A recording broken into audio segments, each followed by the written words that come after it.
Okay, good, good, I think. Frame rate dropping?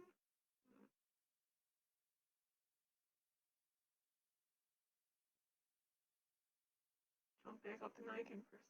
Why?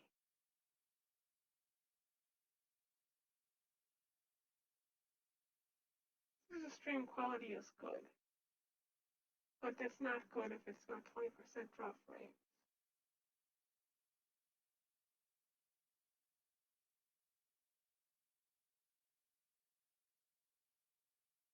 Why the hell did it just bump back up again?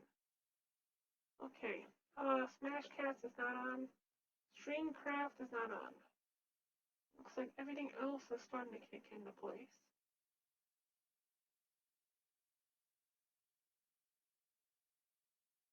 This does not look good.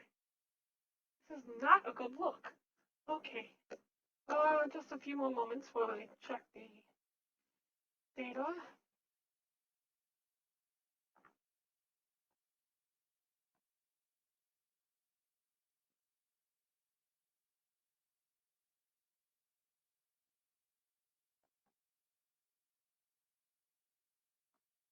And I got more drop frames. Why? Something is not right here. But I bumped everything out yesterday.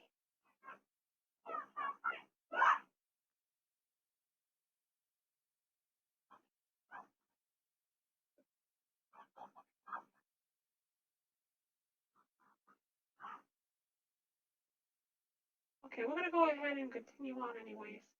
And hope that everything works out for the best. The live is currently running. Good. Close out this. Close out this. Check the restream dashboard. Twitch. Mixer. Periscope.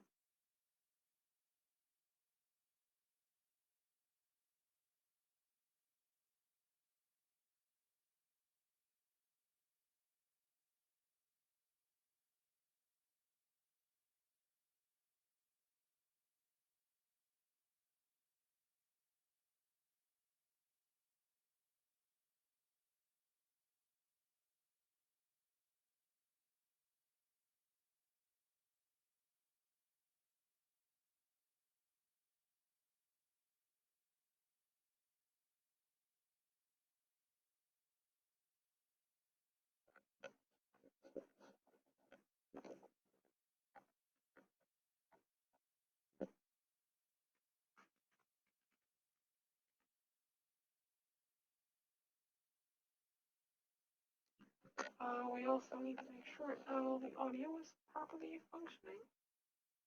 Desktop is pushing where I need it to.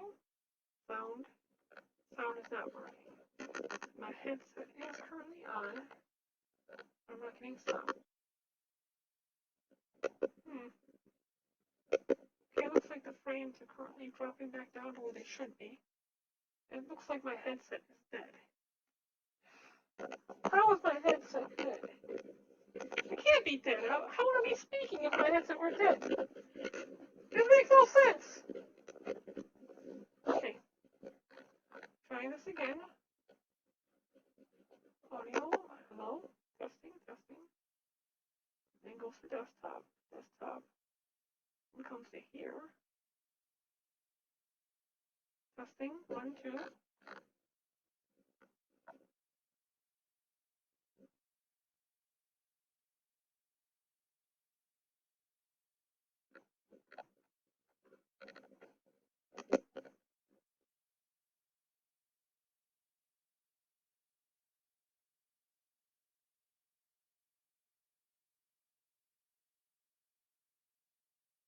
There we go.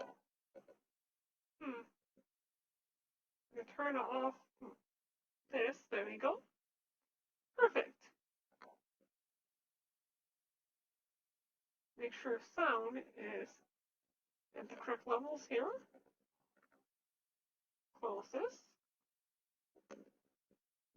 And let's get started, shall we?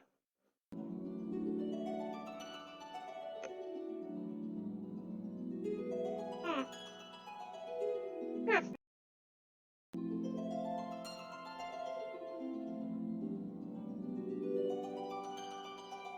it's just weird.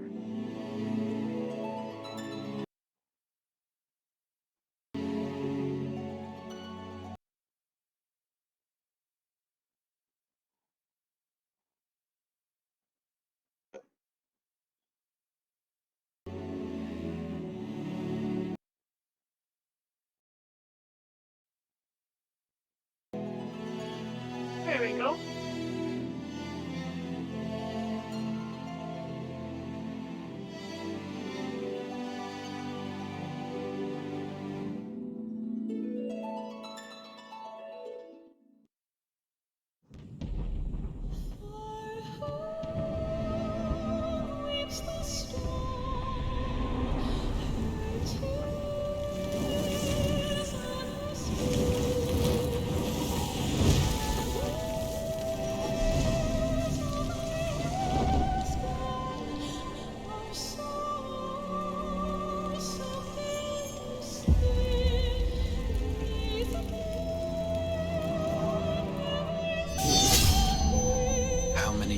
Have come and gone since that day.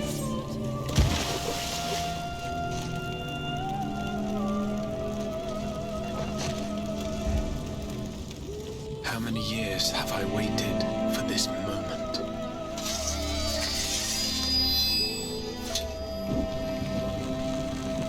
For the one that stood alone against the storm.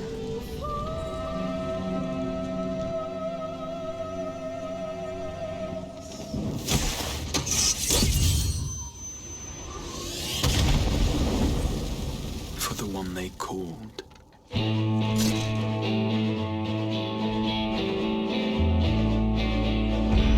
The warrior of light.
run from my troubles.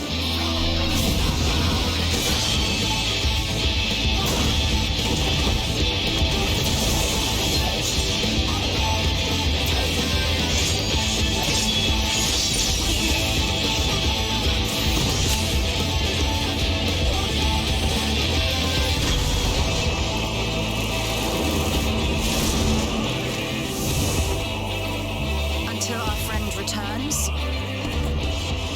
I will hold the line.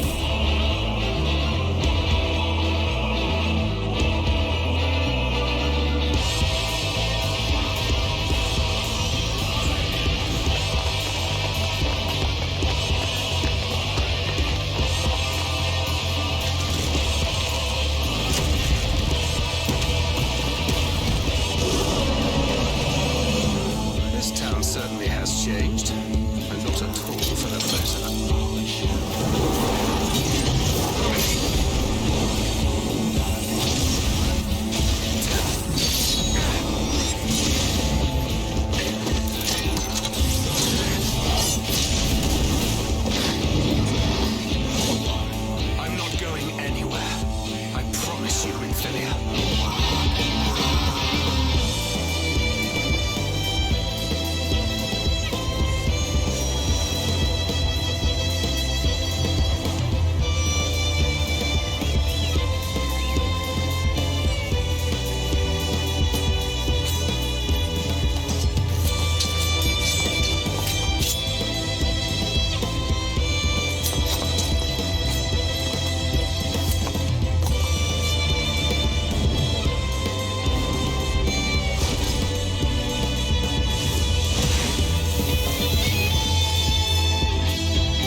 feels fine now.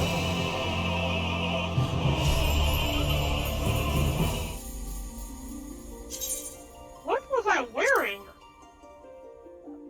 Okay, looks like I was previously working on the pugilist. And getting my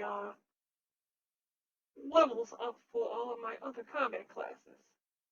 Which is why I'm wearing this funny outfit. It also looks like I logged out in an inn. I don't remember doing that.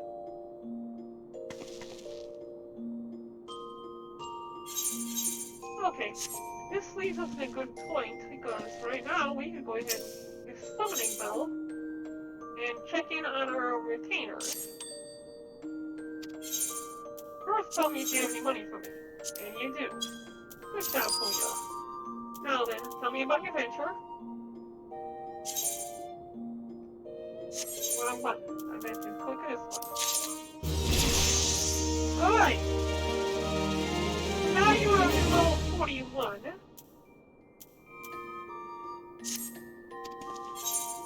What other things can you do?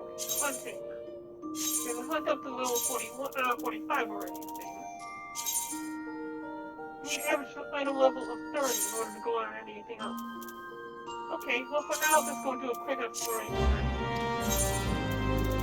Let's go check out the next one, Comrade Paul. Okay, tell me what you got from skills. Nothing? Bad, comrade. Okay, you mentioned report.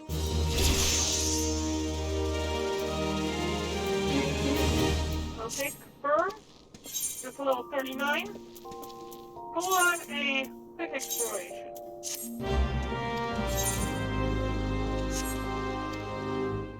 Finally, check on 0.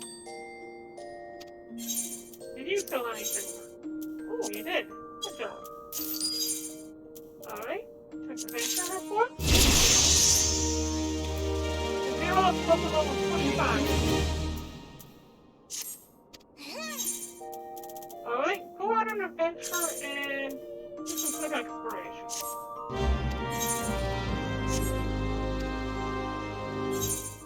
Good, good. With that done, we'll exit the room. We're gonna go drop into the marketplace real quick.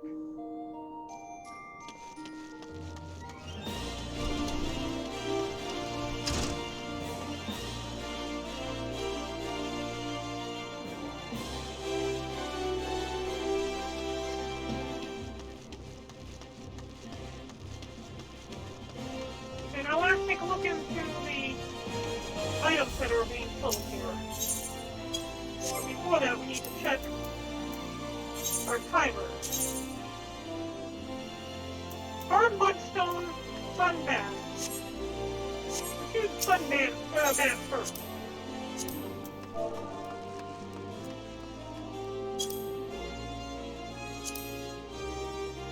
And great. Oh, come on, really?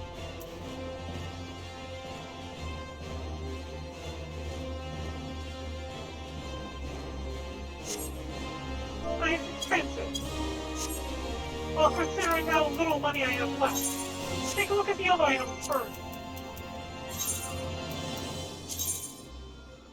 Hard mudstone and Yantian parsley.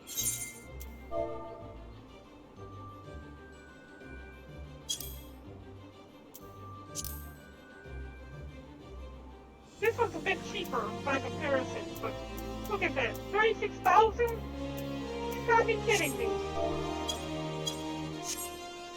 I have to buy a huge quantity of them in order to be able to get a decent price. Hard mudstone.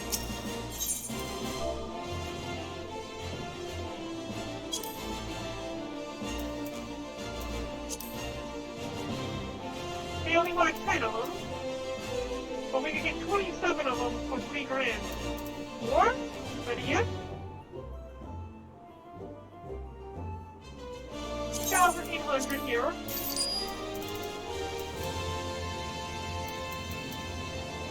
And 2,400 here.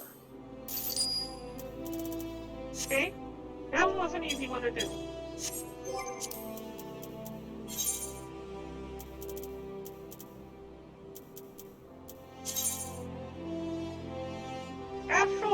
mining wheel.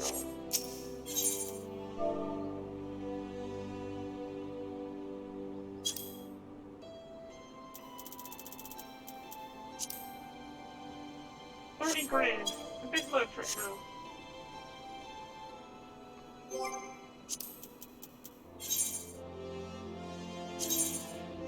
Mithril round 9.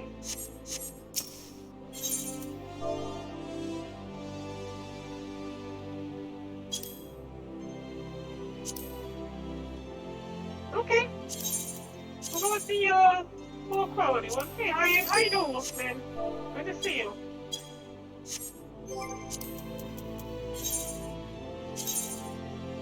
Mithril elbow.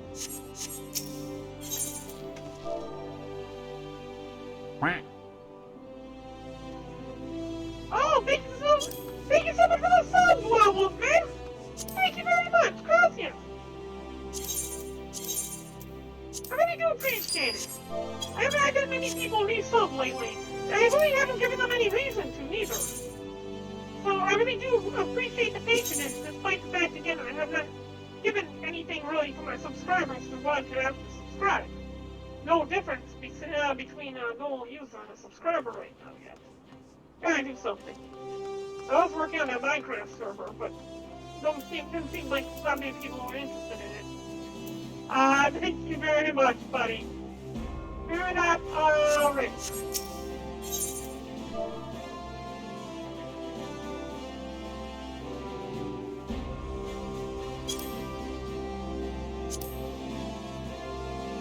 $4,000? Yeah, about $4,000. I'm not spending $20,000 on the higher quality. Rapid skin select.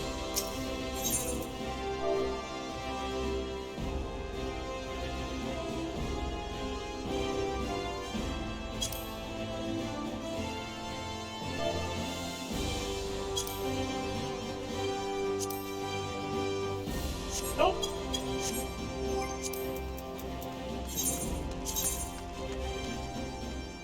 Woman? Sorrow.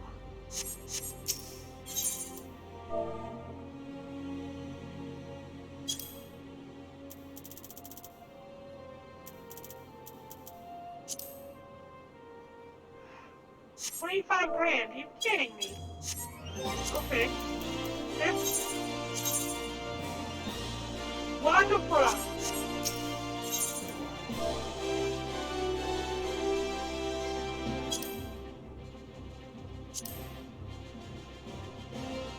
Okay, we can do this one.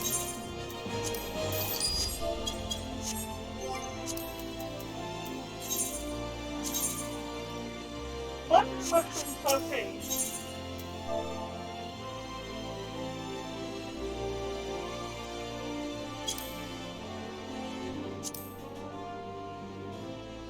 Alright, we only need 3 of them. We'll grab the high quality one.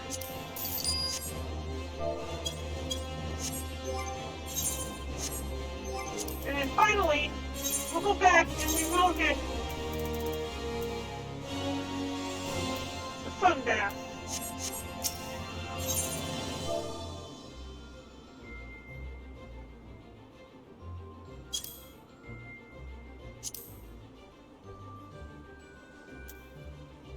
For $20,000.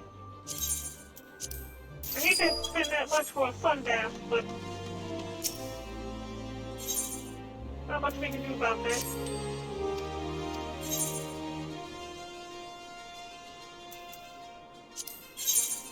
We'll sell one of them.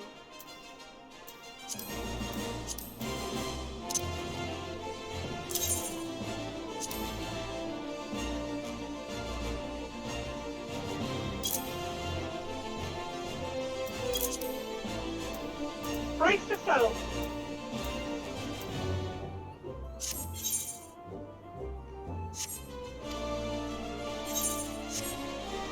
Alright, selling. We need to head over to... Yeah, we'll go this way. Heading back to the, Grand Company.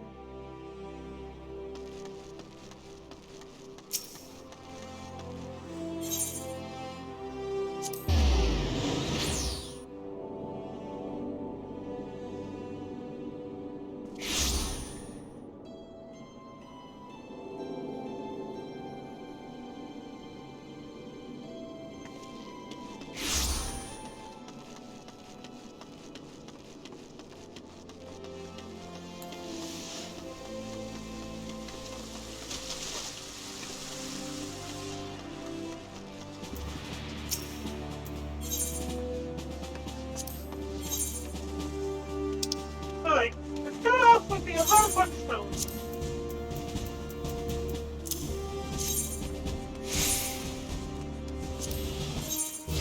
We've got some level 72 mining. The sun bass. There's a 57 fishing. This is all around Elmo. This is all around 9. We got the 46 blacksmithing. The Elmo. The 41 armorer. The Paradox. Turns to 43. Goldsmithing. Line of Frost.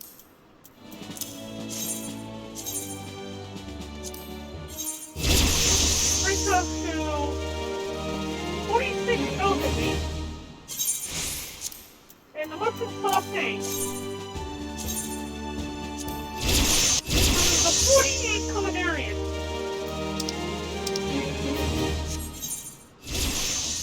So these are with very little that we have not turned in.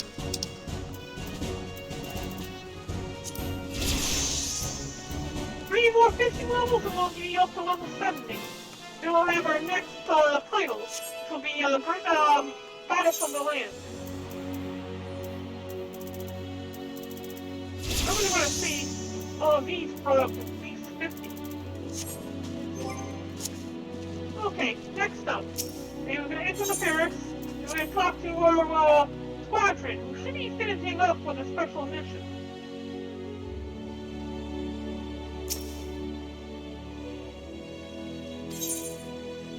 Alright, mission was successful.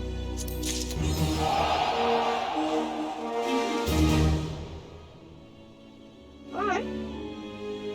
Which mission was it I just had them do? It's telling me again about the big assignment, so it wasn't the big assignment that I just sent them through. AI maneuver. This is the big one we need to get them to do.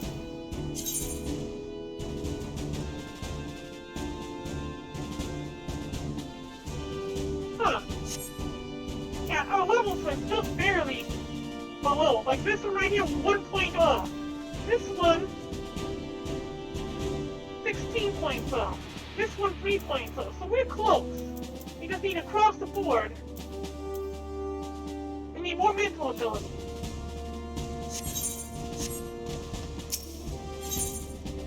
Let's check out the training courses.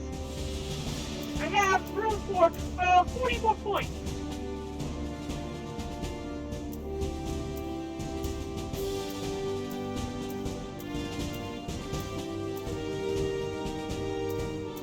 This one will give me 20 points in that one, and 20 points there. How far off was it?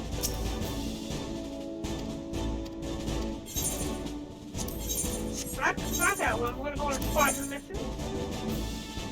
3 points there. Alright. We're almost at points. So let's go ahead and go training.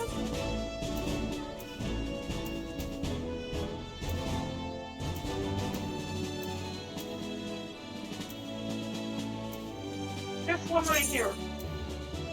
We'll come back in 1 hour. And hopefully one of them will level up as well. Did anything anyone's going to level up? Yeah, one person's going to level up. With that person leveling up, let's check to see if she was the one who was in the squadron. She was one in the squadron, so that might be able to put her up to a point where her tactical ability is high enough for us to deploy on this crystal recovery mission.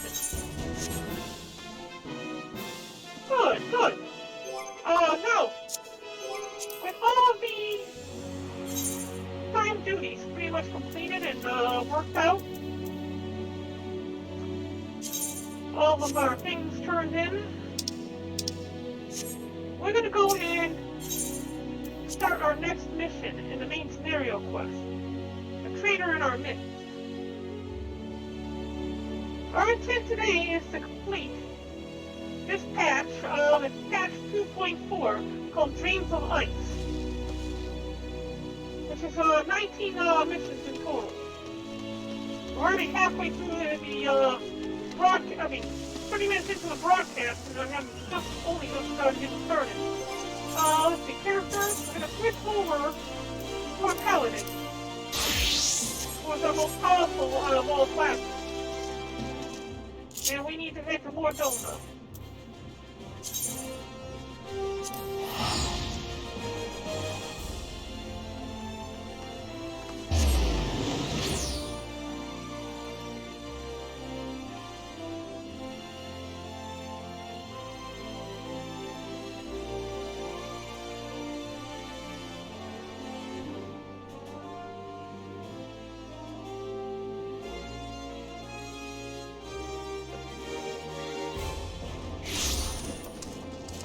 I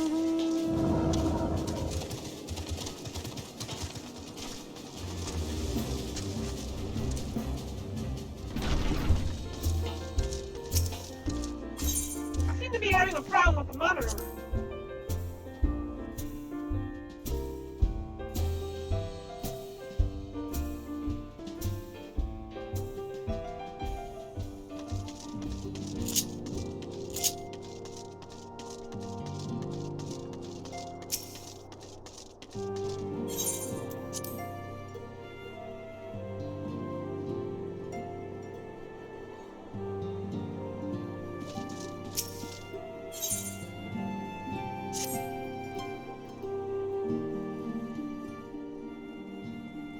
Try as I might, I cannot shake the creeping sense of dark foreboding. But it avails us not to fret about the unknown. We must concentrate instead on the problems of the present. The primals have been relatively quiet of late, and the beast tribes summoned them under constant surveillance by the Grand Company. Should any suspicious activities be afoot, you may be certain that we will hear of it. And until such time as a permanent solution to the primal problem has been found, we can do little but wait and observe.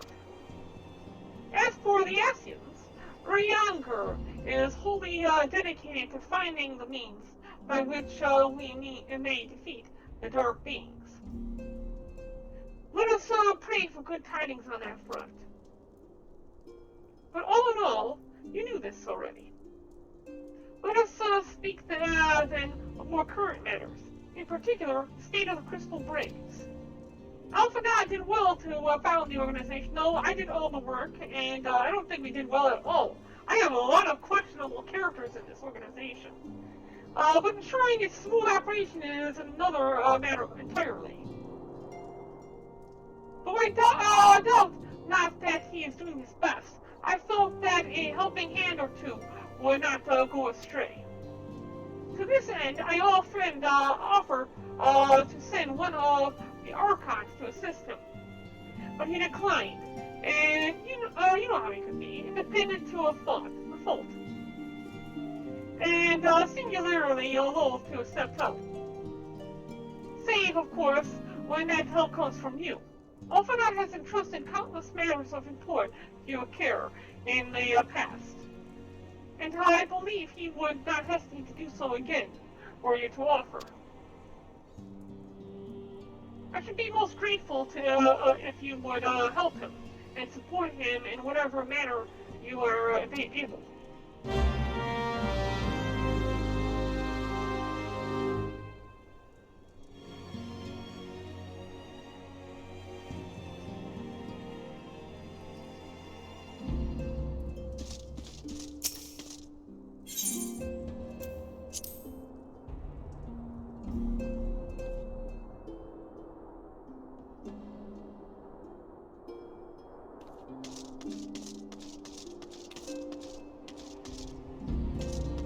Open on! What is it, Barren? And do be concise, I am rather busy. You want to lend me a hand, you say? I see. Well, now that you mention it, there is a matter that wants your attention. Given its sensitive nature, I was hesitant to entrust it to my braves, but the demands upon my time are such that I had little choice. Which is not to say that my men want for labor. Though we are but newly formed, there is already a great demand for our services, and we are hard-pressed to answer all petitions. But I digress. The fact is, I would sooner attend this particular matter myself, but my presence is required elsewhere. That being the case, I entrust this resolution to my second-in-command, Captain Ilbert. Tell him I sent you, and he will furnish you with the particulars. My thanks in advance, sir. Yeah, man, Ilbert.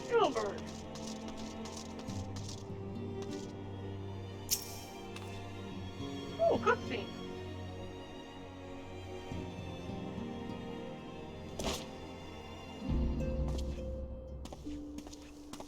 Hail to you, Scion. How might we serve you?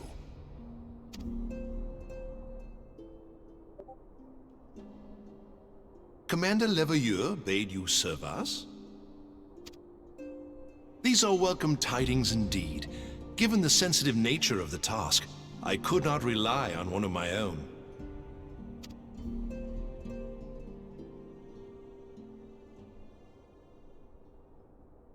You can't let anybody over here. That which I'm about to tell you, I tell you in the strictest confidence. Is he telling me in the middle of this whole, room full of everyone who could possibly be overhearing?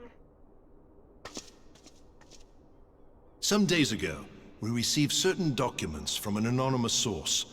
They notified us of the presence of a Garlean agent within the ranks of one of the Grand Companies. Oh, that's not good. Following some discreet inquiries, we identified a suspect among the Immortal Flames, whom we detained for questioning. Alas, the man was not our agent. He was but one of many men in the agent's employ.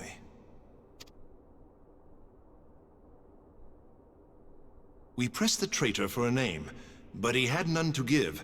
He claims never to have met his master, whom he knows only as the Ivy. The Ivy?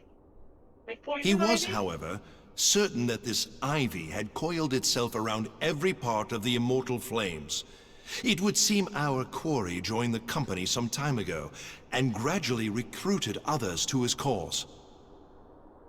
These conspirators are the vines by which he learns our secrets, all without exposing himself. It won't be easy to identify the Ivy amidst this tangled mass of subterfuge, but we have a tendril in our hands, and we shall follow it all the way to the gnarled root.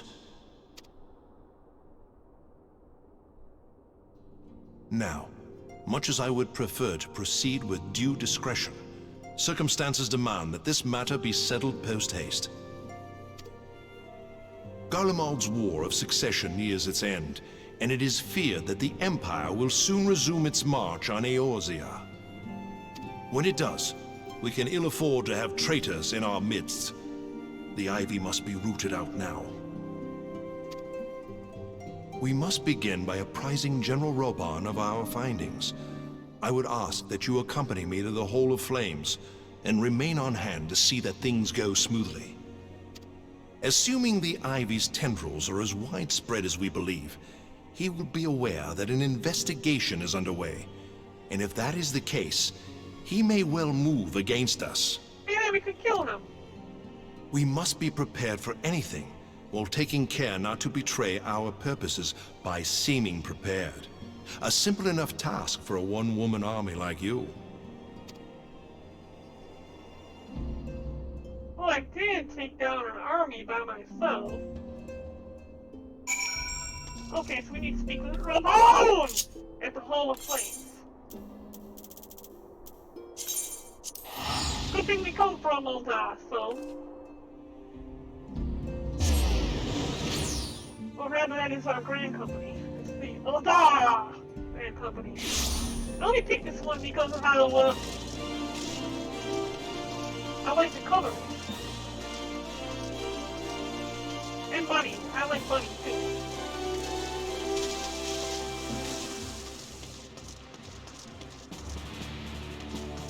Ramon!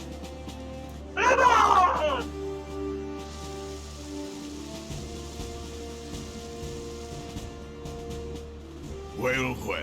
What brings you here, my friend? You know exactly what brings me here, traitor!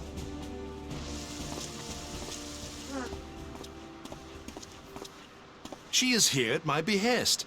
Greetings, Roban. It has been a while. Oh. Hilbert, you old scoundrel. When they told me you'd be visiting, I scarce believed my ears. He just smiled. I feel like 1,000 puppies have just been slain.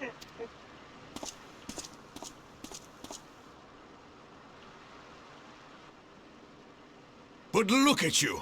The honored captain of the Crystal Bloody Braves. Who'd have imagined, eh? Not many, but fewer still would have imagined your destiny lay in politics, old friend. Aye. We've both come far, have we not?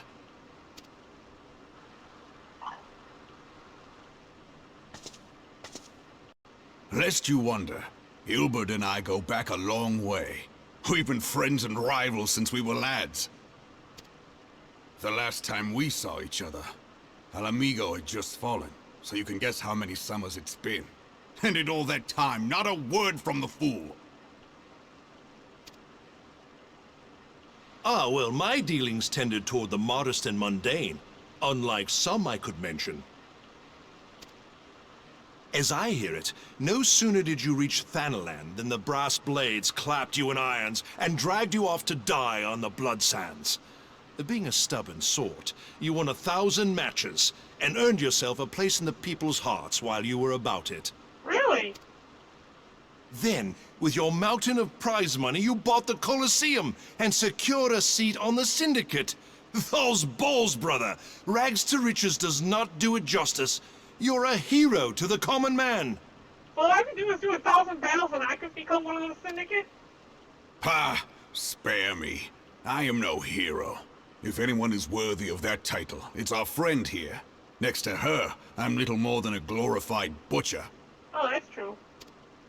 But you, Wilbert, you sell yourself short. By all accounts, you are an adventurer of some standing. I like to think that I did my part for the greater good.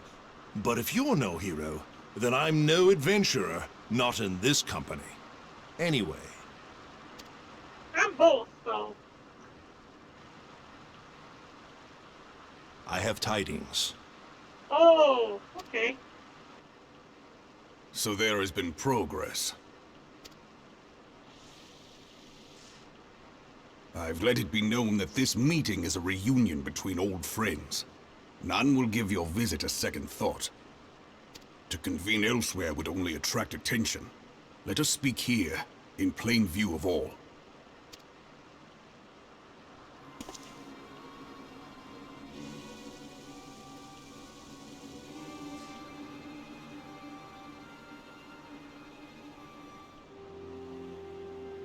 So it is we who have been compromised.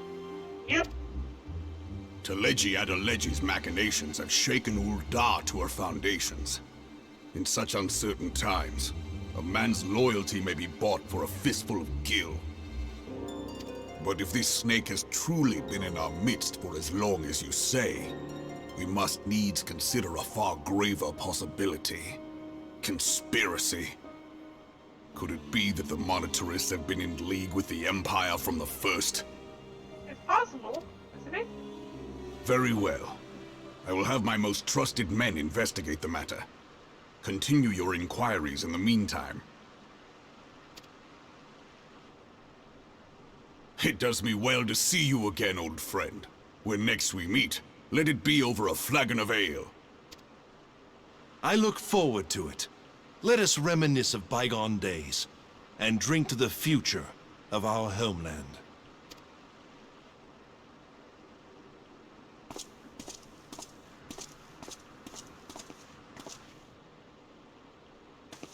I think I've seen her before.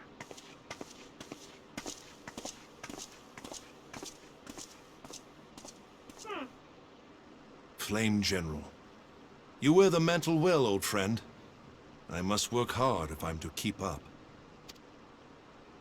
Well, it would seem your services were not required after all. I dare say we have Roban's prudence to thank for that. Still, I was glad of your presence. My thanks, Scion.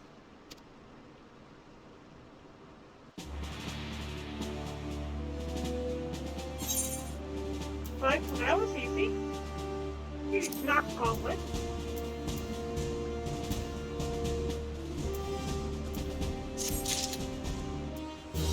I was able to second he just disappeared.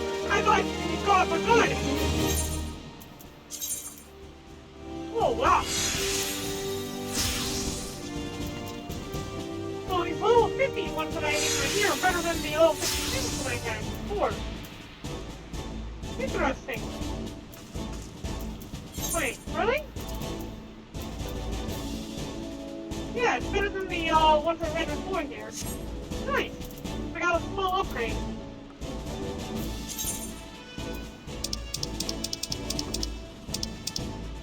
How much try this?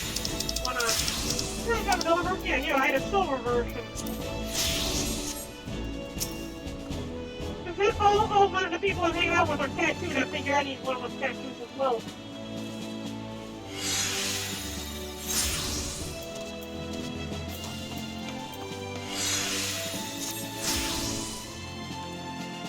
A hunt for the ivy begins in earnest, Scion. Suffice to say, we must tread so warily. But one misstep may cost us our lives. Our business here is secluded for the time being. Let's return to the Rising Stone and report to Commander Noel.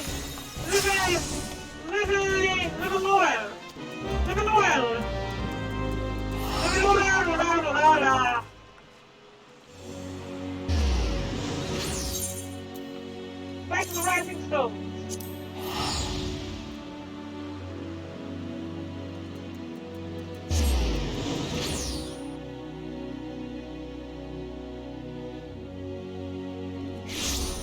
Oh no, silver, or should I actually change the color to back to orange? I can't do it yet either. Alright, well, let's stuck in silver for now.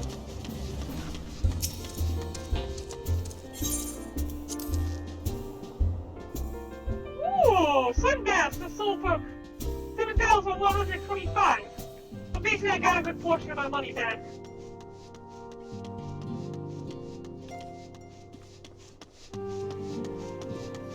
Alpha!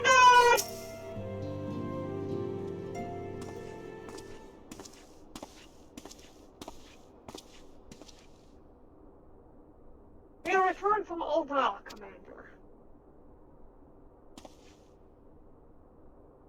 And not a moment too soon. Something has happened. Trouble?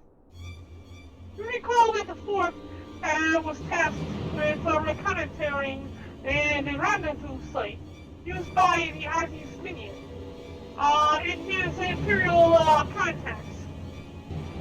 Soon after you left, we received word that the unit was ambushed en route to its destination. God damn it! According to the report, one of ours has been taken captive. The Guardians are not wont to treat their foremen with dignity, and I've grave fears for her safety. Oh no, it's not the one I'm thinking of, is it? We must dispatch a rescue party at once. We call those brains for a field. Begging your pardons, Commander, but we have not the time. I'm afraid I must ask for your aid once more, Scion. The ill-prepared rescue party will only serve to provide the Guardians with more captives. Yet time is of the essence. Simply put, you are the best chance we have. Captain Burrows has the right of it. I trust you are willing, but of course, you are. And don't... Okay. It wasn't Aliani. I thought that she might have been the one who was captured. Now, Aliani of the four lies in wait at the Tangle, near the entrance to Castro Sentry. Seek her out, and she will apprise me of the situation. I was worried that Aliani was the one who got captured. Luckily, that's not the case.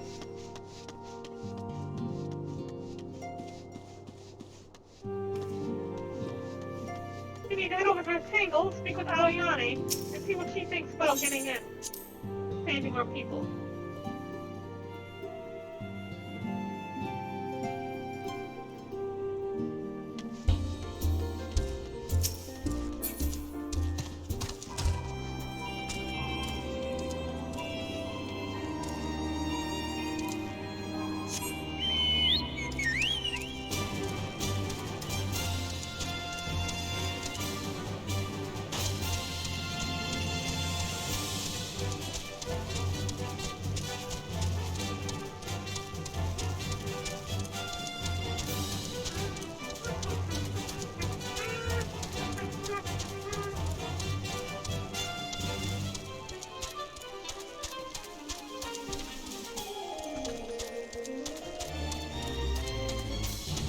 they are. How are they? Guess who's back? You an innocent rescue mission? Really dead, warrior of light. No, time is against us. So allow me to brief you on the situation. The Guardians fell upon us without warning, wounding poor Resh and hauling her away to the castrum yonder. Outnumbered as we... Hey, Zeros! How you doing? Thank you for the ice cream! Outnumbered as we were, it was all we could do to flee and regroup. Even as we speak, the Guardians may be interrogating Resh, or worse. With her hurts, I fear she will not survive their attentions. We must rescue her without delay. Order may yet be in its infancy, but the bond that binds us is strong as mineral.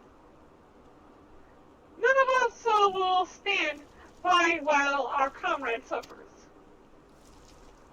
We, the remnants of the Fourth, will infiltrate Chasm Sentry. Please help us find Resh before it's too late.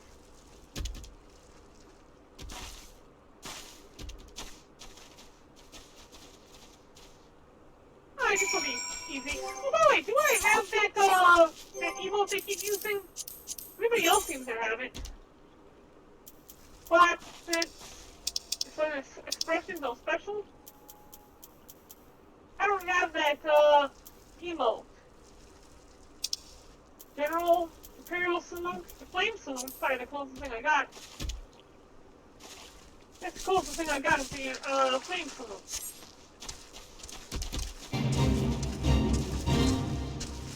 I'm resting Chasm Sentry. Okay, we're gonna have my chocobo thing in.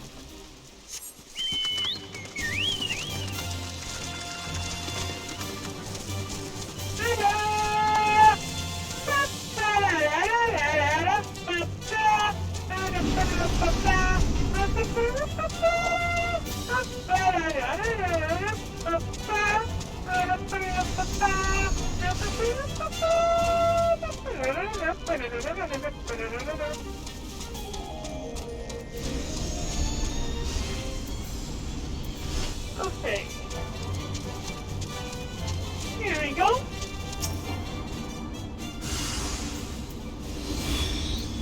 I'm gonna get out my chocobo here.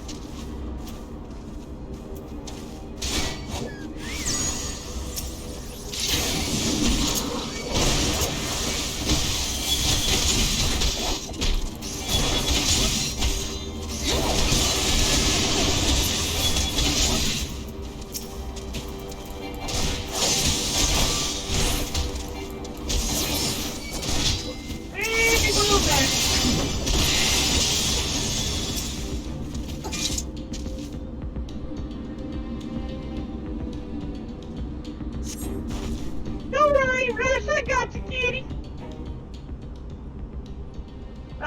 Where am I? About time you all got here. Resh, thank the gods we found you. And thank you, warrior of light. Now, the witness occurs in place. Resh cannot move with those wounds. She will need to be carried out. I believe a diversion is in order. Might we trouble you to provide one? Given your reputation, I suspect the Guardian will be only too happy to grant you their undivided attention. If you were to create a commotion within the castrum, we should be able to steal away unnoticed. Let's speak again once you're safely outside these walls. There you go. Create a distraction so that they can escape.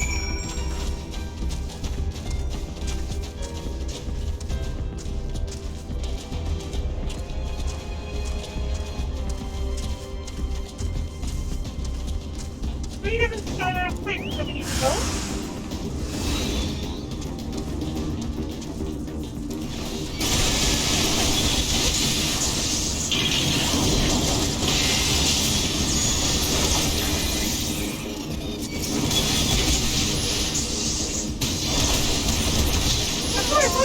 They can take out a giant robot. I need didn't see me take down that giant robot already. Still decided it's a great idea to attack.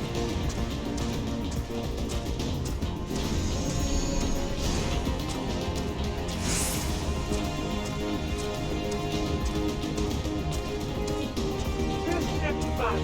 Should be around here somewhere. Oh, there you are.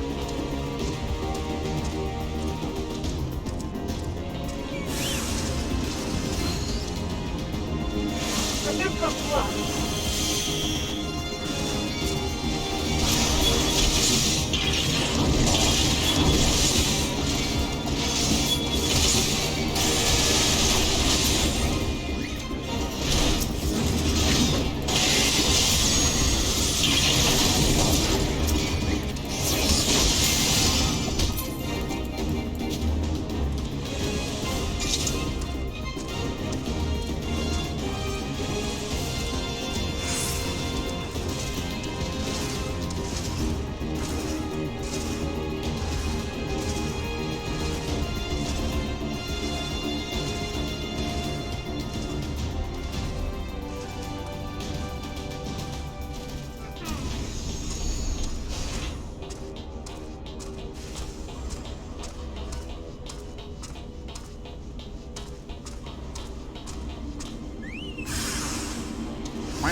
Think of a lemon wolf, man.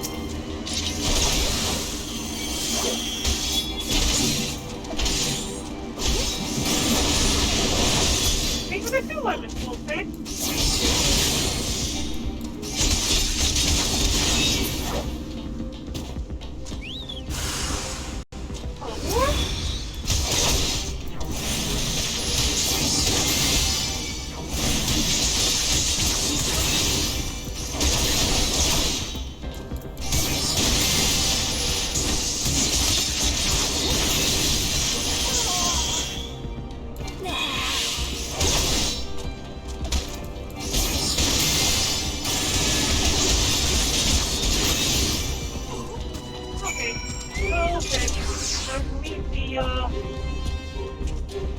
Leave this place and speak to Aliani at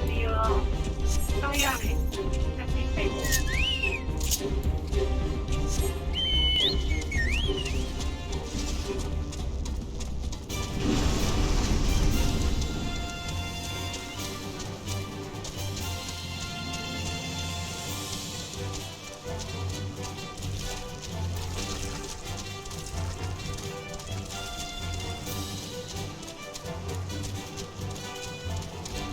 Is everybody else at Aliani? We have awaited your return most anxiously, that's right. You have done us a great service indeed.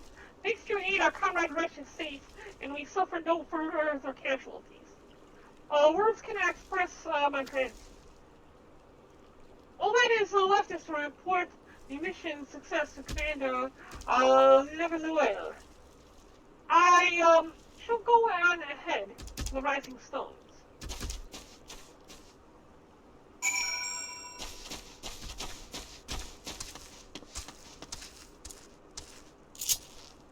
Okay.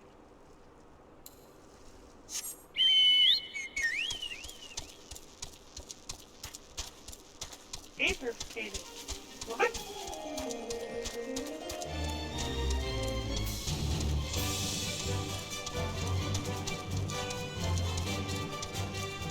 I don't know what aether skating is.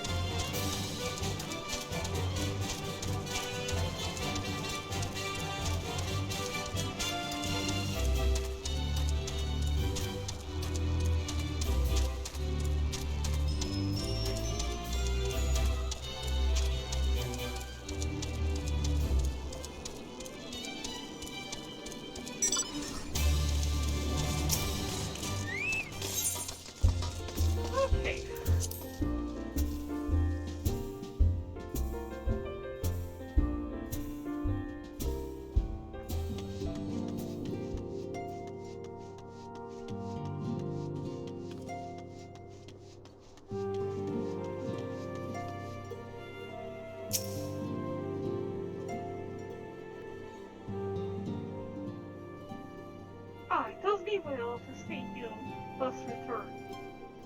Though I doubt not your prowess. Entering an enemy stronghold is generally considered to be a risky venture, and I must confess to having been a trifle anxious. But here you are, hale and whole, having succeeded in your mission as is your wont. Does you wonder, the woman you rescued is being cared for by the Domans, thanks to their expert administration, a dangerous past. You have my gratitude, Barren.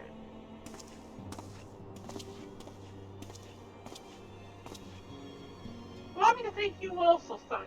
Resh owes you her life. We escaped then with minimal casualties this time, but we can ill afford to be caught off guard again. The Empire is not an opponent to be trifled with. As you say, Commander, I will see to it that the men keep their wits about them. It may yet take time, but I will not rest until we have identified and apprehended the item. I have every confidence that you will succeed, Captain. As for you, Barren, I realize you have scarce caught your breath, but I'm afraid there is no rest for the weary. I require that you accompany me to Kurthus. I have been granted an audience with the Ishgardian dignitary. You see, and the man expressly requested your presence. Oh, do not look surprised. You should be familiar with the trappings of fame by now. We shall depart as soon as you are ready. Well, let's depart then. Before that, Archmage, Bard, Mechanist, Dancer, we'll grab this one.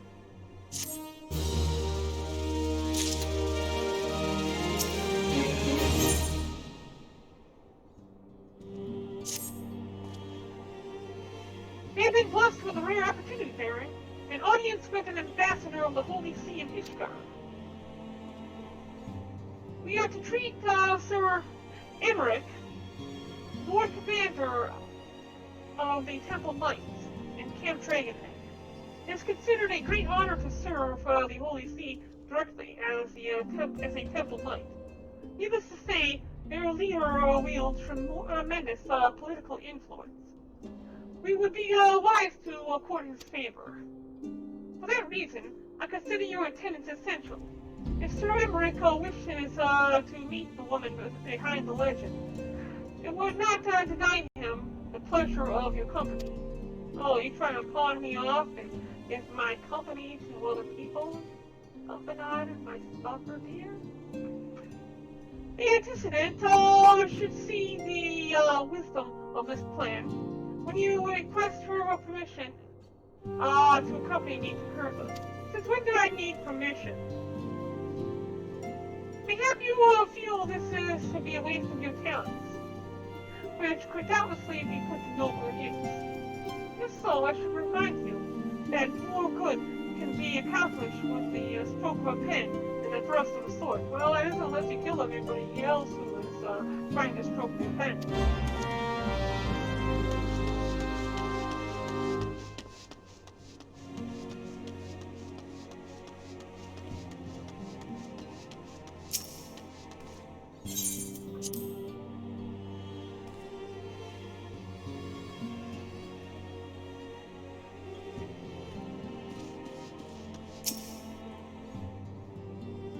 Meeting with the Ishgard ambassador? By all means, I think it is a wonderful idea. We have received no reports of anthric disturbances or unusual beast tribe activity of late. If Alvin believes your presence may help him secure more favorable terms, I see no reason to deny him. With that, my fate's been decided.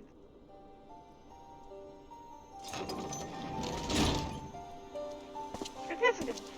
I take it Barren has explained the situation? He has. And welcome though these overtures are, I cannot help but wonder what prompted them. The Shkurtians have spurned all contact with other city-states for decades. Why reach out now?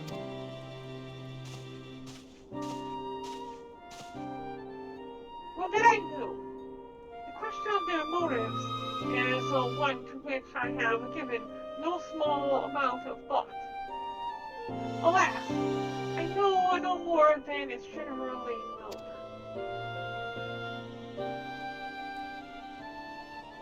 The notoriously reclusive nation of Ishtar, situated at the center of Amalthea's spine,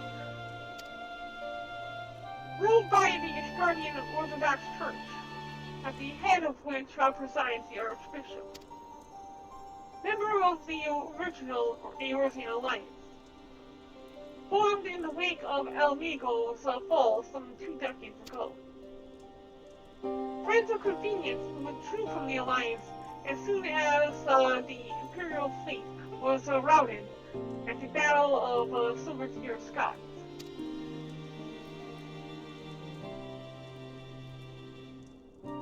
Since which time the borders have remained closed to all outsiders. They have rejected every one of their former allies' calls to reopen dialogue, turning a deaf ear to their neighbors' plea, even when the calamity loomed large. And on the fields of Cartanu, when brave men and women laid down their lives in defense of the realm, their banners were conspicuously absent.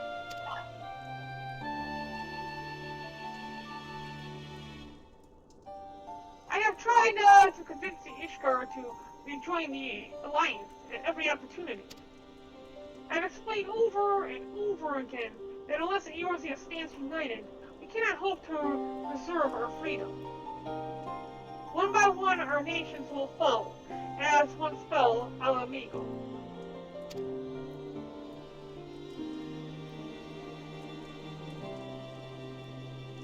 And what have mine efforts yielded? Why not? Surely this could be considered a step in the right direction. I hope so. Rather than the lowly messengers we have been fobbed off with in the past. This time we shall meet with a man of genuine influence. Of course, I am not so naive as to think that they come to us out of the goodness of their hearts. We have something they desire, though I have yet to find out what. Well, but isn't it obvious? I'm standing right here, Albanad. But such is the nature of diplomacy. They will bring their agendas to the negotiation table. And so will I, along with a handful of incontrovertible troops. The Empire will soon be at our doorstep once more. Indeed. You may be assured that I will expound upon this point and others. Just depart from Camp Dragonhead, Barren. Our friend, Lord Vorshafite, is expecting us. Since our quest to recover the Enterprise, I understand you have further ingrained yourself with the men. Excellent work. Its fondness may prove useful in our cause.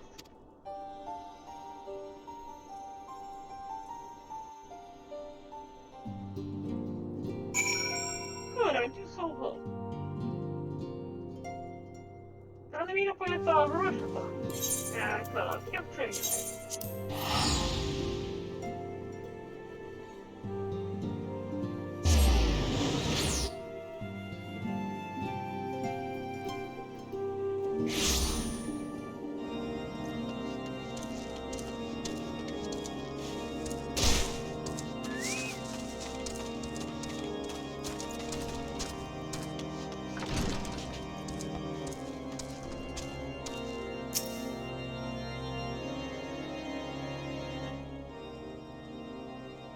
Barren, a very welcome sight. Our hearts had been stoked to blazing in preparation for your arrival. It would not do for such a distinguished person to catch a cold whilst enjoying our hospitality. Gesture is much appreciated. I fear I shall ever struggle in cold climate. Ah, good Master Alphanon. An honor as always. Likewise, Lord Rashomon. To give us yet another imposition, I fear we have relied overmuch on your aid since you so generously assisted us in locating the Enterprise. Nonsense! The debts incurred have long since been repaid. Besides, who can say what the future may bring? House Fortemps may even seek the aid of your newly formed Crystal Braves. In any case, I am simply delighted that the Holy See is at last willing to grant you an audience. No doubt your discoveries at Snowcloak helped to justify the decision. This recent resurgence in heretical activity is of grave concern to us all. But to the matter at hand, Sir Emmerich arrived in Camp Dragonheart earlier, and I'm told he is eager to meet with you at your first convenience. You are doubtless weary from your journey, and desirous to rest for a while by the warmth of our hearth. But if you are willing to perform some cover, I inform the night station outside the Intensary. He will grant you entrance and send word to the other attendees. As inviting as your hearth sounds, I think it's best we proceed to the Intensary forthwith. Yeah, he's so proud of his hearth. You'll watch him go all the way out here and speak to them about... somewhere in here we have to be? Another room? Oh. Yeah, well, this guy came all the way out here. He just wants to tell Elphanon to shut the hell up. Just stop! Turn that thing up already! Jeez, Elphanon! I've been expecting you, madam. Pray, take your ease inside, and I shall summon the others. Alright. Now to meet the Sir Emmerich.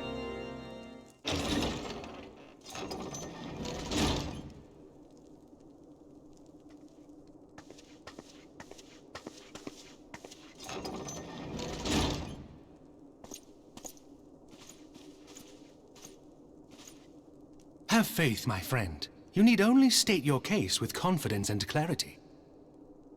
It's gonna be denied, isn't it? It's never gonna be easy.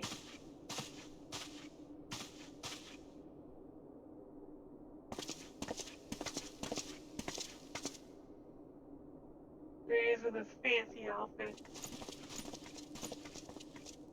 Commander Leveilleur, it is both an honor and a pleasure to meet you. Leveilleur. Commander Leveilleur. I am Emmerich, Lord Commander of the Temple Knights. Alphino Leveilleur, at your service. I could never seem to get his name right. Alphino Leveilleur. Your reputation precedes you, Sir Emmerich. I think we will find that we have much in common.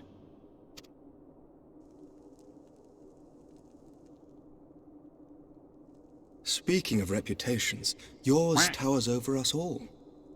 Does it not? Thank you for the lemon, pt.4. How you doing, buddy? It does indeed, Lord Commander. Let's play God. I am not too proud to admit that I have followed your activities with an interest bordering on fascination. Full glad was I to learn that you would be joining us. Now then, shall we begin? Yes. I'm doing well, pt.4. Good to see you. We know full well that the Garleans will return in force ere long. What is more, we have yet to achieve a lasting victory over the Primal Menace. The Beast Tribes continue to summon their gods, and each incarnation is stronger than the last. Ishgard is not immune to these threats. I must reiterate that it would behoove your nation to rejoin the Eorzean Alliance. Once again, I must respectfully disagree.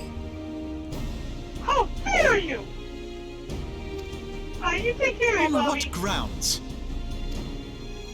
Despite their presence in Kurthus, the Ixal do not concern us. Their territorial claims pertain to Gridanian lands, and it is the people of Gridania whom they harry. Consequently, the Holy See judges this to be a Gridanian affair, and Ishgard does not intervene in the internal affairs of other nations. Even were that not the case, our forces are wholly committed to the Dravanian conflict. We have not the knights to spare. As for the Garleans, we are not ignorant of history. We have observed the rise and expansion of the Empire, and we agree that it is only a matter of time before they resume their campaign in Eorzea. Then why? Then surely it would be in our best interests to present a united front. Mayhap one day, but not yet.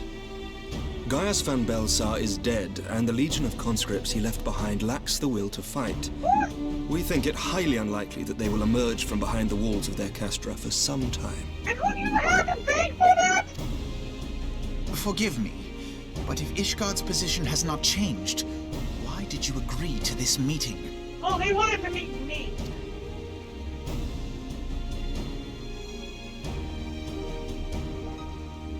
It was not only as a representative of Ishgard that I came here. Then why did you put up the front of being a representative? Like that's why you... Okay, why then? Pardon?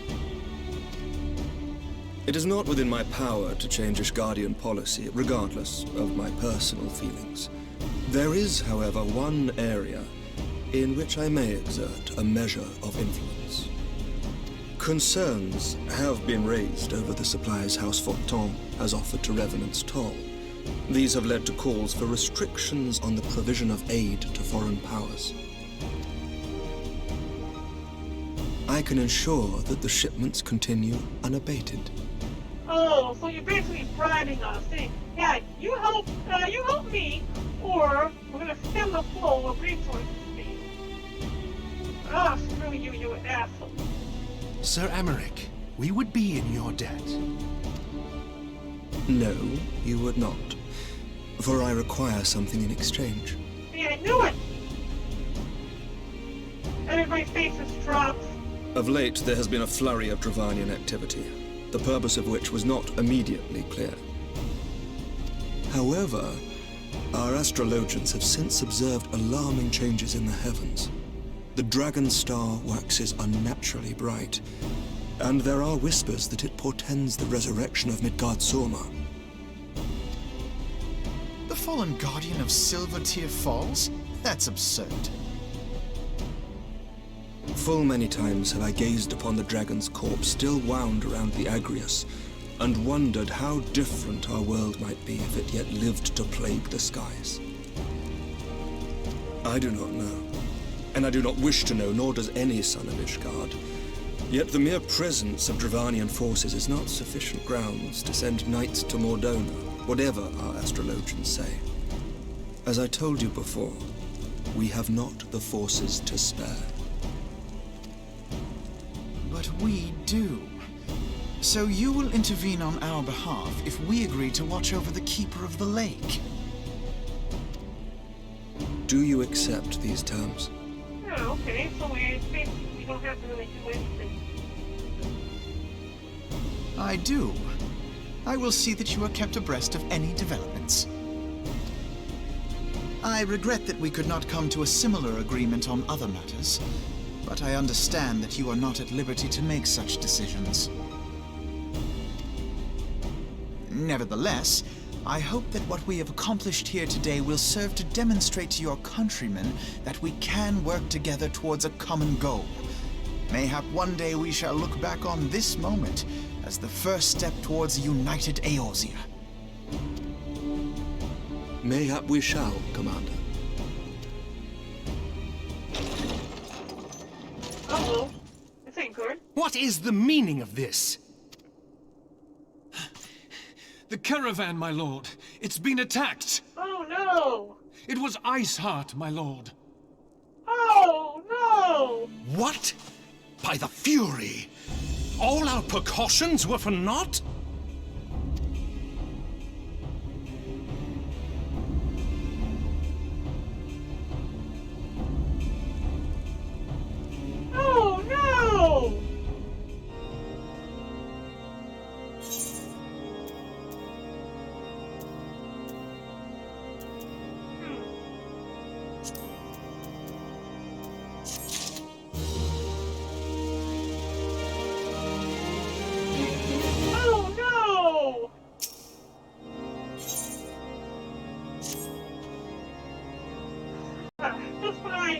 Just when we were starting to make progress. And to make matters worse, the caravan they spoke of was bound for Revenant's soul of all places. Honestly, were I so inclined, I should think the gods were conspiring against us. Well, we haven't slain gods, so it wouldn't be out of the question. Happily, however, I am not. I would know more of this attack. Let us speak with Lord Harashaphan and find out what he has learned.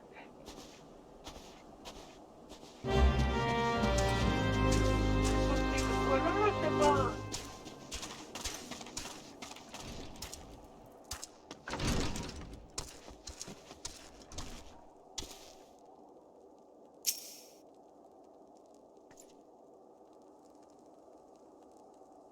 Sincerest apologies for the interruption, my friends, but the situation is such that we must act swiftly.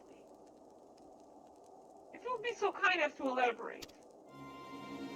I thought heretics fell upon the caravan bound for Revenant's Pole as it was passing through Boulder Downs. It was an ambush, swift and ruthless. In an instant, every knight was slain, every great feat. Then, as quickly as they appeared, they were gone. It would be impossible feat without knowing knowledge of the room. Knowledge to which only select few are privy, I presume. Why are you still here, by the way? Life. We could pursue that avenue of inquiry in due course. It seems to me that examining the scene of the ambush should be our first concern.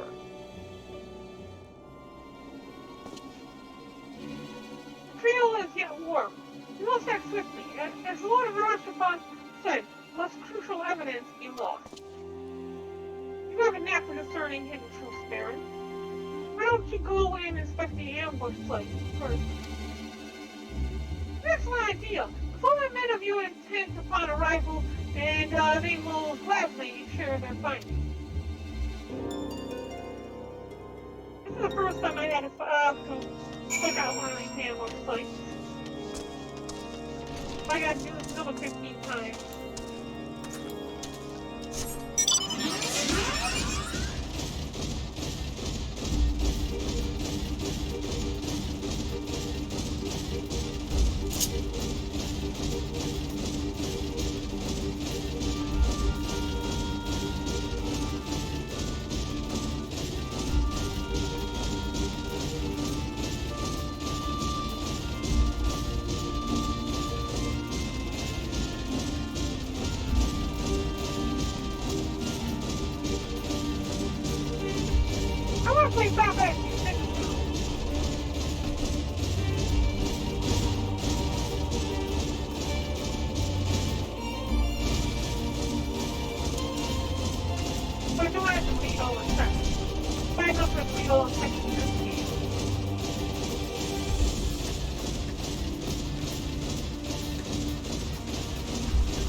Speak with us? Then you must be making pardon, Scion. As you can see, they left Fury and Quake behind. Tip the Reagan for good measure. Well, things have been odd, if you ask me. It would have been easier just to steal it. Oh, a damn sight harder to conceal it, reckon they came prepared, probably with Reagans of their own hidden a way up. But pay no heed to my rambling. Absolute proof is not but speculation.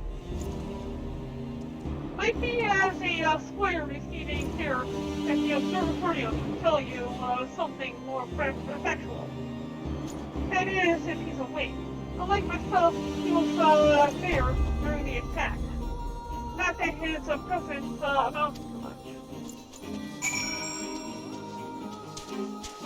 I would think that's the thing.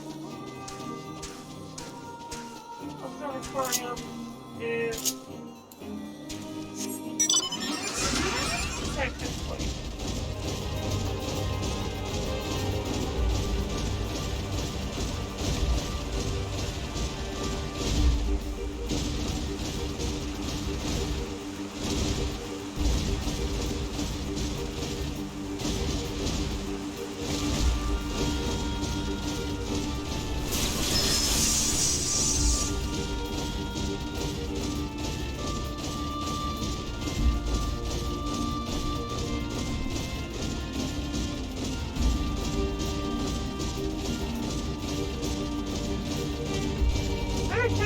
Observatorium. It's up there. About the observatorium. Must be here then. Second floor? First floor? Second floor.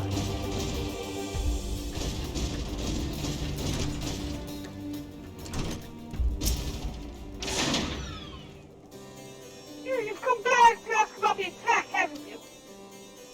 We came upon them before the entrance to the Hall of the Seven Echoes. Pilgrims. We embarked on that. Lost and ill, equipped for journey. Further north. We're journeying from north. Our leader called out to them and one step forward to answer. Fully as he approached, her silver hair flowing in the wind like melting snow. Just a young girl, I thought, some poor lost land in search of salvation. Our leader must have thought the same. Else why would he let her draw so close? They exchanged some words I couldn't hear, but she leaned forward as if to kiss his cheek. And then he sighed and crumbled to the ground. I didn't know what had happened until I saw the snow turn red. Whoa! Whoa! Whoa! That escalated. And then there was red everywhere. I looked. I tried to fight, but I took a blow to the head. And by the time I came to, the others were dead, and the heretics were unloading the wagon. I couldn't. I mean, they'd have killed me. So I just lay there still and listened. I thought people spoke of deliverance and resurrection. They spoke of Shiva. Oh, shite. Oh, shite! Oh, shite.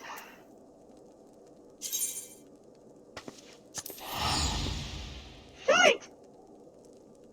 They're going to summon Shiva. They've been stealing these crystals to summon Shiva.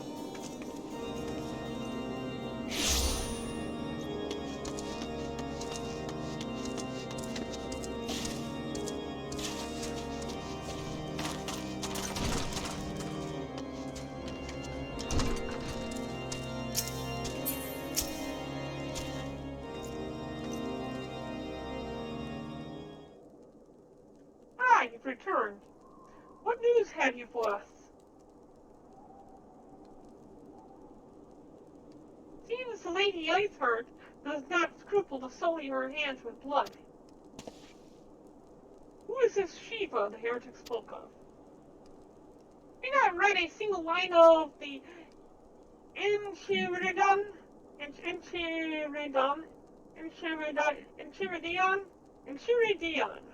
Well, Alphanod, Shiva was a traitor to kith and kin, an apostate who lay down with dragons. Now, we cannot expect all foreigners to know Ishgardian scripture so well, particularly when it concerns the patron saint of heretics. Wait, you say that she is their patron saint? Oh no, it all makes sense now. Lord Arishafant? What was the caravan's cargo?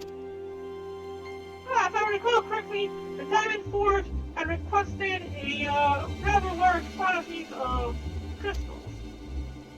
Do you not see? Iceheart and our followers intend to summon Shiva as a beast tribe with a primal. Why else would they go through such lengths to secure crystals? I shall inform the Lord Commander at once. Lord Harashasant, you would agree that discretion is of paramount concern. Of course.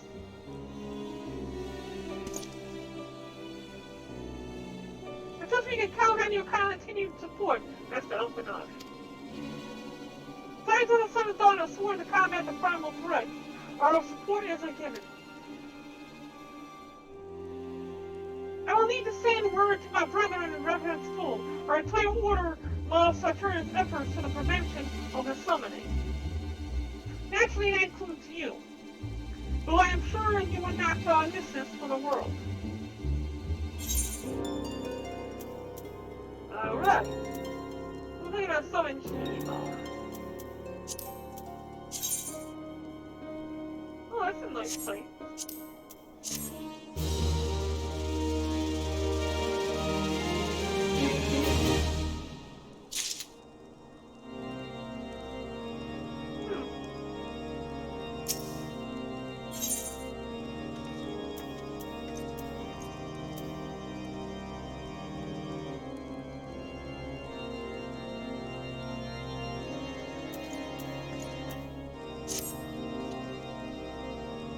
Consistent attacks on our caravan seemed a little more than I nuanced at first. The heretics were a problem, to be sure, but a relatively minor one. That was before I discerned the purpose behind their attacks, of course. Now they have my undivided attention. After praising the failure of the situation, I shall summon a crystal brave to assist us. As for you, Barren, please join me in Whitebrim Front. Since the incident at Snowcliff, the Knights of House Durandere, I have redoubled their reconnaissance efforts in the region. It is my hope that they have information which may help us determine precisely where the heretics are hiding. Given our mutual enemy, Lord Drillnut should be eager to oblige us. I shall see you there then. Good.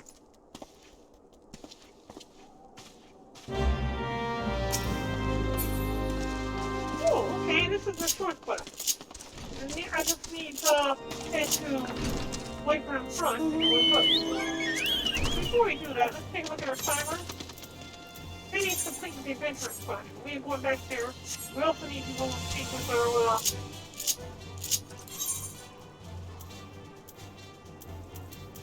with our retainer.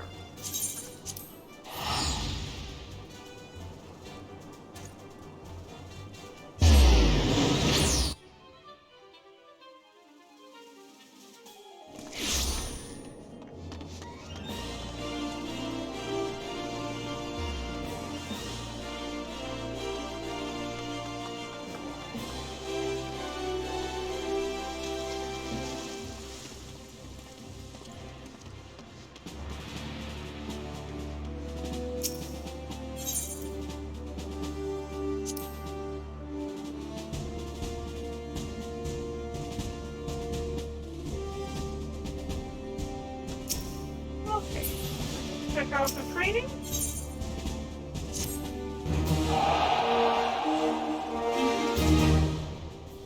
I remember saying something about pushing the squad twice as hard, and that was a mistake.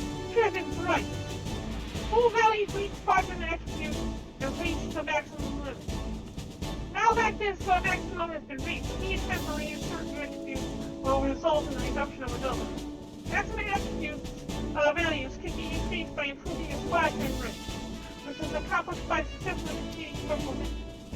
Beware, however, that rank promotion missions are generally more difficult. The standards are okay, blah blah blah.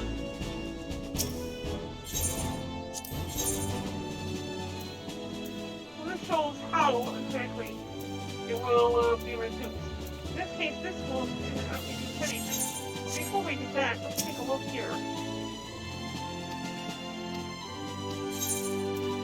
Quadrant.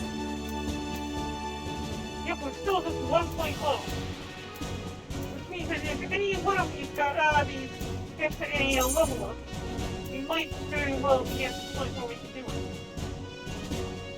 Or there it is right there. That's enough to deal again of the mission.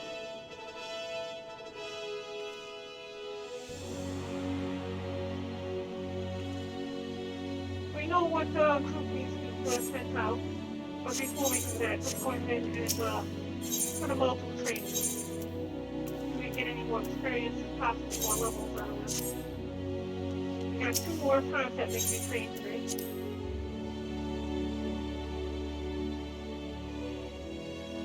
We'll also need to go speak with retainers. Have them.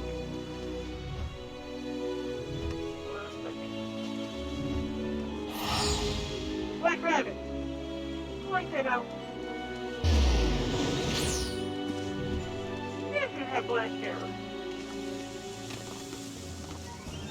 I kind of like my hair. But then again, I kind of like my blue hair too. Oh, it's so difficult to decide. We lack hairstyles when it's a rabbit. Need to go to the sample and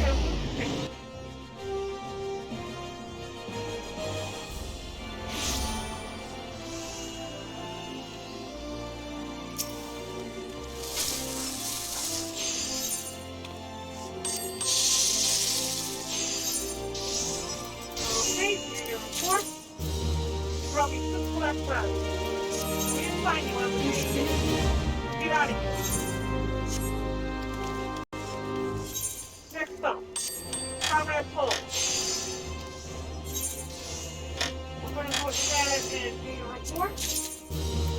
Probably time stamp. So get back out and give me something more. Next up, Zero. Okay, and what do you have? Probably 10. Get your butt back out there.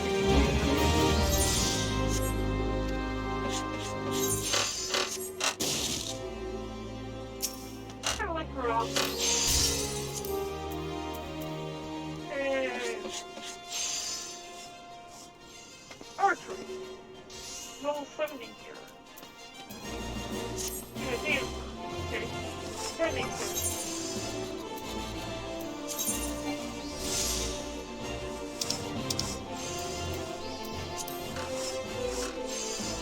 But, like, all my combat skills, nowhere near that.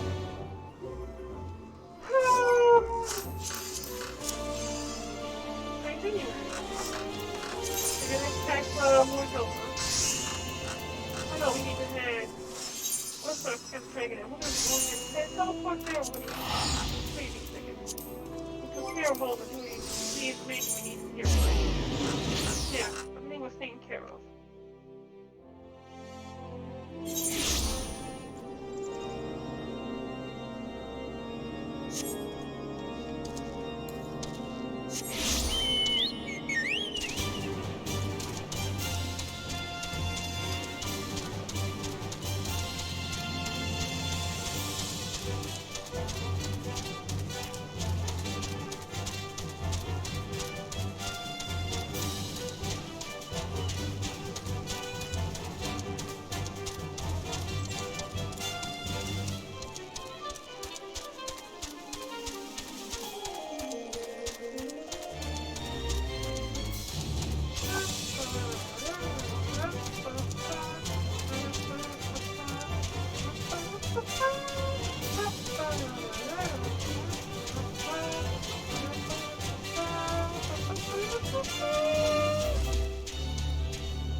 welcome, friends.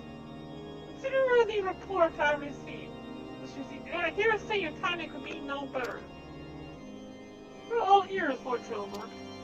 What is sword? This sword looks neat. The band of pilgrims were seen transporting a large number of crates to the west. The garb appeared to match the description provided by the squire who survived the attack. Alas, our scouts lost track of them at Snowcloak. The self-same frozen wall, which was speculated might conceal the heretics' hideaway. Suffice to say, the disappearance of these pilgrims and their provisions all but confirm our suspicion. I've heard enough. Might as well join the hunt. I took the liberty of summoning a unit of Crystal Braves to White Brim Front. Given the gravity of the situation, I trust you will agree that we must use every resource available to us. These are extraordinary circumstances, Commander. It would be in our best interest to coordinate our efforts. Such was my intent from the start, certainly. So it begins, my friend. Though I dare say it would prove an all too great collaboration. Iceheart will not elude the combined force of Crystal Braves and the Temple Knights below. Nevertheless, a wise man would does not wager all upon the success of a single solution. There may yet be subtler means from which we can locate the heretic lair. Mayhap Lord Drillmont has one in mind.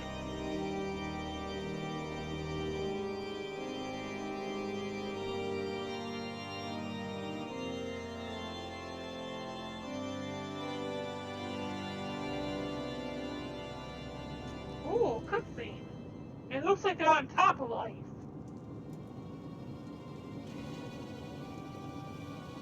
That might be the case, they're actually behind that ice wall.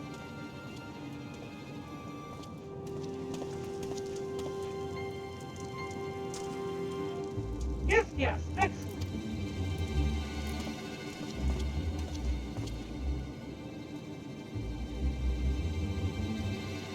Belly, everything has been accounted for. If there is aught else you would have us do, pray speak and it shall be done.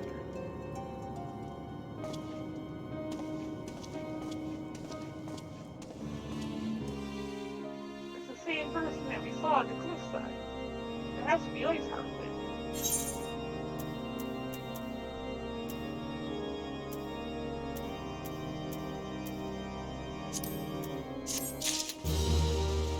Okay, next up, Dark Lawn.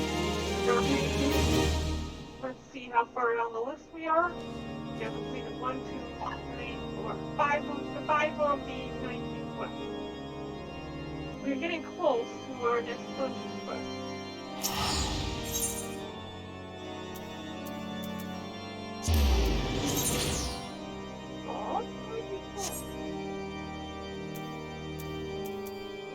They were about blue mages too, I didn't know that. I should have been picking these all along.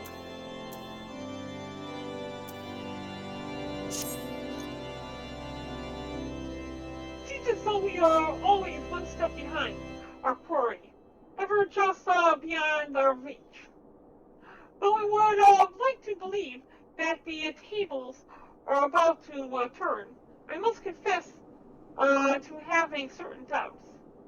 A joint effort may succeed where others have failed, but it could yet yield the self-same result. Fortunately, we are not without our options. I trust you haven't forgotten prisoner Ghislaine. We have not. The mystery of how the heretics remained undiscovered for so long has been much to our in our thoughts. As has the question of what steps might be taken to prevent a similar breach of security in the future. Accordingly, we conducted an exhaustive and covert evaluation of everyone in White Brim. While some were found to have committed certain minor transgressions, we identified only one possible heretic. this man has pledged himself to Einhardt's cause. He will have taken note of the movements of the Temple Light and the Crystal Praise, and upon recognizing their intent, he may attempt to warn the heretics. The man's watch is to end soon, at which point he must report to Sir Gentramont in the yard. I would have you keep an eye on him. If he ventures beyond the walls, follow him discreetly. Should he meet with a heretic, do not interfere. Simply watch and listen. I would have seen to it that the suspect knows nothing which could endanger our plans. Because if we don't let on to that we suspect him and don't interfere, we can catch him when he gets back.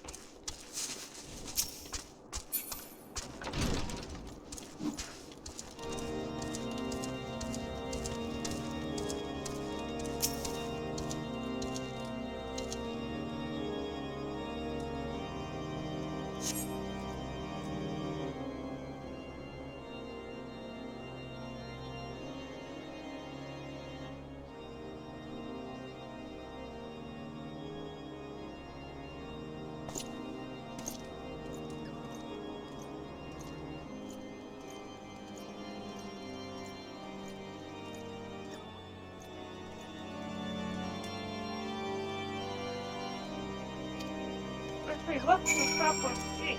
Wait.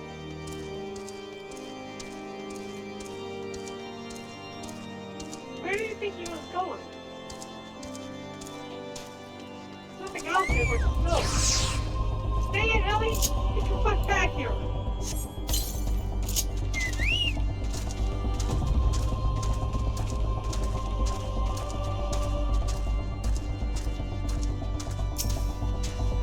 That one there?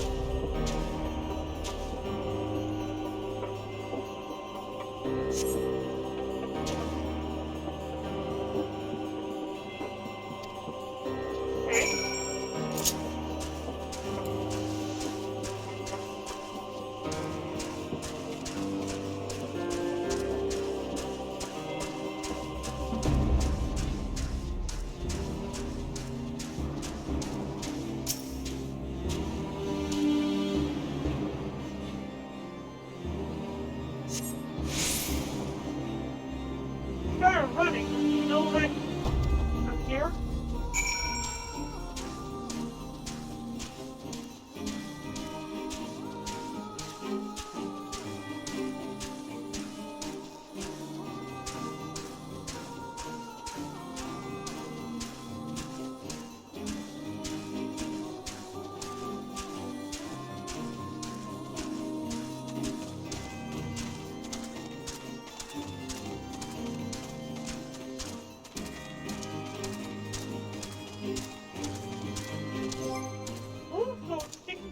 Sovereign mind. What happened?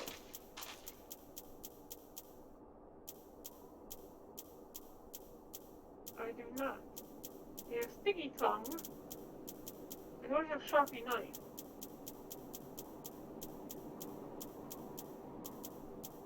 Unfortunately. Can we see what these skills do? No? Okay.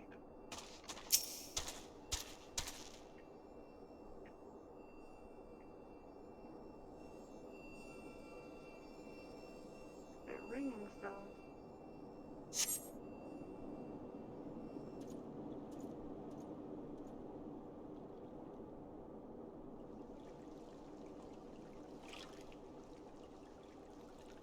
Hey, hey! Where the seven hells are you? I'm freezing my bullets out here!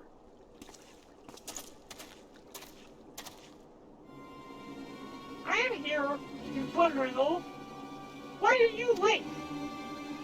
Standing on the wall, why else? I have duties to fulfill, you know. Your sole duty is to Bloody echo, lower your voice, or they'll hear us in the light from front. Yes, of course, the temple lights are mumble mumble in snow cloak. That's what you bring me? We already knew about Mumble Mumble.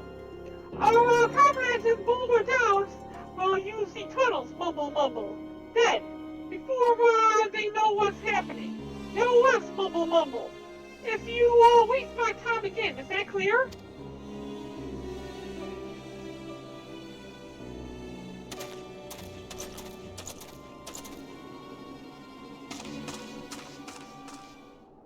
Well, Mumble Mumble.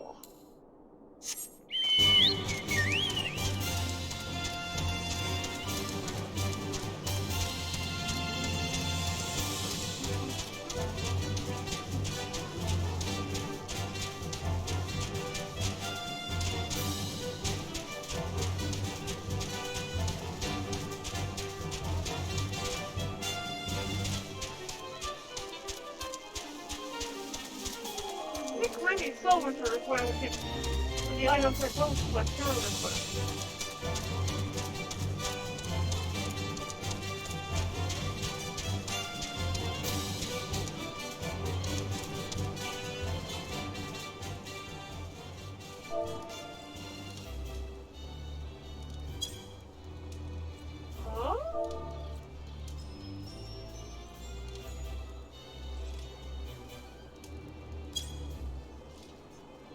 Okay. Next week.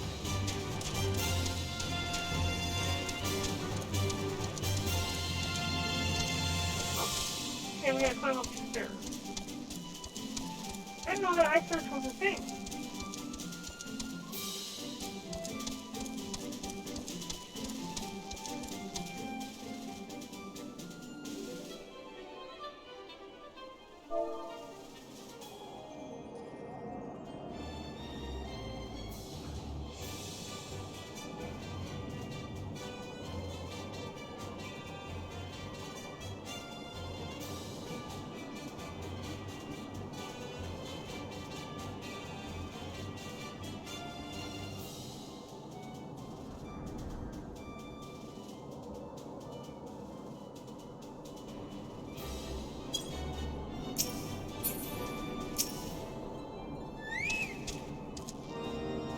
Well, did your investigation bear fruit?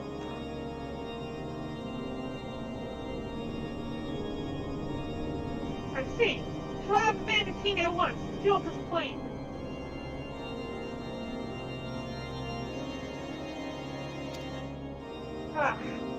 Would that you have come, would that you could have heard their words more clearly. Yet the few snatches you were able to get are nonetheless enlightening. It would seem the heretics are aware of our operation and are confident that they could thwart it. The comrades from Boulder Downs are key to their plans, which means it is our key to our plans that they be rooted out and put to the sword. I'm gonna get this evening service done.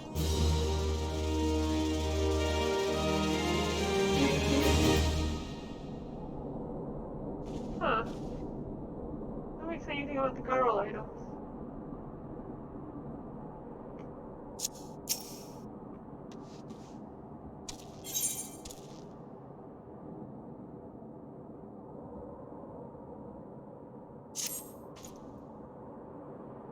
We have long suspected that the heretics use a network of secret tunnels to traverse the highlands undetected. Given what you overheard, I fear that Snowcloak may be riddled with such passageways, and that the heretics in Boulder Downs are planning to use them to take our forces unawares. Needless to say, we cannot allow that to happen. A contingent of House Durandare a night are on patrol in the area, and I shall order them to begin searching for the heretics at once. But knowing nothing of our enemy's numbers or readiness, I cannot say for sure that they will be sufficient. I will put my mind at ease if you would consent to assist my knights with the search. I know they would take courage in the presence of so storied a warrior. Free rendezvous with them at Boulder Town. If Halon is kind, we may catch these heretics before their plans come to fruition. Show them no mercy, Barren. The lives of our allies are at stake.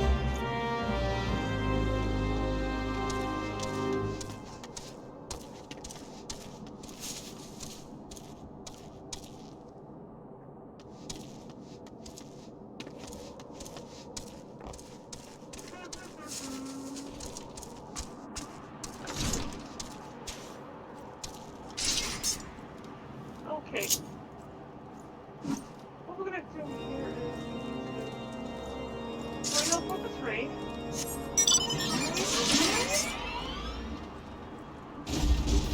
Whoa! Raids from Europe coming eventually. Oh, interesting. So cool. Okay. We have to head south. Hopefully. It's a good place.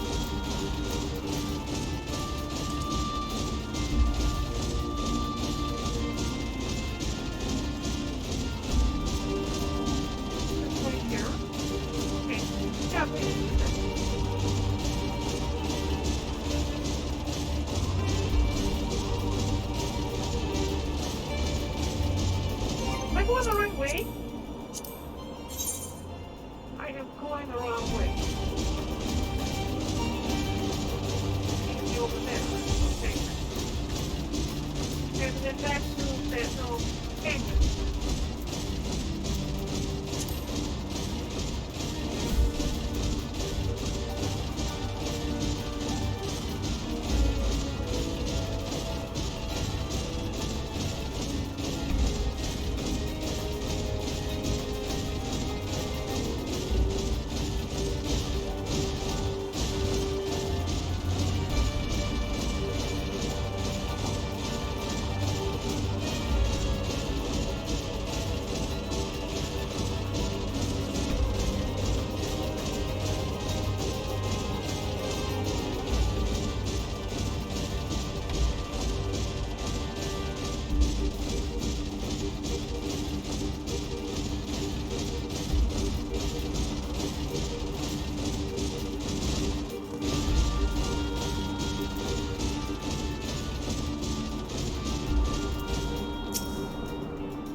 I need to go down here anyway. Okay. How convenient. I don't need to kill that one. Not that one either. Oh, there's something down here. Like a cave cavern or something?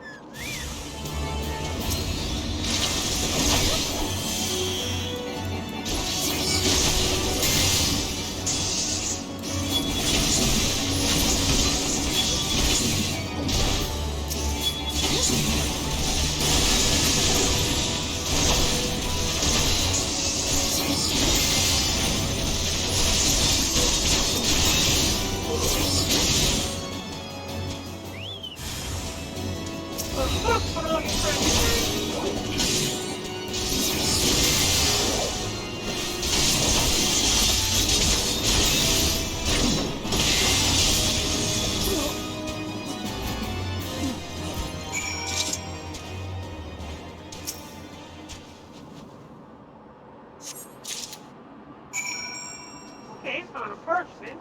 This is called Drillma. And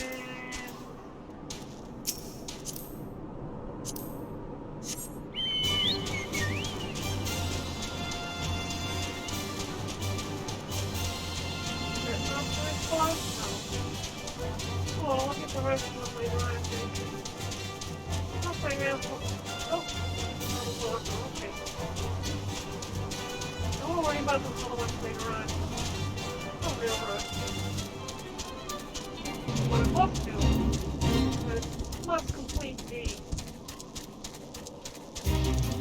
storyline. So that's the only thing I can do right now.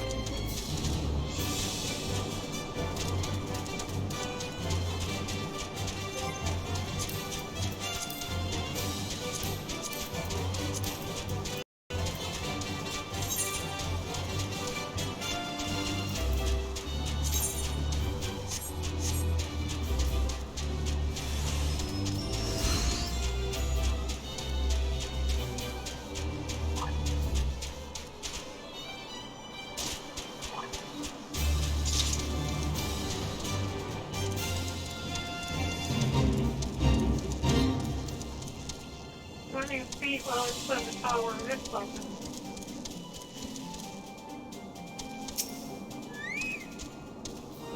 I ain't sent no word of your coming, Barren. What has happened? What is that in your hand? All your knights are dead.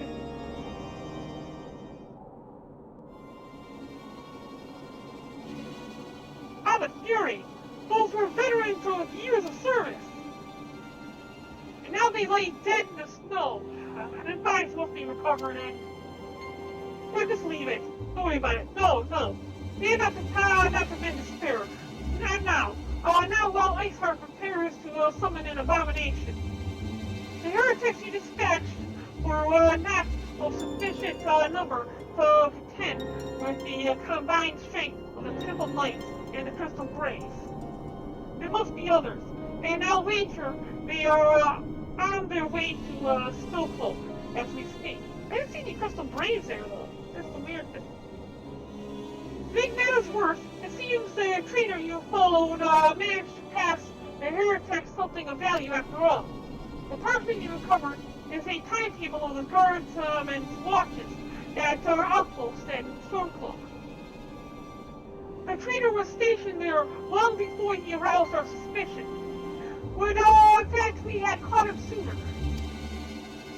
This information the heretics would know when the watch was weakened. They could use their tunnels with impunity and prepare their ambush. The timetable has not changed, you see.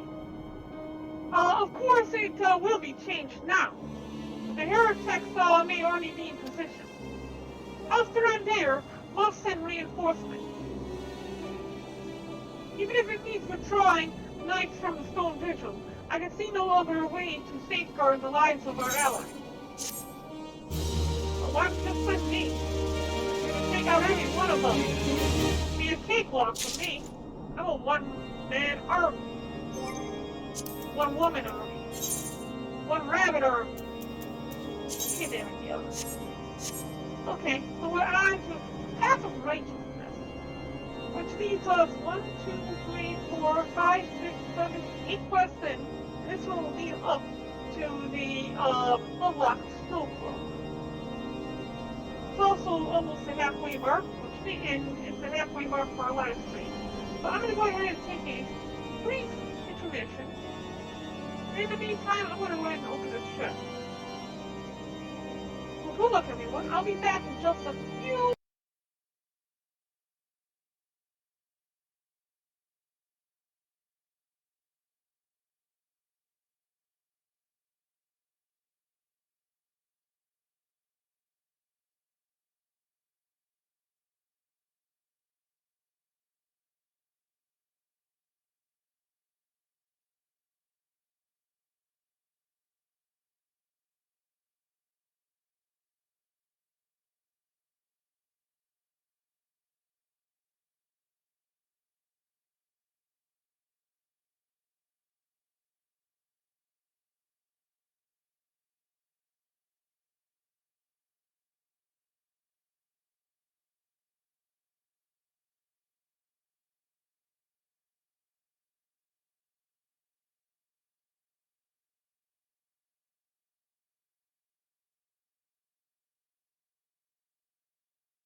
Okay, I'm back.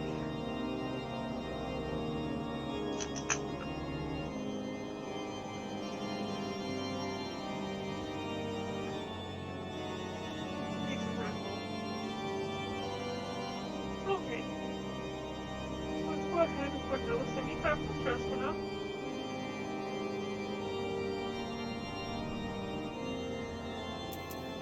And time is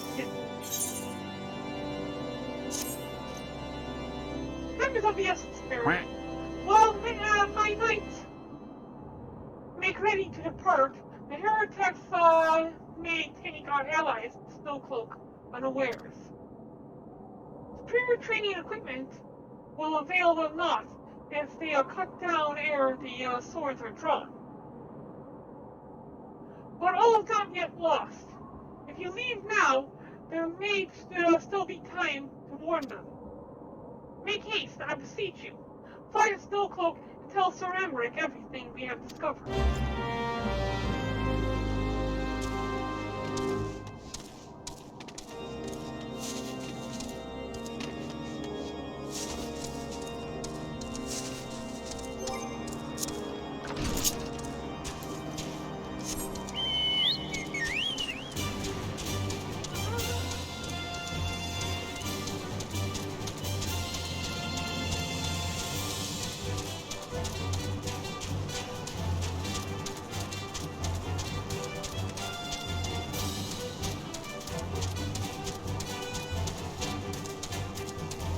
Huh. That's an interesting thing.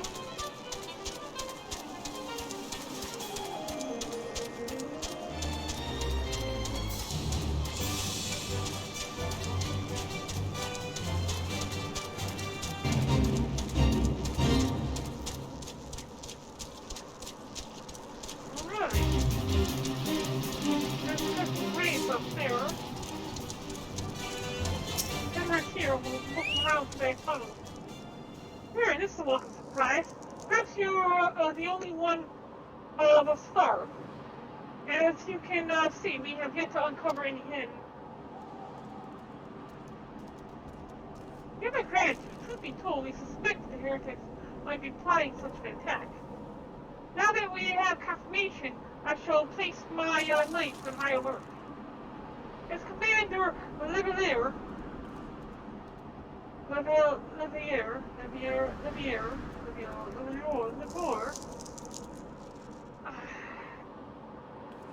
been informed, Braves must be made aware.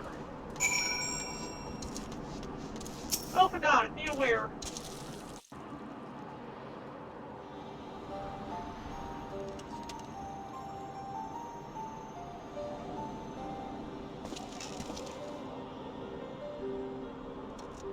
It must be here. I'm certain of it. Why else would they go to such lengths to defend Snowcloak? What a pity this discovery comes when our enemy has at such a disadvantage. Well, whom we may be, the heretics know they train far better than we. I dare not think how many are watching us at this very moment. If we use explosives, confound it. It's all wrong. They try to have us scrambling to save our own skins when we should rightly be straining every sinew to find hers and stop this damnable summon. There she is! Come here, bro! Oh!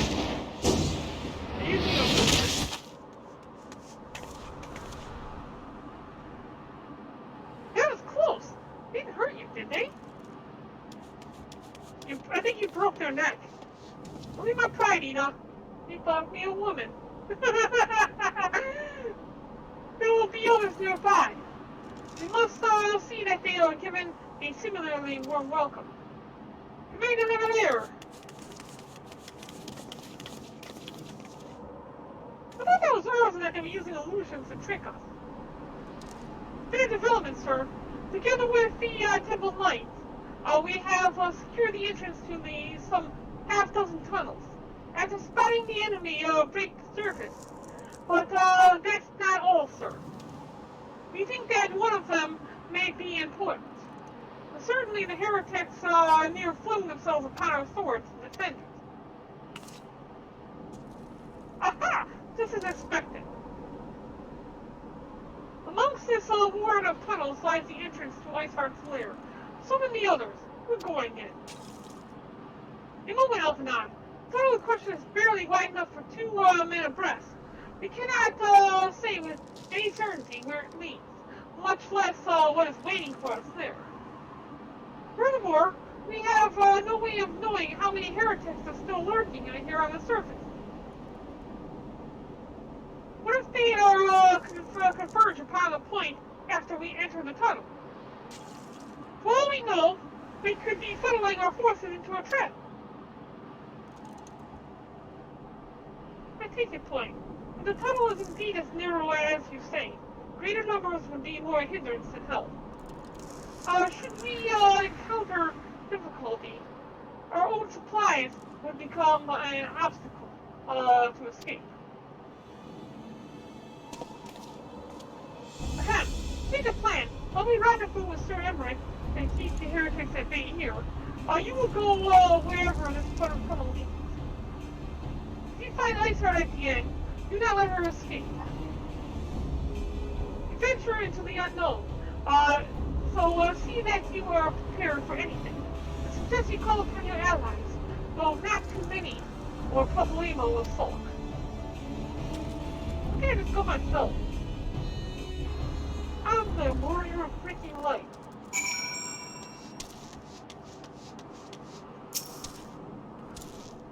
Entrance to tunnel, madam? Just over there. Had we not seen the heretics break the service, we would never have noticed it. Per Sir Emmerich's orders, we will stand guard outside. Please be aware that even should you encounter significant resistance, we cannot leave our post. Alright, well here we go. Time to get moving.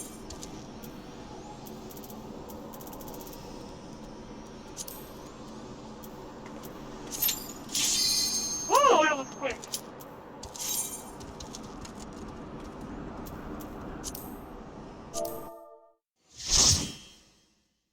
Hi! First time here. Also live streaming.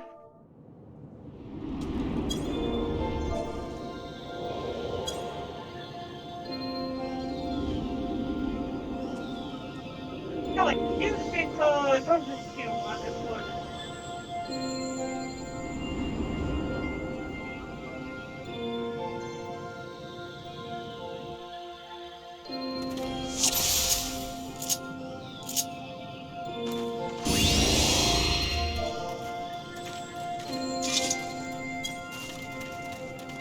Okay.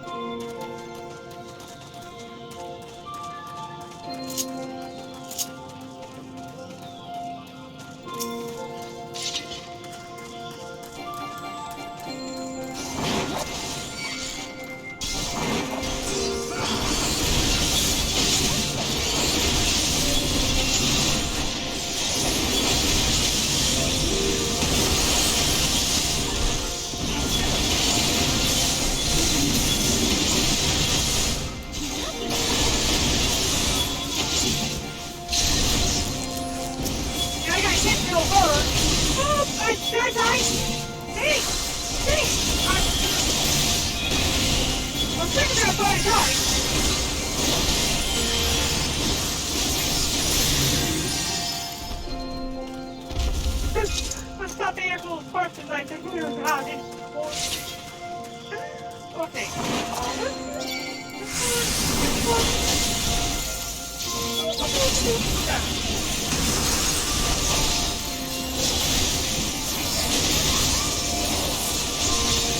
I have no idea what I'm doing here.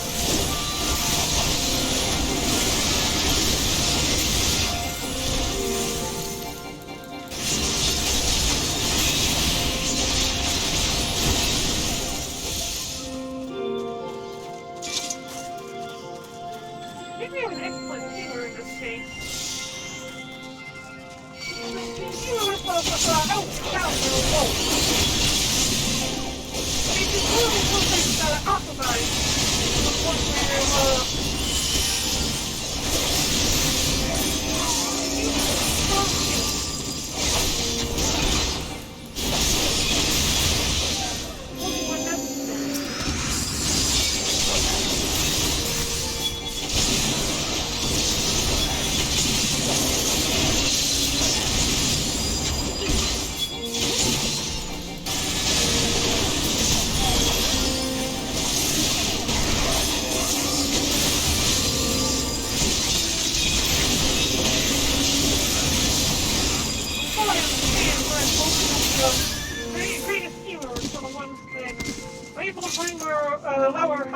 brought down near to the brink of death. Or if finding it necessary, still be able to do what else.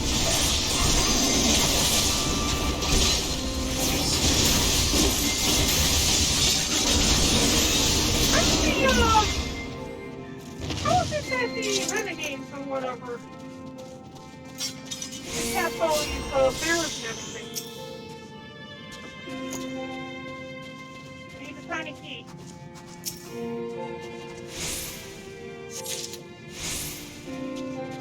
Is it everybody's first time here?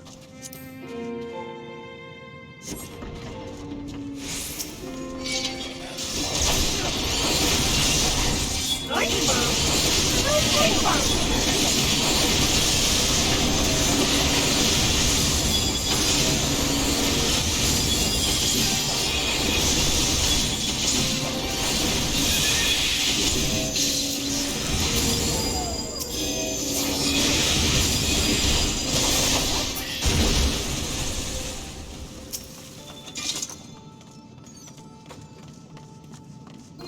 But I have no idea what to do.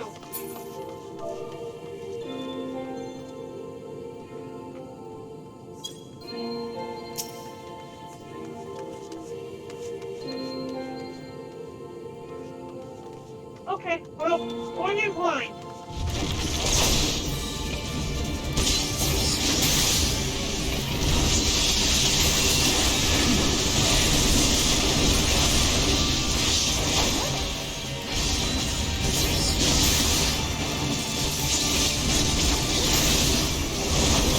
So far, so good.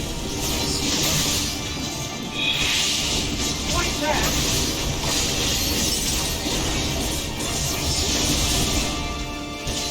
Holy crap! Okay, get out! Get out! Get out! That's bigger one. I guess we're getting back to this side of things. I can stack with some kind of keep up on. But 1 minute. What the heck is what's all that kind of stuff is that?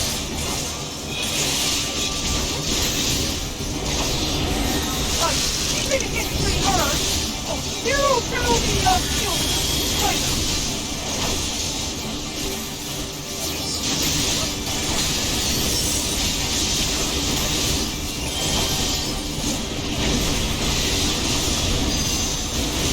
all our protection. And we're good.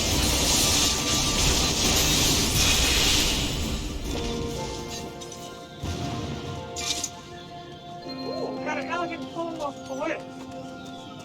Still have navigator and navigation time on you though. Get the map. Woo! Well, there's 50 maps.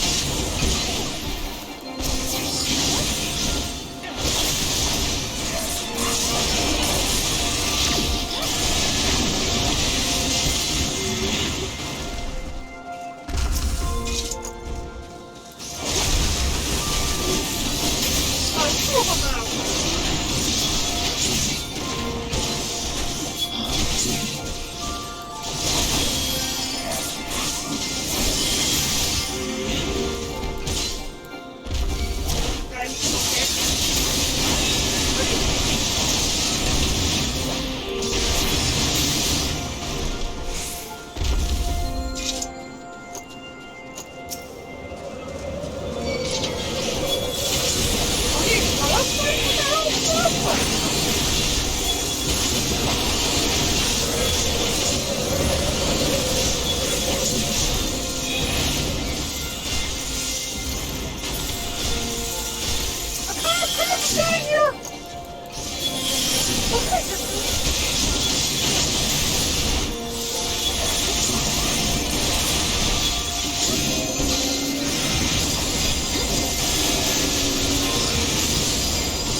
I like this guy's spear though, that's pretty cool.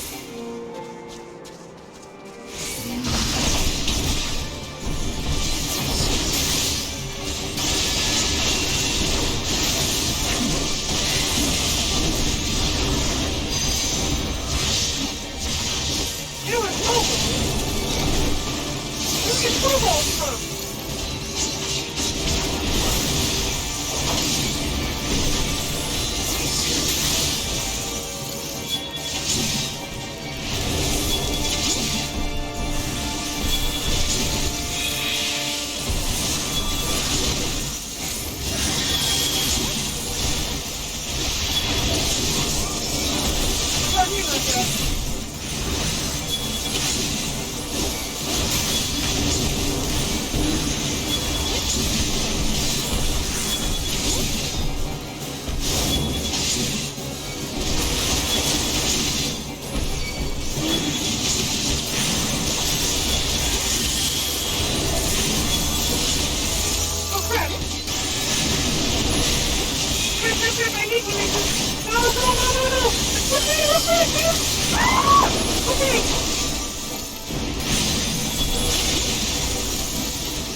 Don't worry about that just yet.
are gonna be fun.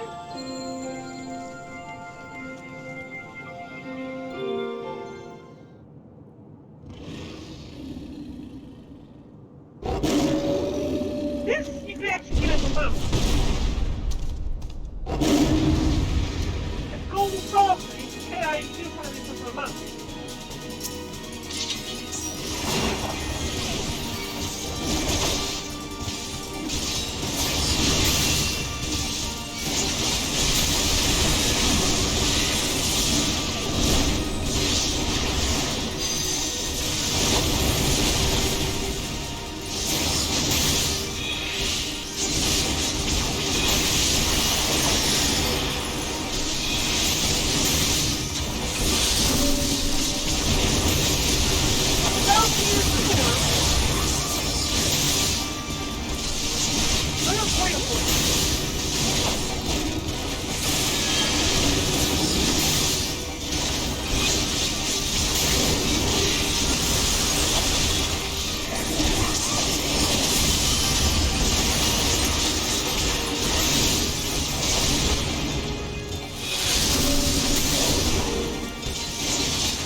The tales do not do you justice, warrior of light. Ooh. What do we have here? Yes, I know who you are, and you know who I am. I'm gonna guess your name's Sarah? Sylvia? Sephiroth? You Sephiroth? In Rule 64 I was given the whatever, name right? Izel, but I earned the name Iceheart. Oh. Tell me more. This endless cycle of hatred, of bloodshed, of sorrow. You would see it continue, O noble warrior of light. Possibly. Tell me more. I would not. I will not. I will bring an end to this war between dragon and man, no matter the cost. In time, you will come to understand that what we do for the greater good. For Eorzea, for Hydaelyn. Oh, she knows Hydaelyn. Can I get Hydaelyn's name of the planet, is it not? Yeah, okay. I don't think she even thought about the crystal island.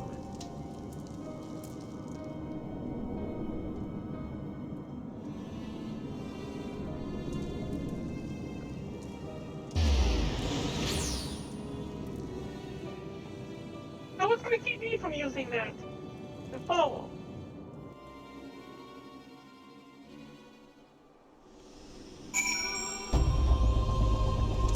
There's actually nothing that was keeping from following you. That, portal. That took longer than expected. What news, Barren?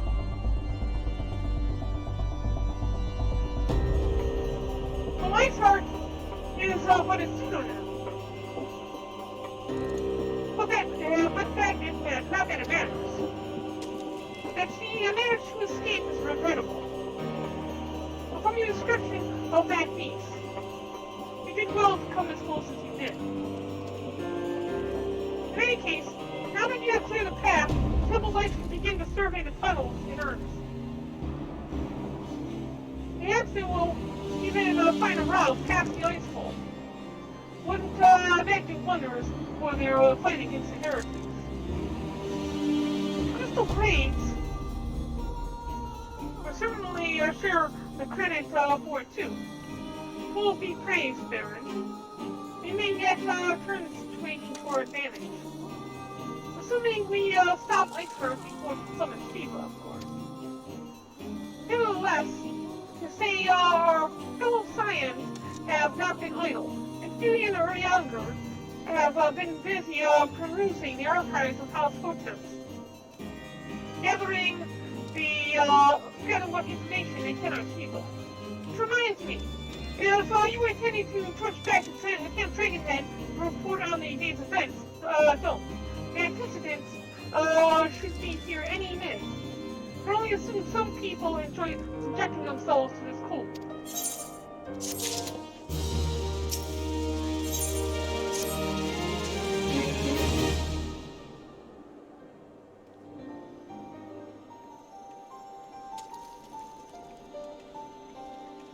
Oh, I want that. That's a nice looking outfit. Antecedents. You come to us straight from the archives of the House Hortense. I trust your time there proved fruitful. What that it had, Urianger and I scoured countless texts. But what we found was some questionable veracity. Thanks for the 4 lemons, Wolfman. Accounts of Shiva's life and deeds are sparse and contradictory, only agreeing upon one point. She lay down with a dragon, the gravest of all sins, according to the Ishgardian faith. In the eyes of Iceheart's followers, this was a holy act, the blessed union of a man and dragon. How would that even work? How such a thing came to be possible is quite another question. Suffice it to say, I very much doubt that we will find a useful answer in the archives of House Hortense.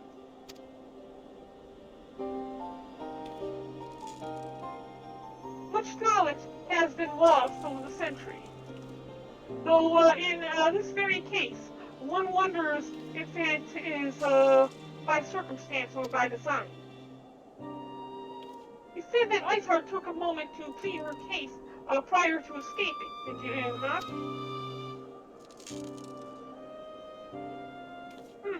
Even without prejudice, most would agree that bringing an end to an endless war serves a greater good. I think Sir Emmerich might take issue with her methods.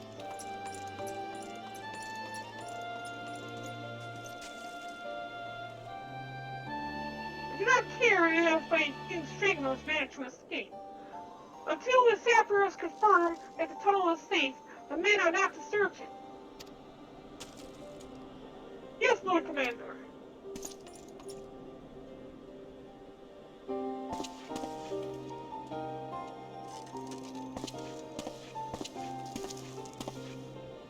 You pursue your foes with less zeal than I expected, Sir Emmerich. Lest you misunderstood, I do not deny that our enemy enemy has given us good reason to be prudent. I merely meant, you being a man of faith, that I had expected a certain single-mindedness. After all, was it not by the will of Halon that your ancestors came to this land? Why, they took up arms against the Dravians? What would they have done in your position, I wonder? There are those who believe that faith is renunciation of free will, that unquestioning devotion is required of all who would live a life in service to the Fury. Sir Trench's fervor may well serve a knight on the front line, less so a leader of men. We are all at liberty to interpret the scriptures as we will. I choose to believe that the Fury would value the lives of her followers over the deaths of her enemies. But I would not presume to speak for the Knights of Eld. 'Twas a different time, nay, a different era. Scripture tells us only so much. With that, it told us more.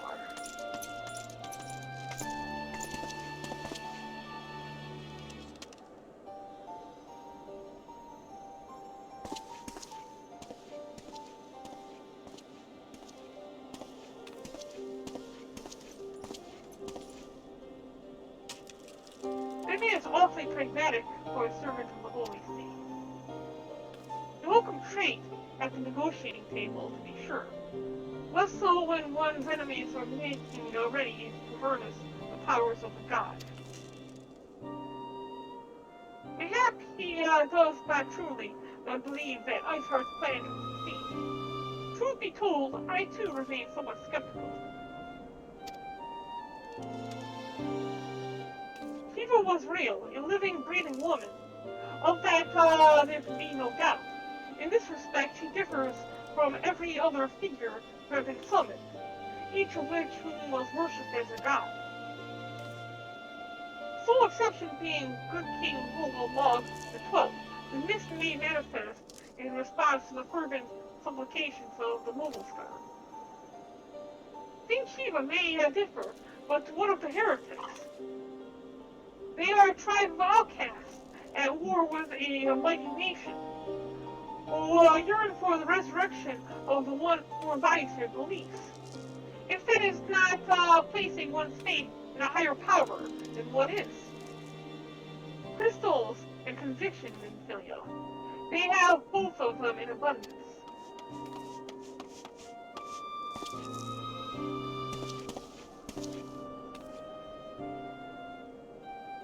Can that truly be all that is required?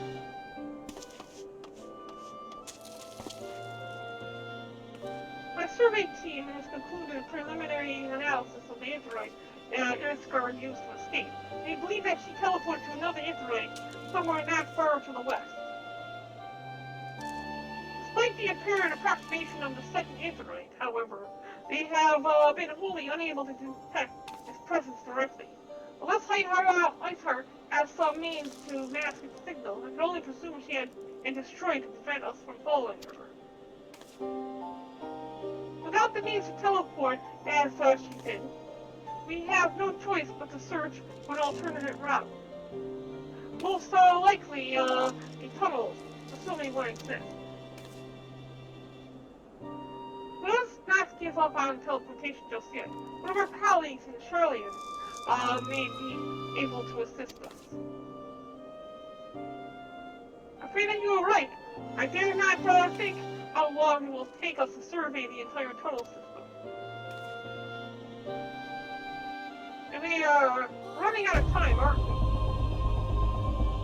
So we don't have too much time to wait for Charlian to answer.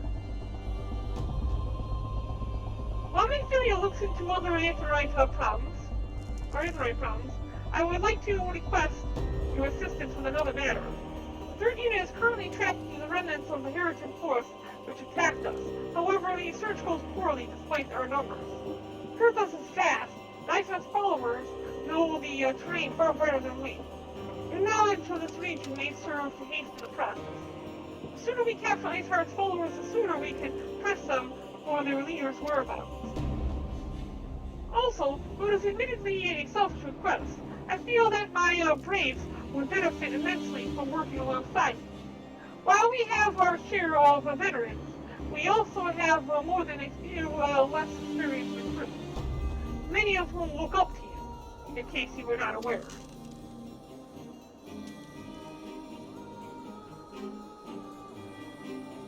Good, I knew you would understand. You listen. I can appraise you in the details. When the task is complete, come and find me at the observatorium. Captain Yilbert and I are meeting there to discuss the latest developments in his investigation. Temple Knights shall hold Snowcloak in our absence. Let us leave them to their work. Ours is more pressing.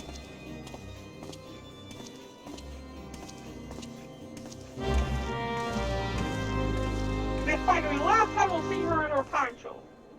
I was acting.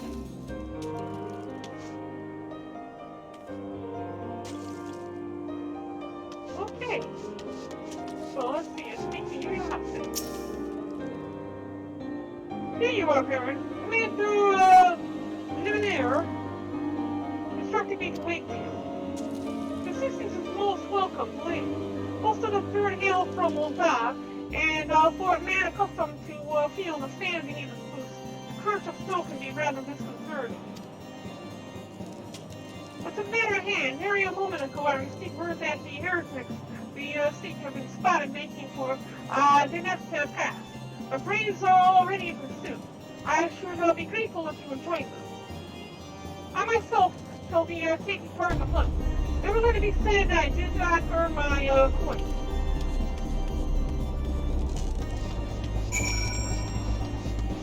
Alright, so we need to pursue the heretics through this path. Let's take a look at our map. Over here. So let's right over. Well, my sword.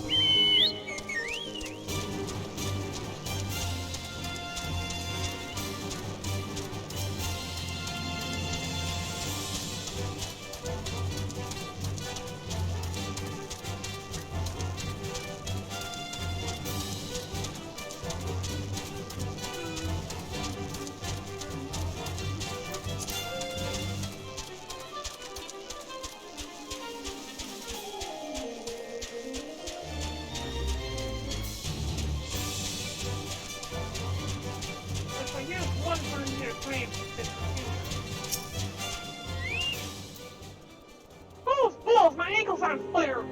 Caught my boot on a rock or something and twisted as it fell. You always went on ahead to that pass. Rory, you might catch him. If you aren't sure where to look for tracks, snow is fresh, so they shouldn't be hard to find. Draco! How you doing, buddy? Thank you for the host! How you doing, all of Draco's viewers?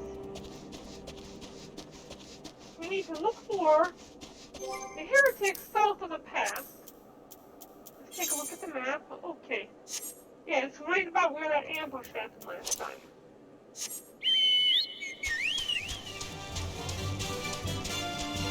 We're gonna head up here. We're gonna ignore that monster. It's something that can't be taken down. We need a couple people to take that one out. Even at a higher level, because it sinks you down. Ooh, ice cream! I love ice cream! Yay! Thanks. Thank you so much. Okay, you know what I'm gonna do here, Draco? You seem so kind and you brought me some viewers. Let's go ahead and put in another 75 in this chest and pop that thing open. That's a way of showing thanks and showing welcome to the new people.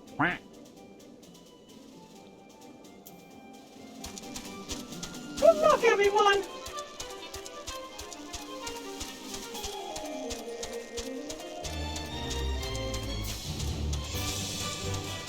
I wonder what this is. It looks like it's like glass or something, right? It's kind of bloody glass. Question how that was made. Then we go down here. And that would help. And this is where all the ambush was last time. Okay, for Prince, southeast.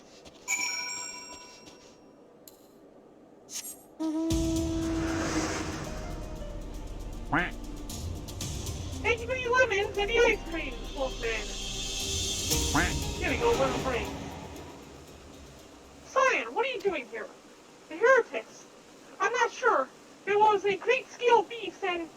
Yurase. I think he went east on his own. The heretics split up, so we did too. Okay, we're gonna keep following them east. You don't have much further east than they're able to go. Yurase, you alright, little buddy? Oh, here we go, some enemies. Uh-huh. And, oh, that was the wrong button. Oh, there we go. This guy. Good night, Draco. It's good seeing you, and thanks for stopping in. It's always nice to see you.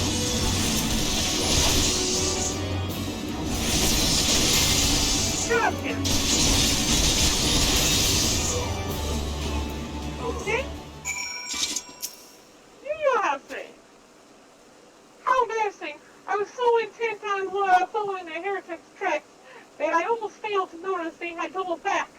Almost, mind you. One tried to sneak up behind me and got a knife in the gut for his trouble.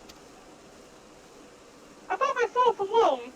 Well, he is one small scrapper, but he is a scrapper nonetheless. So I started searching in the dead man's knapsack for anything of interest. And lo and behold, before his friends found me, I came upon this. Withdraw in groups of 3 or less to the observatorium.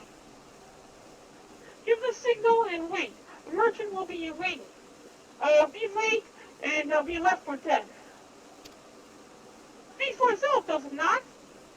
They can't possibly mean to rendezvous inside the place. So, we should restrict our search to the surrounding areas. Let me rephrase that. You should restrict your search to around wilderness, around observatorium. I will need more than a moment's rest to recover from these wounds. I'm just shaking off. I mean, seriously, like, this ninja, they have somebody in the gut, and now he's complaining about injury.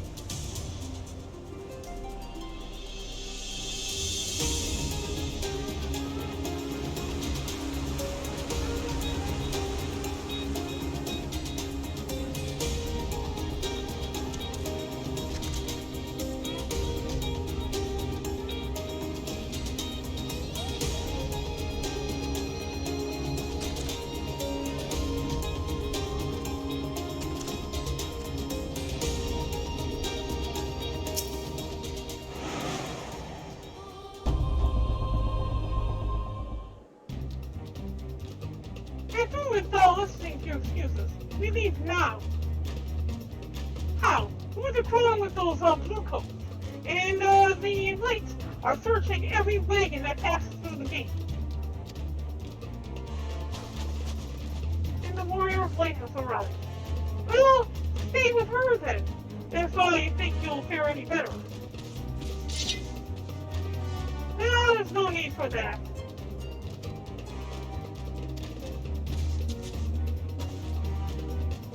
There are places like this in my homeland. Sacred snow-capped peaks where the blood must not be shed. Oh, Yuki! How Yuki!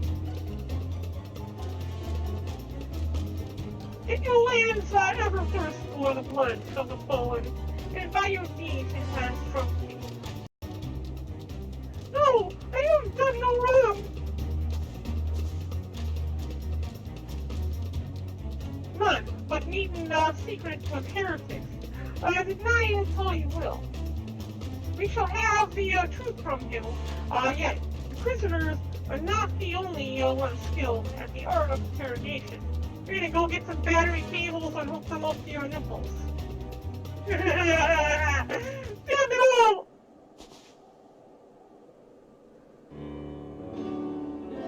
Fancy meeting you here, Barren. I presume you work with the third Brata uniter? What a tangle of web. Lest you wonder, we came not for the heretics, but for the merchant who has been conspiring with them. It came to our attention during the course of our investigation into Ivy. It bears belief, I know, but it seems our favorite Garlean spy may have been providing assistance to Ivy. We're not related efforts to Lady Eugery and her shinobi. Oh, she's starting off a shinobi squad! Sweet! I love that outfit, by the way. We might never have discovered this connection.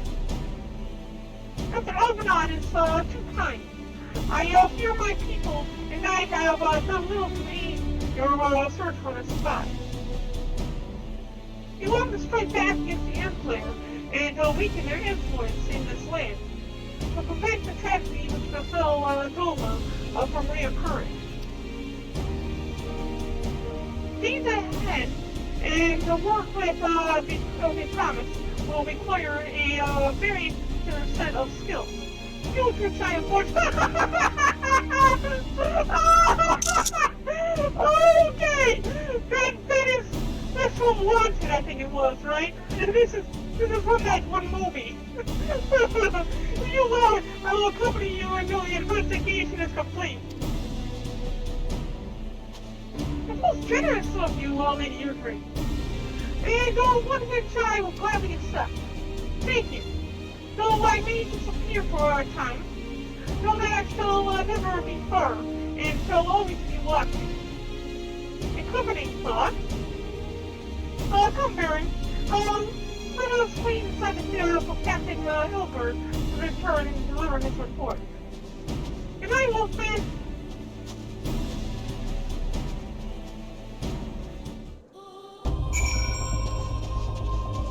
Head inside to speak with Alphanon.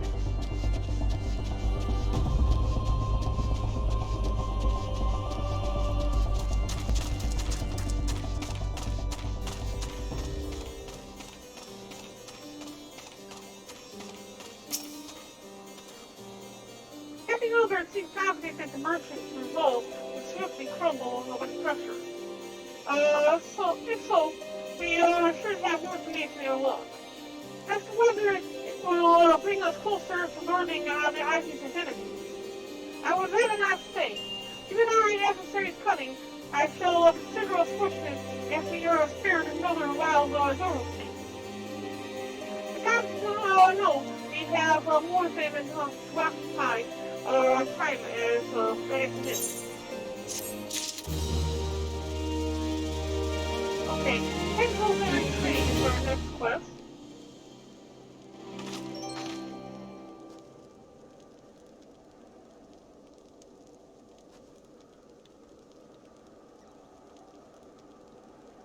Potentials and trade. Let's see here. 1, 2, 3, 4, 5, 6, 7, 8, 9. We're done with 9 quests out of the 18 that we had slated for tonight. We only have 1 hour left worth of time. So we might not even get to finish this. Perhaps we'll be able to get as far as the trial. But we might not be able to finish this tonight. Thanks for the lemons.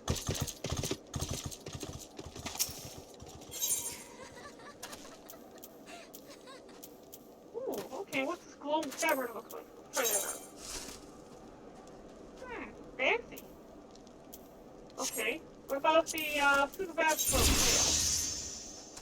Era? Ooh, okay, how about this one?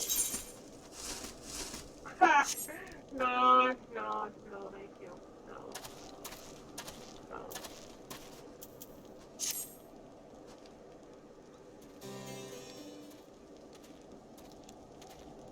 Oh, here we go! Here he comes! Man of the hour!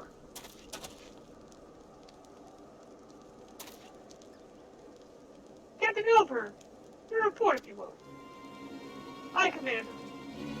Firstly, with regard to the heretic we captured, I regret to say that the man could tell us not that we did not already know of Shiva. We have since handed him over to the Guardian authorities. Henceforth, the Holy See will pursue the matter independently. Our inquiries concerning the Ivy, however, have proven more fruitful. We have ascertained the channel by which the heretics acquire their information on the shipping routes. Go on. To recall the flame we first identified as being the Ivy's employee. From him, we were able to trace the trio of conspirators, each taking us closer to his master. Last, the trio came to an abrupt end. Fearing that the investigation had been compromised, we took the necessary steps in detaining all suspected of conspiracy. There were 5 on our list, including the flame stationed at Revenant's Toll. A man's primary duty was to keep an inventory of donations from abroad, the particulars of which he would share any with benefactors, therefore ensuring that needs did not go unfulfilled. By virtue of his role, he was privy to the details of all shipments bound for the settlement. Needless to say, they included those originating from House Fortune. He knew the precise route the caravan would take, and he sold that information to a merchant. I think I could guess which one. None other. With a little encouragement, he soon confessed to knowingly aided in embedding the heretics. Well, that is one mystery solved at least. But what about the Ivy? Are we any closer to prizing off his mask? I dare say we are, Commander. A relentless pursuit has forced him to commit a grave error. In a desperate bid to cover his tracks, the Ivy resorted to exercising a certain administrative powers available only to high-ranking members of the Immortal Flame. Really? You consider, then, that our investigation is known to barely a handful of them. The field of suspects is greatly narrow. You mean to say that the agent is among Raban's innermost circle? Someone who has been with him since the Immortal Flame's establishment? Maybe even Raban himself. It's the most plausible explanation. The infiltration likely occurred during the company's founding, with the groundwork for the act being laid beforehand. Slipped into a position of authority, unremarked, and remained above all suspicion all these years. I too was surprised. Although I really should not have been. Of the 3 great companies, Oda was ever the more vulnerable to infiltration. Both Minza and Gridania had long-standing armed forces and lent themselves well to the formation of the Maelstrom and the Order of the Twin Adders. To all intents and purposes, it was the same people, loyal ones, mind, under the same leadership. Only the banner was different. Not so the Flame. Oda's military was made up of a desperate order, made most of which were glorified mercenary companies that answer only to their paymaster. Hardly an ideal environment to which they established something as high-minded as a grand company. Also the reason why I joined them was their loyalty only to the coin. The difficulties Raban faced when founding the Immortal Flames are well known. Even after he convinced his fellow syndicate members to share the rank, there remained the small matter of finding enough bodies to fill the ranks. Indeed, in giving the pressing nature of the Imperial threat, that meant recruiting every passing spellstorm. Amidst the chaos of its founding, it would have been child's play to infiltrate the company. A good deal easier than now. The Immortal Flames have been caught between conflicting interests, the public and the private. Though the monarchists ultimately agreed to support the organization's founding, it was not out of charity that they did so. but simply self-preservation. Had Neil von Barnet's ambition been any less apocalyptic, you may be sure that they would never have risked supplying Raban with an army. But I wonder they did not attempt to extinguish the flames the moment the danger had passed. Returning to the present. Even as we speak, the Argoban allies are shadowing several high-ranking flames, any one of whom could be the Ivy. Considering to deal a blow against the Empire, the refugees were eager to lend us their aid. I expect to hear from them ere long.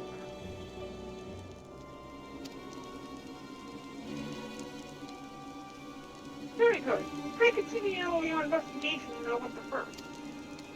Meanwhile, as the second attend to unrest, the third can join the fourth in inspecting crystal shipment. If they notice anything unusual, I want to know about it.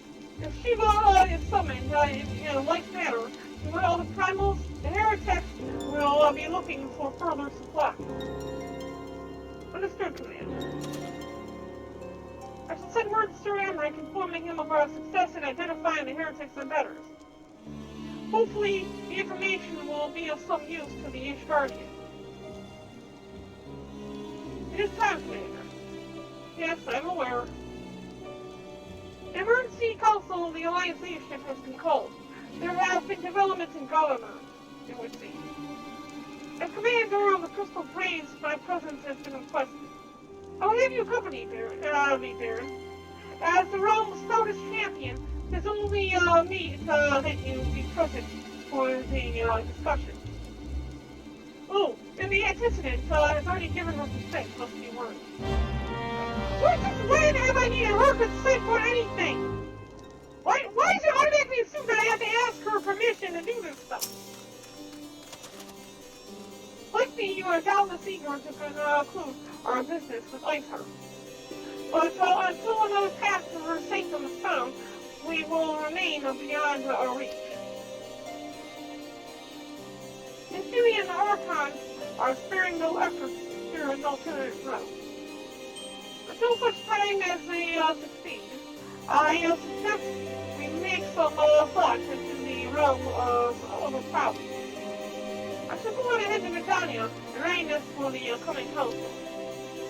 Maybe I go to this altar and we shall make our way to the Lotus Stand together.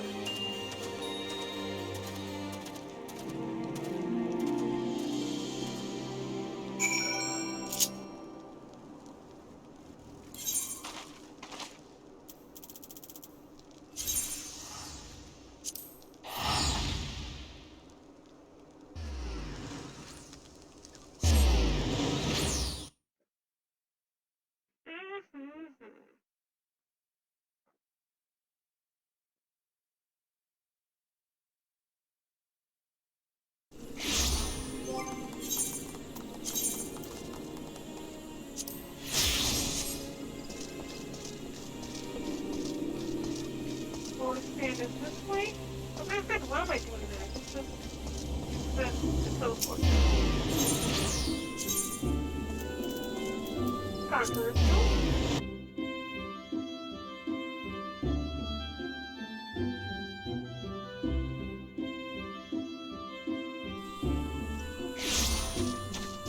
There's one here, we're gonna go this way. Oh, no. Oh, not you, Silver.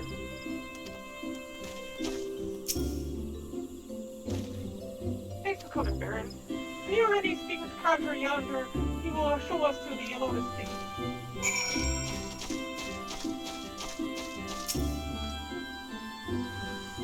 The Alliance leaders await you at the Lotus State. Will you be joining them though?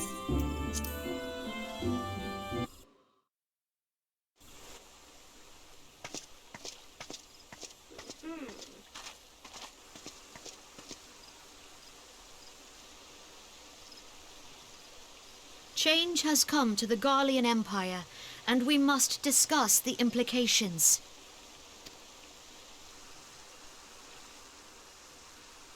The rumors are true, then? The War of Succession is ended.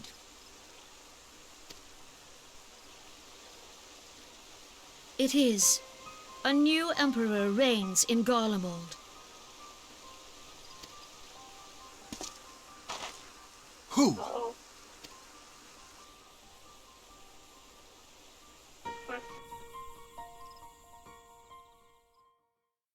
Is he militaristic? A peaceful kind of emperor? The birth and all too rapid expansion of the Garlean Empire is commonly attributed to the strategic brilliance of Solus Zosgalvis, yet he did not rule alone. Several members of the royal household also distinguished themselves during his reign. Nevertheless, it was the eldest son who stood to inherit the throne, until his most untimely passing. His brother poisoned him, most likely. That's how I would have done it. I thought us fortunate when I learned that the Emperor had died without naming a successor.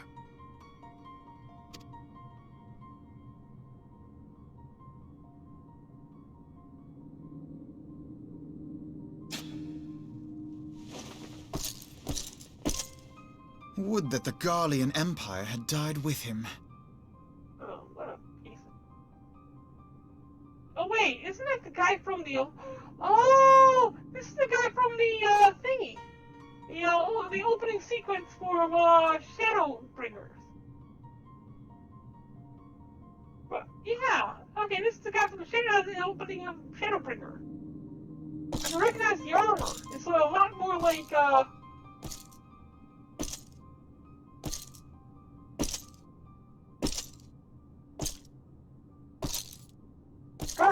Garland's armor. 'Twas the grandson and his uncle who had the strongest claims, was it not?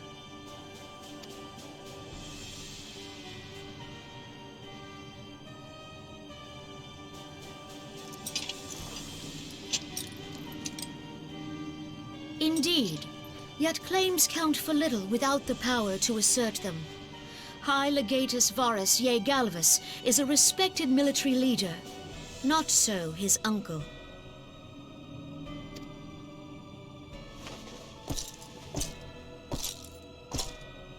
So young Varus has torn the crown from his uncle's grasp and taken his place at the head of the Empire.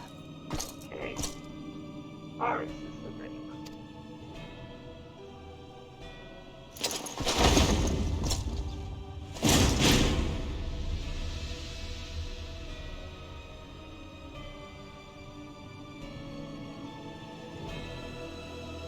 You look unhappy.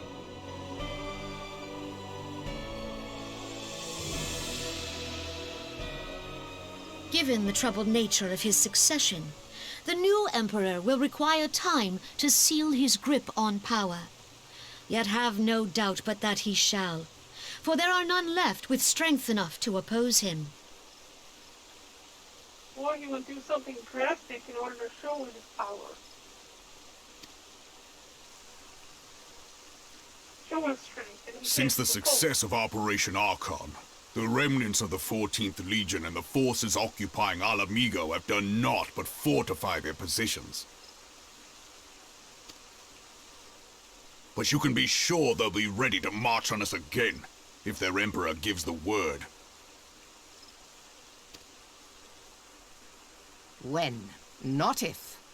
They say this Varus was so set upon Eorzean annexation that he spoke out against the Meteor Project.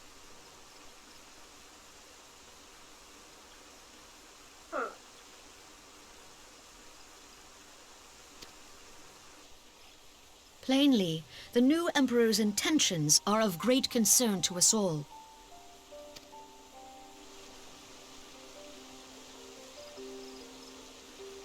I propose that we set aside the Cartano dispute for the present, and discuss what measures the Alliance might take to prepare for a resumption of hostilities with Garlemald.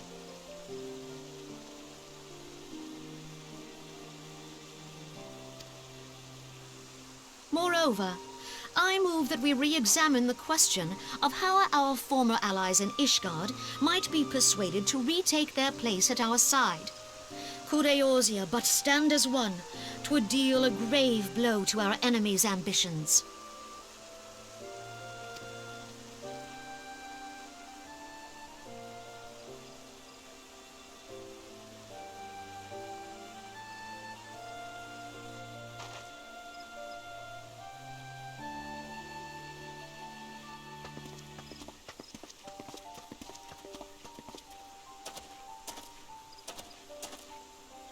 Well, I suppose we should be grateful that they have finally acknowledged the inevitability of Imperial attack. Who knows? They may even do something about it. Or maybe not. If only the leaders of Ishgard would follow their example and stop hiding behind their gates, praying for the coming storm to pass them by.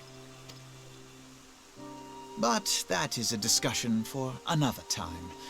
At present, I am more concerned by the fact that the Alliance's mooted preparations will be made known to the Garleans many moons before their coming. So long as the Ivy eludes our grasp, no secret is safe.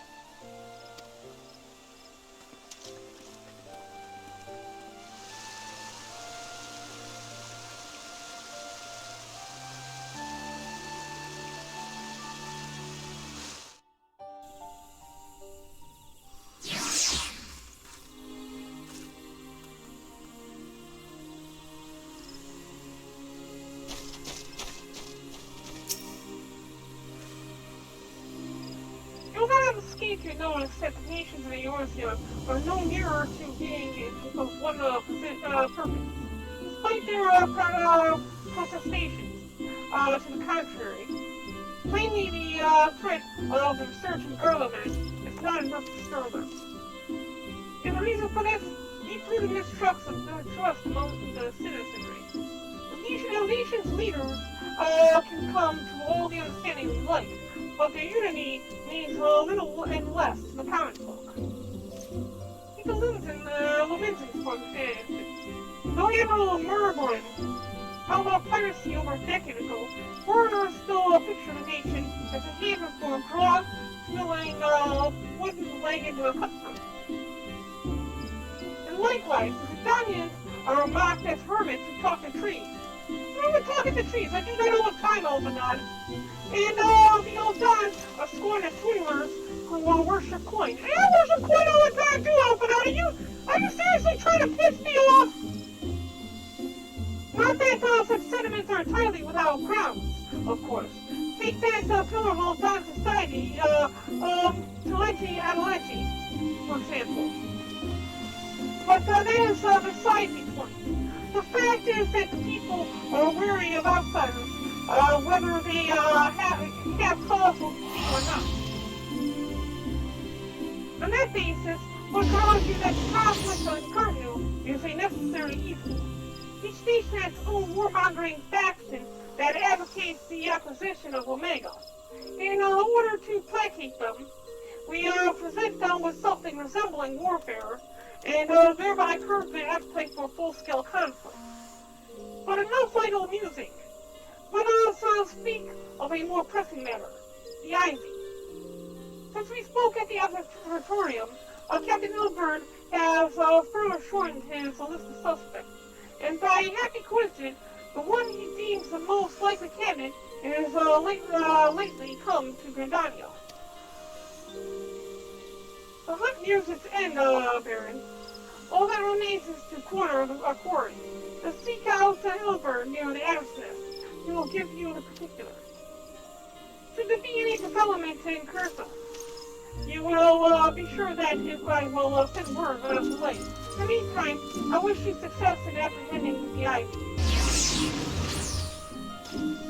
I need to speak to Ilbert in Grandania. Where is Ilbert here in Grandania? Map? No, we don't even need to do that. We just go up here into this. Up this way. And this way. And we'll pretty much already be there.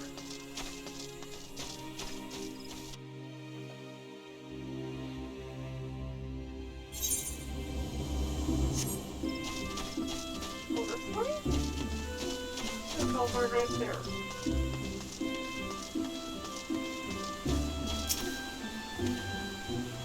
Thanks for coming, Sire. Dallas Clear has informed you, but we have unmasked the Ivy. From this point on, you must proceed with extreme caution.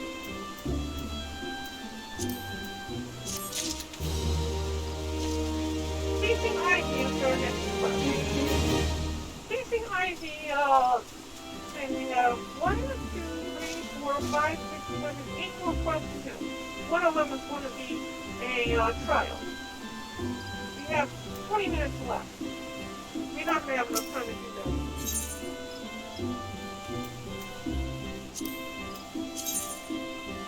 So plenty is going to come to an end before we have completed before we complete everything. Things are close. Oh, that's an interesting looking coat. That is a very interesting looking. You can see your pants. This was not meant to fly. Okay.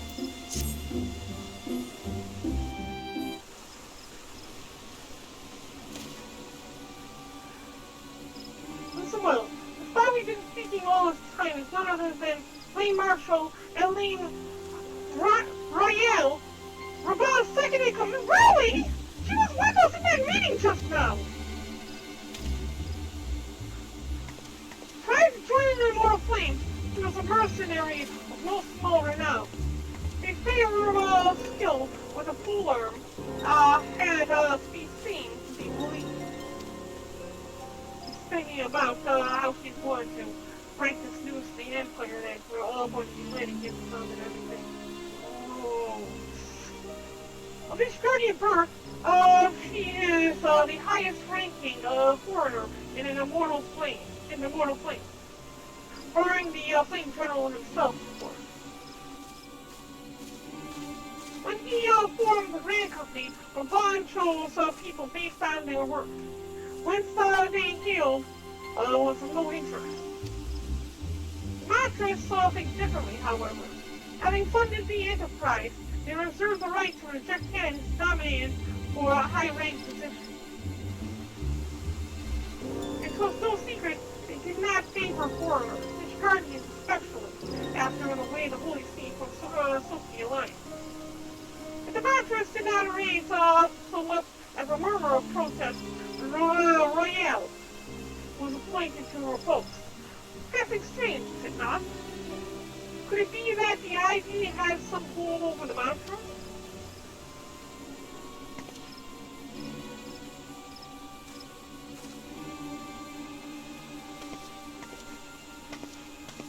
You know, we're following her.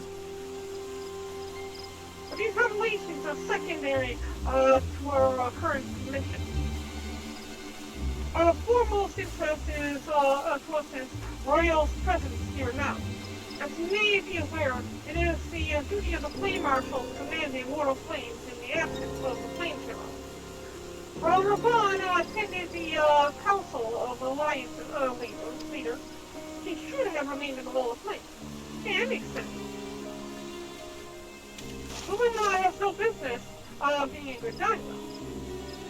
Yet here she is nonetheless, on some pretext. She is up to something, mark my word. And as we speak, I have a dozen men trolling the Flame's records for evidence of Royale's guilt. But if we can catch her red-handed, we shall have all the proof we need. Brings me to the plan. I have people watching the city gate, the airship landing, and the docks. Every point of address. She cannot leave without our knowledge. All that remains is to shadow her until she betrays her true purpose. Then I rely on your eyes, Sire.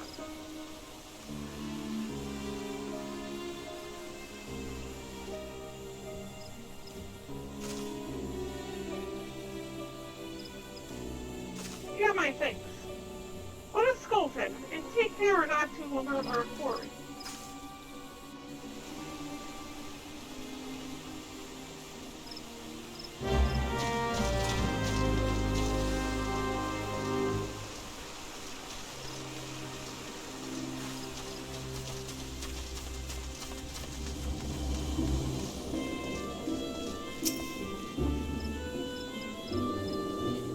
Rise head in the direction of the full-back shape. Let's be silent.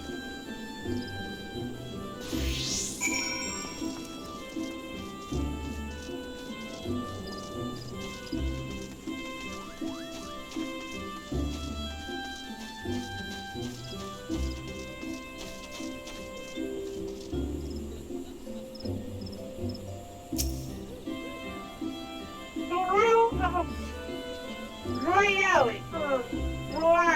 Royal. Well, in this case, Royal.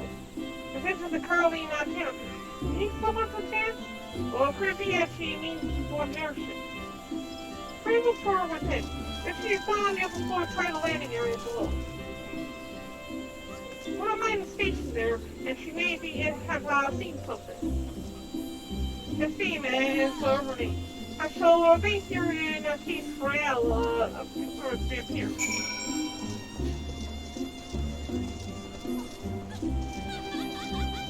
Gonna go down below. Can't jump over these rails.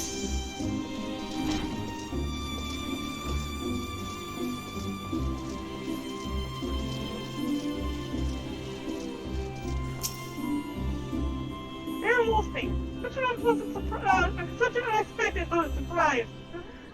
What brings you here? A social visit, you say? How pleasant! No, you didn't come this way. I've noticed every passenger, and none bore any resemblance. Well, don't let me keep you.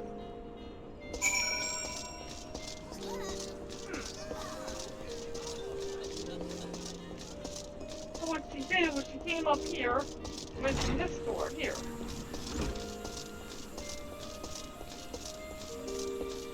But then he should have saw her, and she came back free. No one had seen you, say. And you're sure she did not board an airship? She didn't come back out either. Who the second hell could she have gone? The roost! How could I forget? Oh, strike me down for a fool. I'll search the premises. While I do that, I need you to speak with the men I posted at the three main gates in the pier. Find out whether there have been any suspicious activity, and then meet me at the Everett Plaza.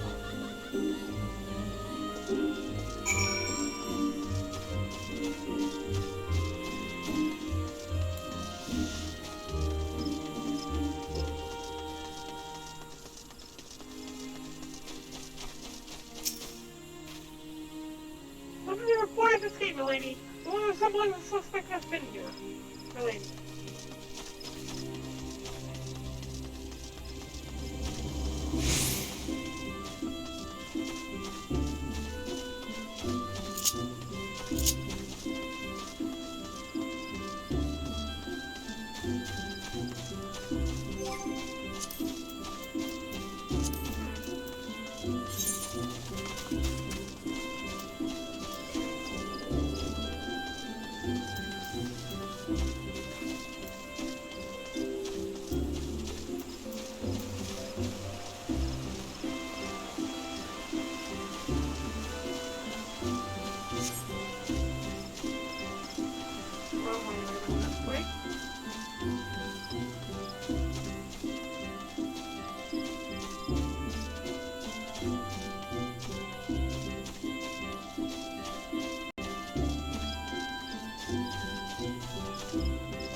Oh, madam, the suspect didn't come this way.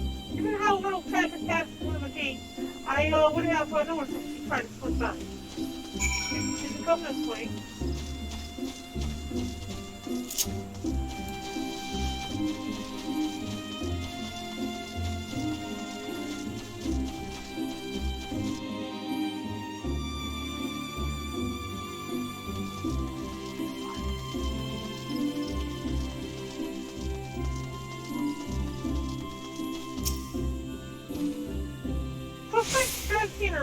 Let's check with one of the others. The last one we need to look for is going to be just up here.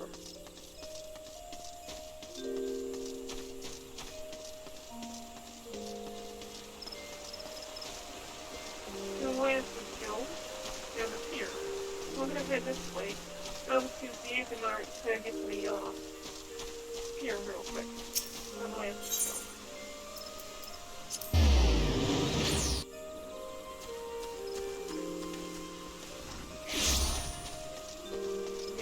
Right there. No, madam, a few holes in women did leave on the last ferry, but none of them match the suspect's description. Don't forget that we live in a world where there are glamours that could easily change your appearance.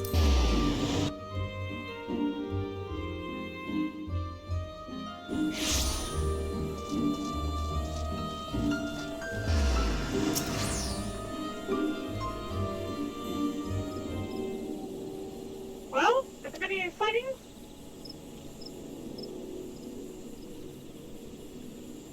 Damn it all. I tried to roost upside down, but Royale was nowhere to be found.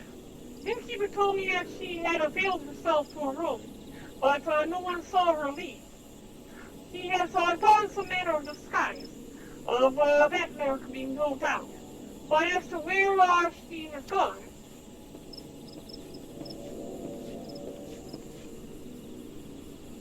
please, good sir, might I interest you in some Montoy tonic? A cup a day infuse a man with a great vigor. If you take my meaning, this is the same guy from the beginning. First of the time, friend. He's the one who introduced me to Gridania. Wait, and Nicholas, you're a shinobi of Doma. Oh, my bad. He isn't the same person. Now I know how to identify the Doma, whom we seek as left Gridania by way of the West Shore Pier. He was hired as a merchant, but these eyes are not so easily deceived. You may wish to take your search to the East Shroud. Rest assured that we shall continue to support you from the shadow. Oh, okay. It's a clue for the Dolmen. Were it not for their unique talents, Royale wouldn't have disappeared without a trace. Give us a date for play. Fancy. Also fancy. I guess we'll go with this one.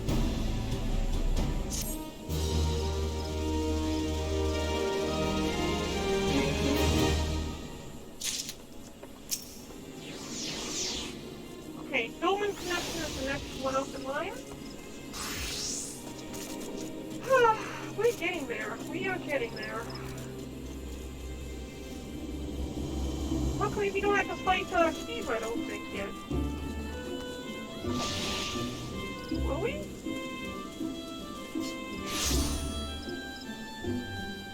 We've got another 24 minutes left. Oh, I'll get some Dolmen plums. Nice. Well, I think it's the East Shroud side. I suggest we follow Ryan's example and take the ferry to the West Shore Pier. I doubtless wish to make a search preparation. See to them while I go on ahead. I shall await you at Steamboat Pier.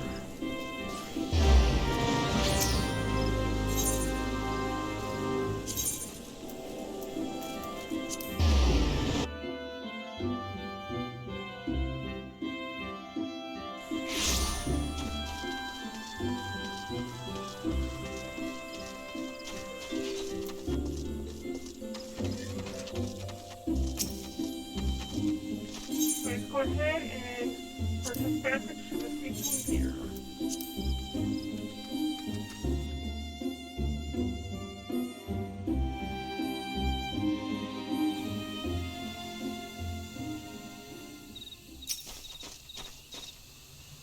I don't know about the gazebo out here.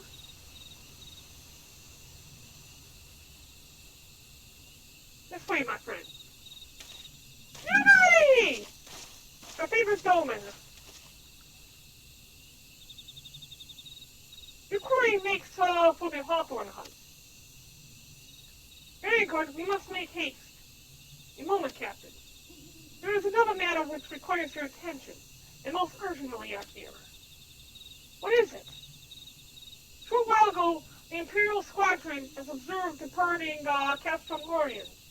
They marched at speed for the South Shroud. So they have decided to take action. Indeed, they seek to destroy the jamming device. The explanation is in order. You may be aware that the Guardians have their own method of communicating over great distances. Well, our ingenious friends at Garla's Ironworks have provided us with devices to disrupt these communications, and we have exposed them around the city-state. In doing so, we have made it difficult for Imperial agents to correspond with their masters. Of course, we did not expect the Garleans to remain silent.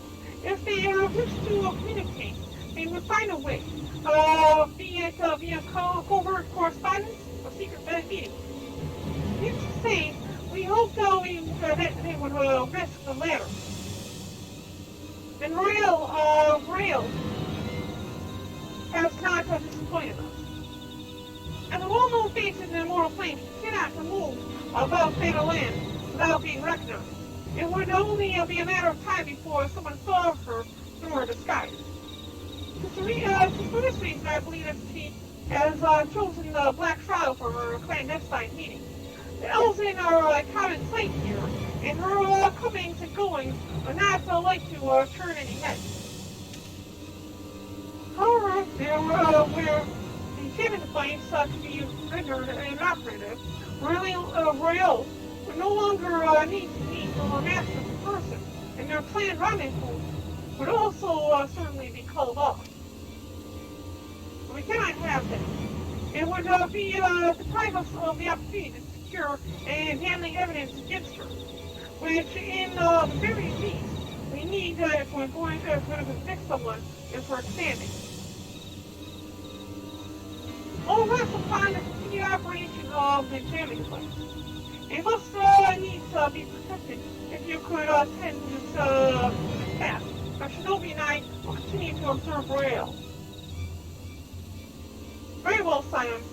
I would like you to stop the Garlean while my men move to cut off their retreat. None must escape. Several of my countrymen have taken a position in the southern shroud. Seek out the Shinobi at Quarry Mill and keep well apprised of the situation.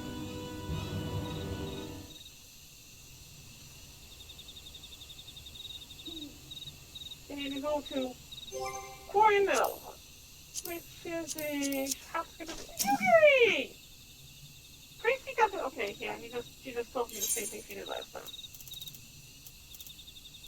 Quarry Mill.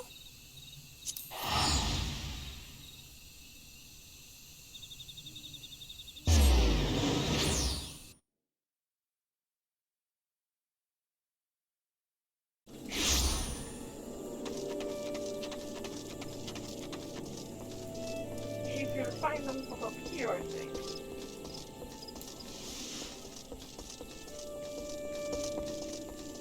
Anyone?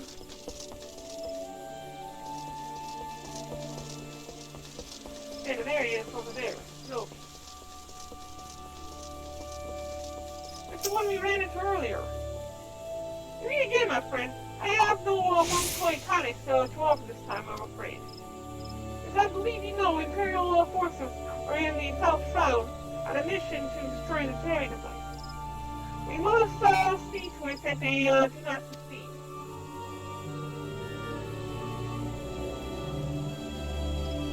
So the crystal braves will cut off the retreat. Very well. My countrymen and I shall attend to the soldiers. Their infernal machines we leave in your capable hands. At present, the Garleans are in the vicinity of Amphidorsky. Let us head there at once. Either head to Amphidorsky, it's just down here.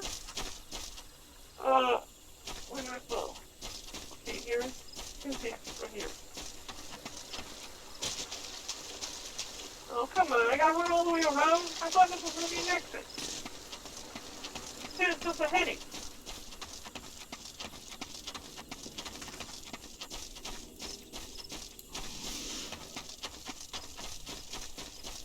Across the logs here. This could be the key. I wonder what the, like, thingy is for. Those icons with their heads.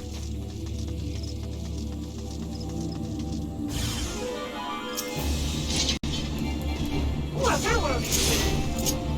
It's like a mouse.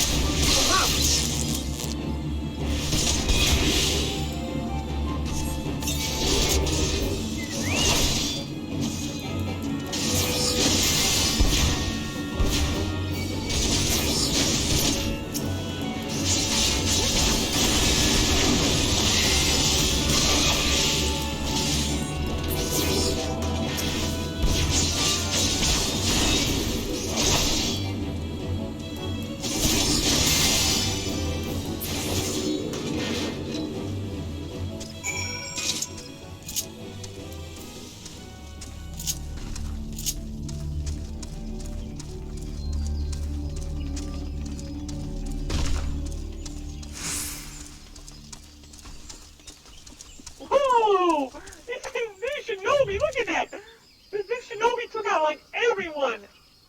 Look at that! Look at that! It's so badass!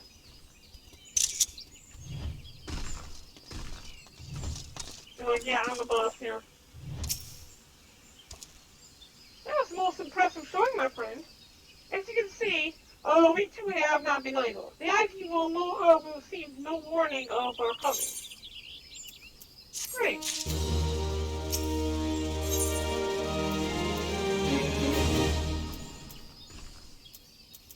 I got a belt, which is better than what I'm currently wearing. Nice. Now that the enchantment device is no longer at risk, you may safely return to your hut. Please rejoin Lady Urgery. She awaits you at the Hawthorne hut. I shall remain here and have a few words with this sorry lad. Nothing serious, I assure you. Just a spot of small talk. We need to go back to the Hawthorne hut this time.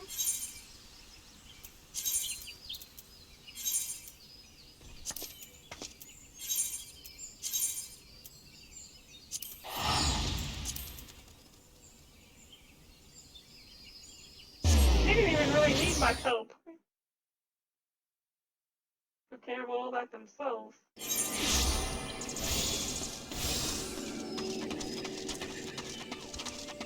I keep amazing company, don't I?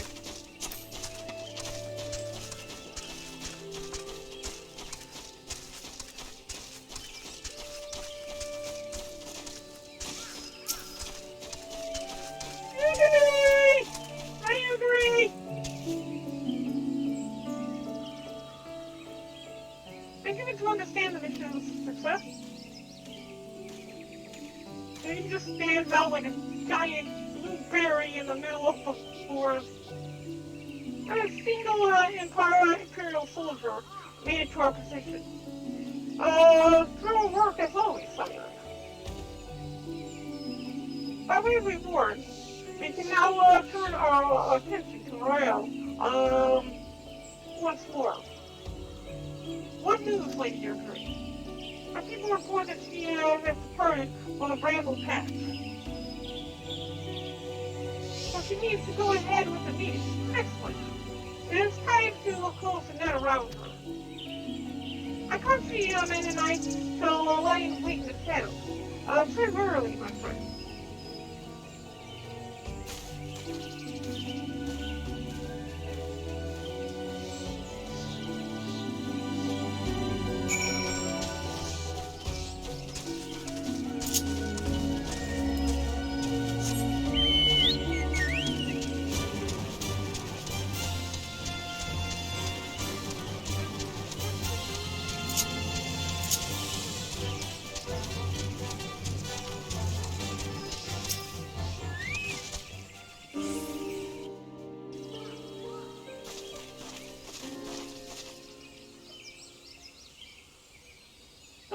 Royale is in conversation with an individual clad in the manner of an adventurer.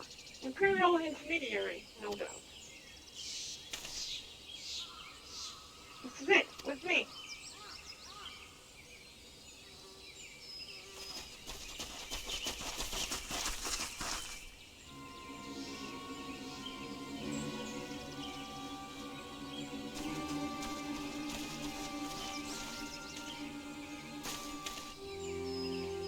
Marshal Elaine Royale, you are under arrest for treason and espionage. You're a fool, you bloody fool!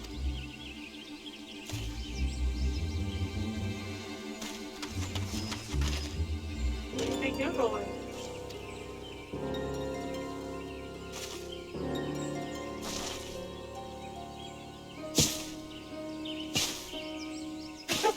You're just spring from the trees! Yeah, good try. You don't even have a weapon on you.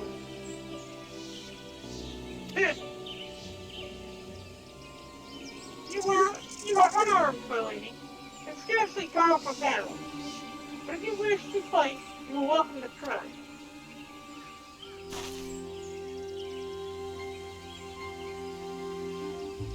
What's the meaning of this, Captain? Will you arrest me for strolling into Falsewood? When last I looked, that was no crime, and neither was conversing with half-breed strangers. We feign ignorance. Very well. If you do think of something to say, there'll be plenty of time to say it later. Now come quietly, or I shall make you wish you had.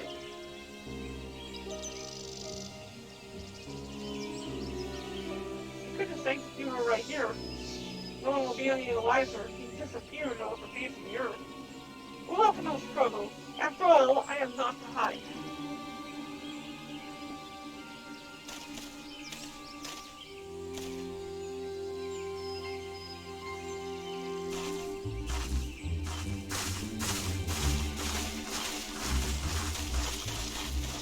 Well, that went off without a bit.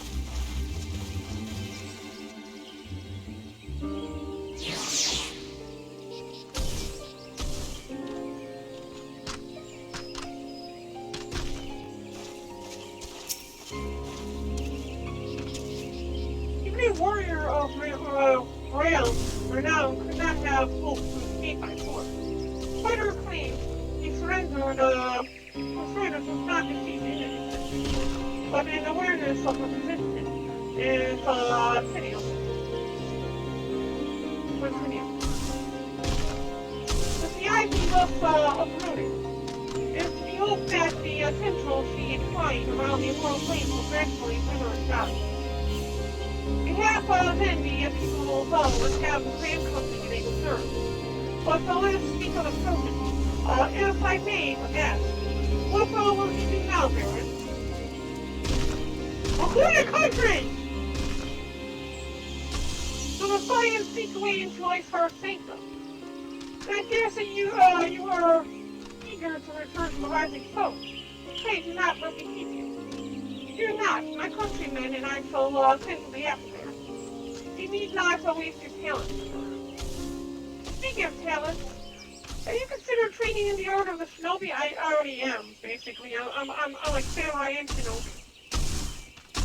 You have an aptitude for it, I believe. So please give it some thought. Till next time, my friend. I'm gonna have to come and redo this later on. As a shinobi. See, when we unlock this new game plus, see if I could redo this as a shinobi. So let's go back to... We need to go back to Symphilia and Mordona.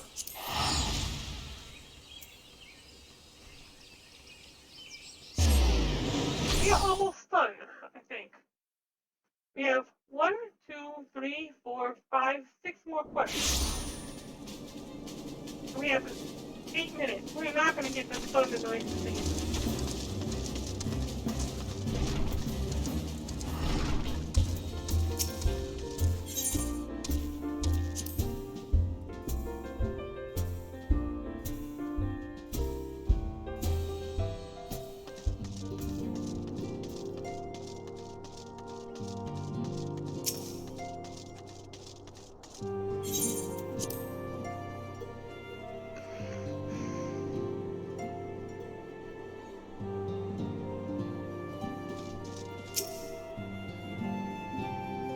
Welcome back, Barren. I understand that ultimatum as a task for you. May I ask what it was?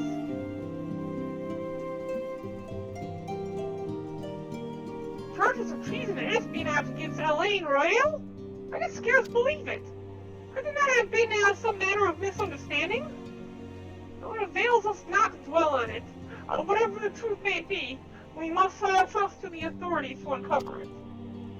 Let us speak of another matter.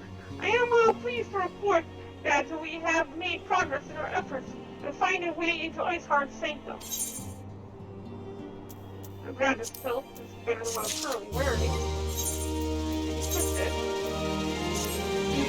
There we go.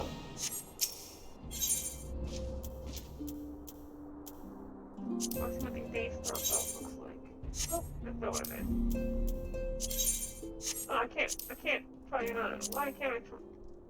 Alright, well, whatever. It's an even call Iceheart used an Aetheryte, in the depths of Snowcloak to teleport a short distance to the west. Most likely to a sanctuary of some description. It is there that we suspect she means to summon Shiva using these crystals she stole from the House Fortet's caravan. The Vertex believe that they are bringing about the second coming of their patron saint.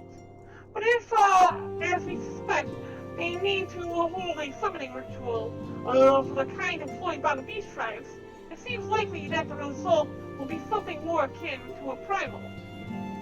Zeros! Thanks for the diamond! How you doing? Gracias! Gracias, buddy. Suffice to say, they must be stopped. To stop them we shall. But first, we must surmount the obstacle that Iceheart has placed in our path. Ordinarily, it would be a simple matter to tap into the established internet and thereby follow our quarry. However, despite our best efforts, we have been unable to ascertain the position of the Aetherite to which she teleported. A prevailing theory is that she destroyed the second Aetherite upon arrival, and recklessly this brand new measure, but also an effective one. Oh, good night then, Zeros. Thank you so much. Buenos noches. After discussing the matter at length with Urianger, we have concluded that we lack the expertise to develop a solution. Which is why we have called upon the aid of one who does possess such an expertise, a colleague of ours who is currently en route to Revenant's Toll from Charlotte. She should be arriving within an hour, in fact. Since you are here, perhaps we could welcome her together. I am certain she would appreciate the gesture. Let us make our way to the northern gate and await her coming.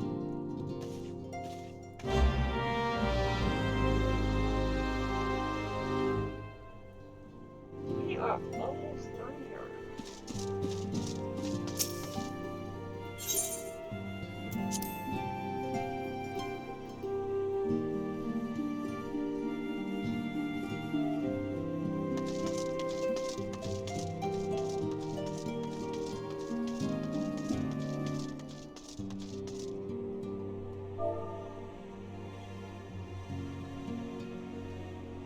Veteran Wolfsoul.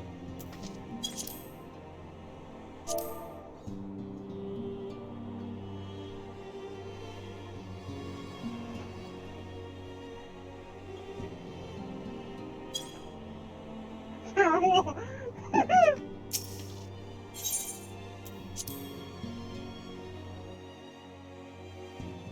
Oh, that's hilarious.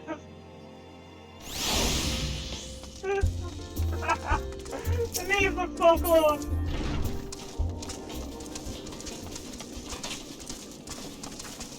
at it! I like a Leviathan boat.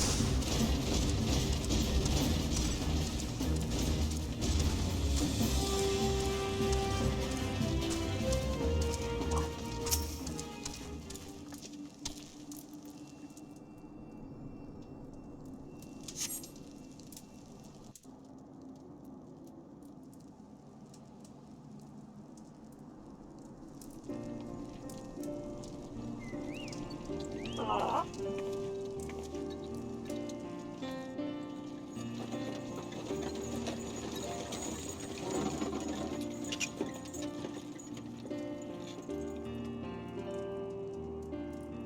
Am I waiting for one who's actually driving the carriage? No. Oh, probably this like fancy looking one here. Yeah, she's got the tattoos and everything. That's gotta be her. Minfilia, am I right? Oh, you know me. None other.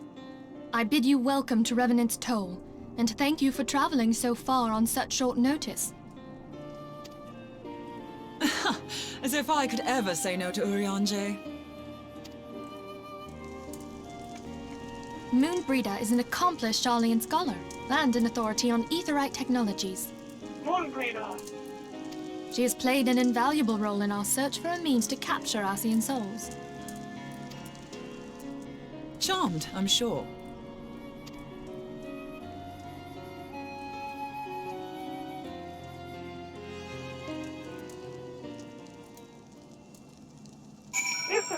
Let's see. Let's return the rising stones at once. We have much to discuss.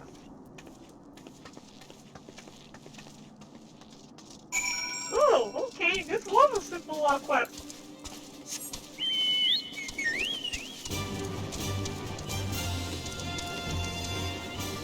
Oh, look at that. There's no fun real sound. Why me?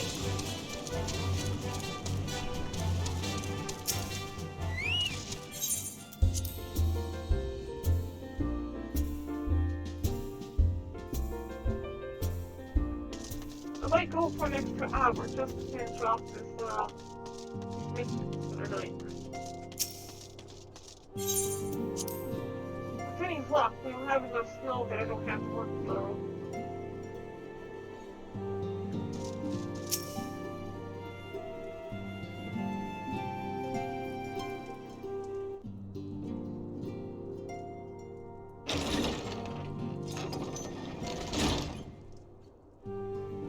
Moon! Gods, it's been ages! Oh, I know each other. Oh, longer, sister.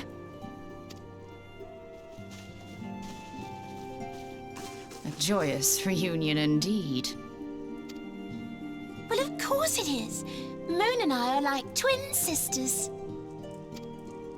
Save in appearance and aptitude.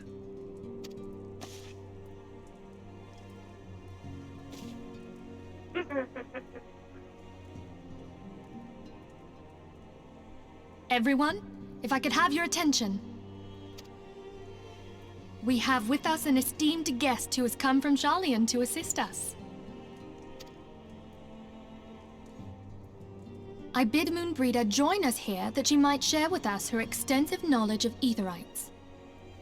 Also, as many of you are already aware, she has been overseeing our research into white auracite, a sample of which she has been good enough to bring with her. Okay, let's take a look at it then. Well, I had to come, didn't I? You'd have to be bloody daft to turn your nose up at a chance like this. Where better to conduct my final tests than a land so steeped in ether you can taste it? 'Tis plain the passage of the years hath done little to dampen thy youthful spirits. And nothing at all to reform thy youthful manner.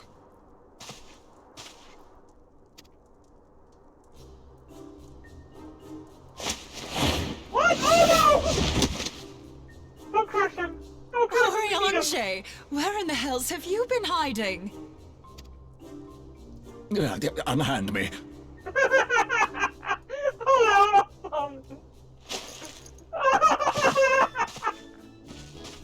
I come all this way, and that's what you have to say to me. I much preferred when you were pleading with me to drop everything and hurry to your side. What was it you said? None save thee can satisfy this need. Oh my god! Oh, this thing is wrongly out of context! Go on. Sacred, why?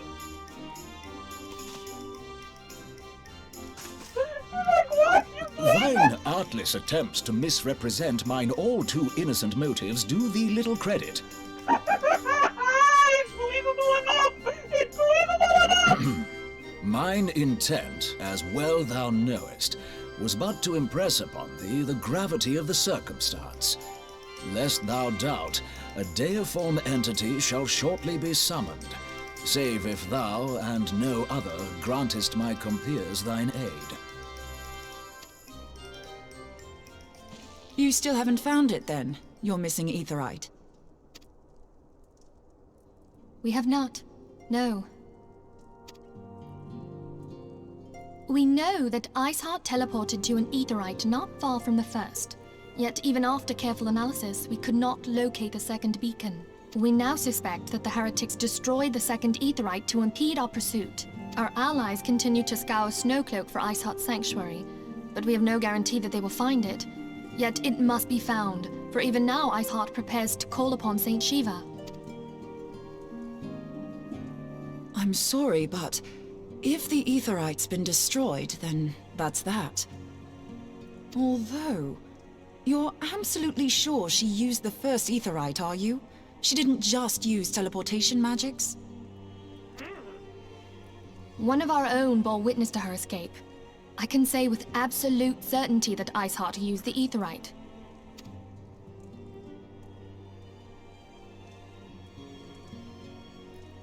In that case, there might be a way, so long as the ethereal current is still flowing. Truly? How? We use the current to recreate the beacon. Oh. As you know, aetherites are a bit like lighthouses. We use them to reconstitute our physical forms when crossing the ethereal sea. Without them, we'd lose all sense of direction and our essence would dissipate. However, we don't rely solely on these beacons. There are currents of ether which flow between them, currents which help guide us to our destination. Now, these currents will gradually dwindle away to nothing if an aetherite is destroyed.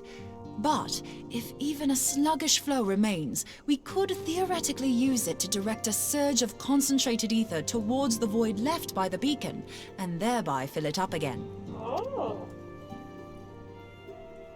Like opening the floodgates to fill a dry riverbed. Though, correct me if I'm wrong, but would we not need a veritable reservoir of ether? In concert, we might manage to channel a sufficient volume, yet that is not my chief concern. To direct the flow of so great a volume of ether with the requisite precision would be a nigh impossible task in itself. I barely succeeded in facilitating travel to an unattuned beacon. That which you describe sounds considerably more difficult.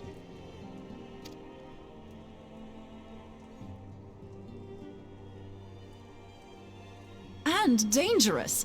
Every person who has attempted to teleport in this fashion has died in the process. They, however, did not have white auracite at their disposal. I can use it to channel all the ether you can give me into the aetherite. However, white auracite cannot retain ether for an extended period of time, so we would need to infuse it immediately beforehand. Just so you know, I'd confidently give this plan better than even odds of success. And if the worst comes to worst, your people won't suffer. Though it risked the lives of our best and brightest, we have not the time to seek other options. If the ethereal current still flows, we shall carry out Moonbreeder's plan. That's the spirit. Let's roll the dice. Don't agree with them, Barren! Jeez! You're not gonna be fucking you do that ether thing! Why must you be so amiable to all their ideas?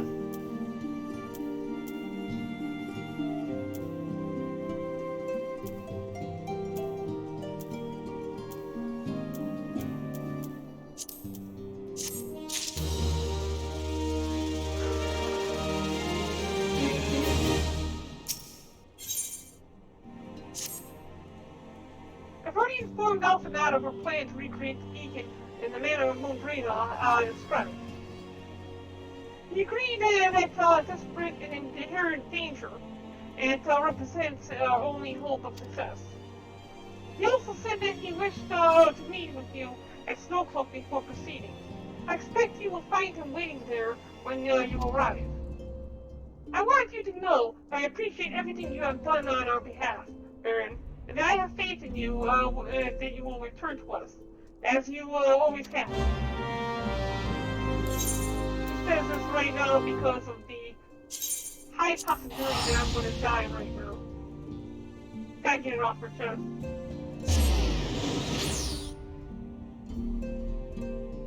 A simple plan has been completed. His remaining deliverance will leave us with 4 more quests after this is done.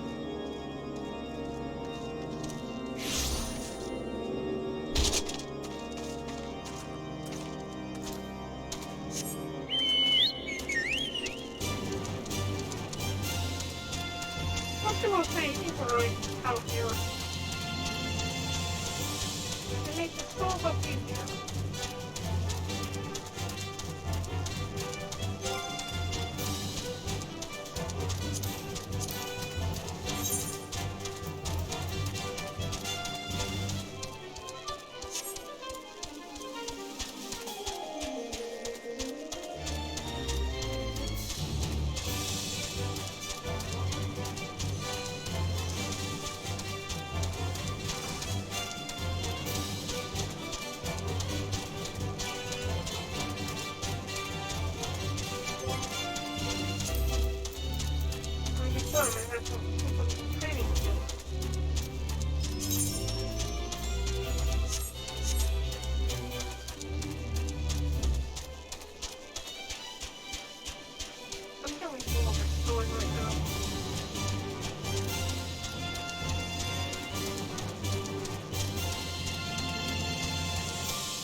guards, by the way.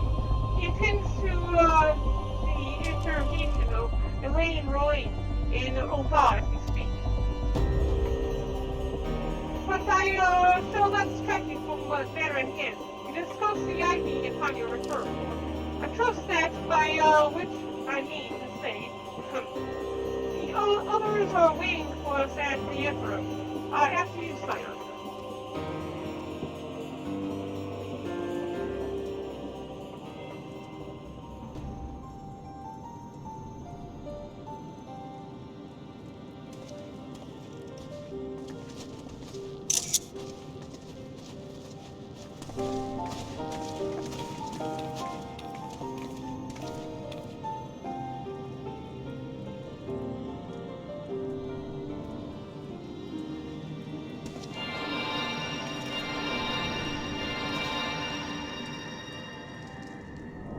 I imbue it with ether.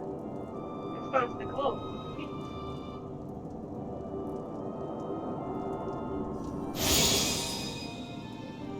There, it's ready.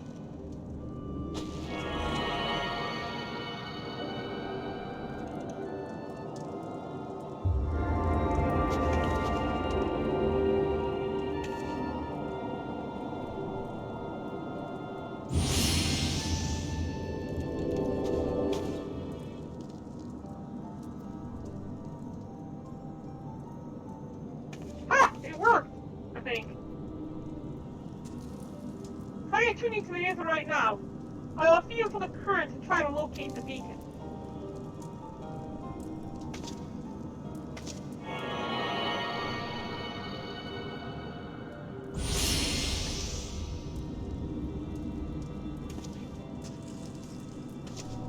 We have done all we can, Barren, but now let us withdraw.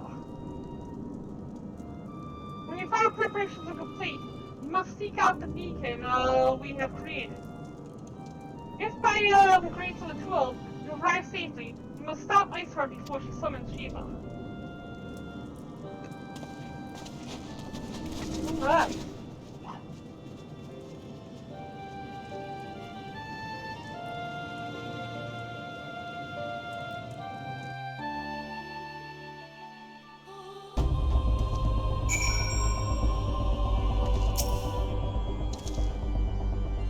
The possibility that our actions have been alerted Iceheart to our plan. If that be the case, she may attempt to hasten the completion of the summoning ritual. If she succeeds, you will have no choice but to face Shiva in battle.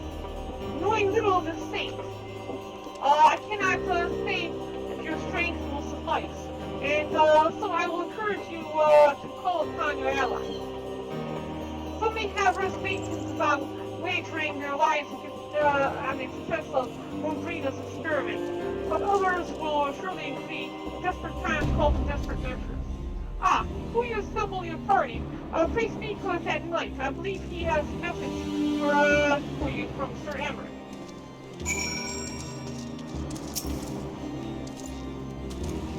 Madam, Sir Emmerich regrets that he cannot be here in person. After that, I read you this letter. The short face is an unprecedented threat, yet in our honor of need, in our need, it is not her knights who stand poised to defend her. Fair Wolfsbane, the warrior of life, savior of Eorzea, your deeds this day shall not be forgotten. Where others would flee, you choose to remain. Where others would falter, you rise to the challenge. Where others would use their gifts of self-defense, you yield yours in service to a greater cause. And he will bless you with good fortune and see you safely home. Alright.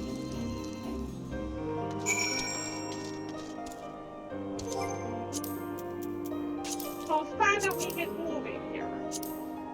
We're going to use the duty finder. Turn off storm cloak. And we're going to take some amphitheater. We're going to pin to this. Looks like our armor is good. So this may take a little while. In the meantime, I'm going to take a look to see if I can figure out this Shiva battle.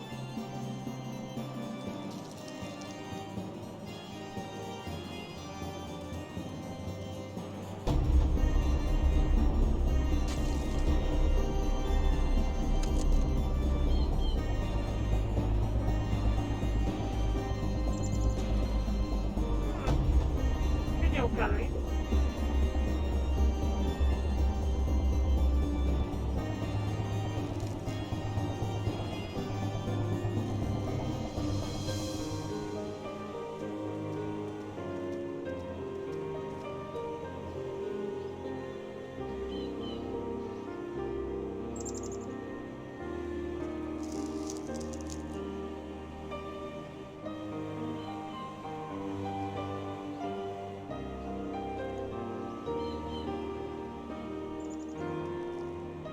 Thanks, do not wait for the weapon block to come off first in order.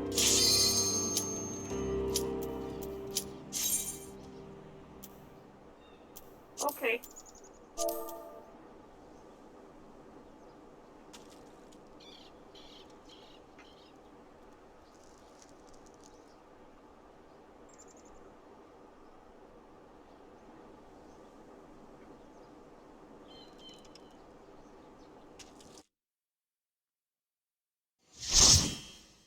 It switches over to a full party, I think. Yep.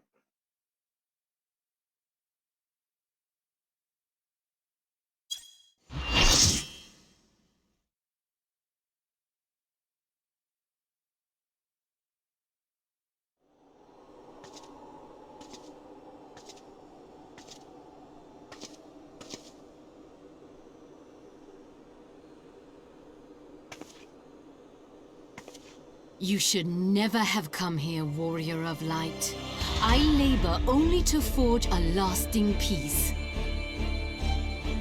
A peace you would deny us out of ignorance and blind faith.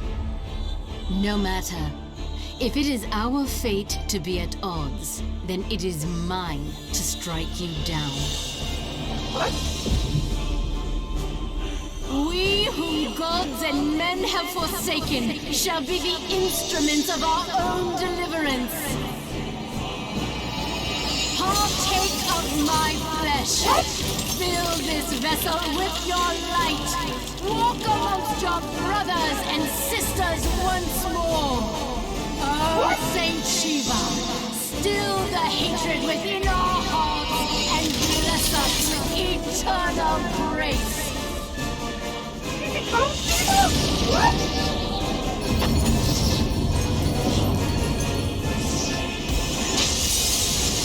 Holy crap!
Listen to the music! At some point...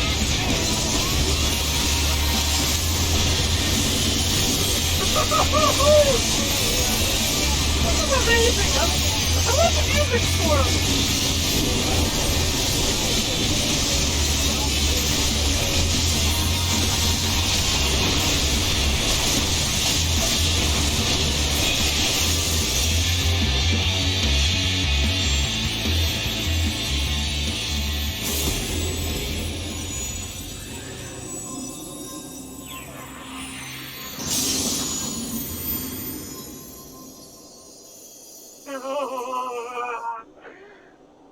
Nice. Okay, let me see what I flipped that one before I do something. That was so cool!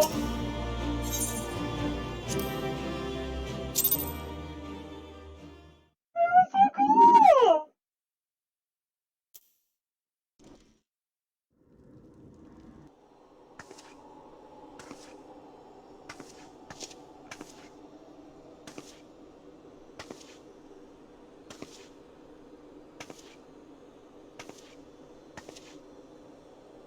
Just hang in there. You'll do better next time. Fool. Blind, bloody fool.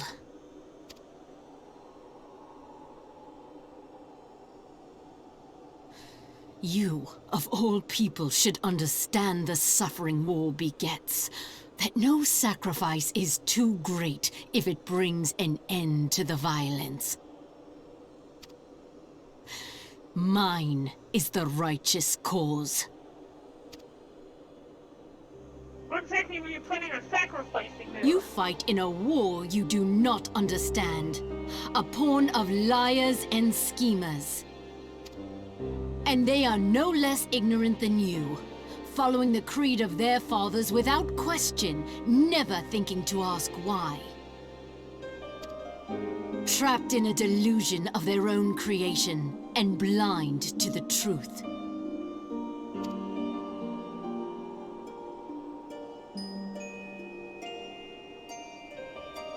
Warrior of light, redemption is not beyond us. We who walk before may lead those who walk after. Seek the keeper of the lake. See with eyes unclouded. Keeper of the lake? Do not squander Mother's gift. Talk about idling when you mean Mother and Keeper of the lake. You talk about Midgard Sorber, the one that we're worried about waking up?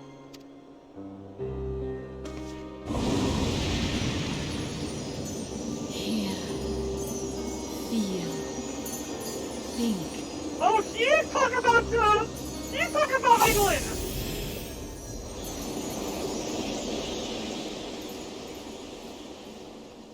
I'm like, what? Did she just call idling?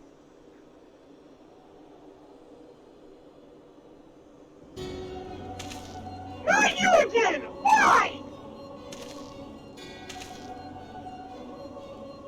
And so the vessel withdraws, a predictable outcome. Nevertheless, La Habrea will be pleased. Screw that guy! How unfortunate.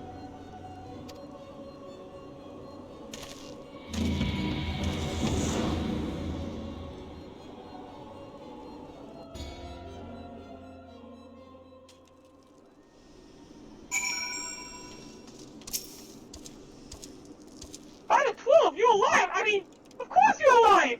Why wouldn't you be? Iceheart did what? And you're certain about that, are you? Dravians are skilled with glamours, after all. Look, if you say that's what you saw, I believe you. It's just that I've never even heard of a primal being summoned like that before. Are you sure you're not injured? Head travel has been known to cause hallucinations.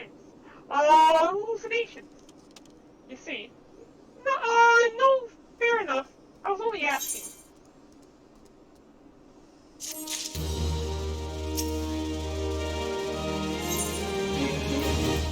Alright. And try this. There we go. Did I get any messages from anybody? Oh, if I did get commendations in that. I didn't notice. Because I barely hit the vent and it canceled out everything else. Okay,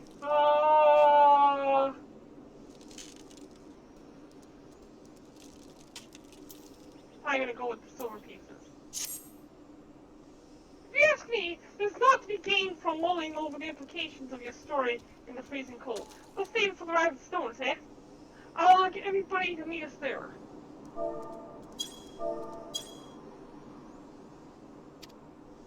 Ah, but before that, you had best pay a visit to White Brim Front and speak with Altanon.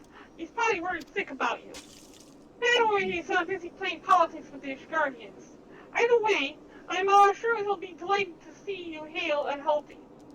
Speaking of which, you don't have a headache or anything, do you? No? Blurred vision? Oh, no reason. See you again soon. I don't think anything does now.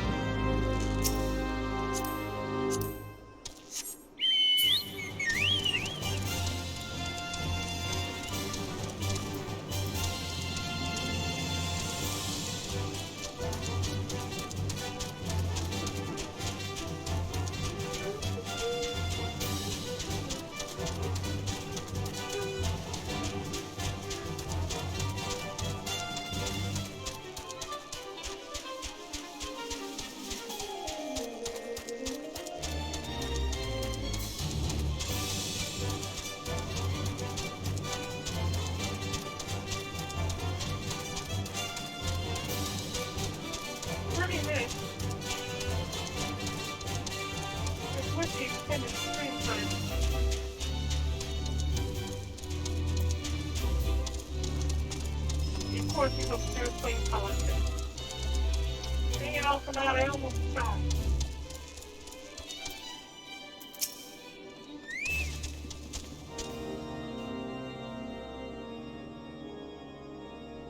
There she is, and none the worse for wear.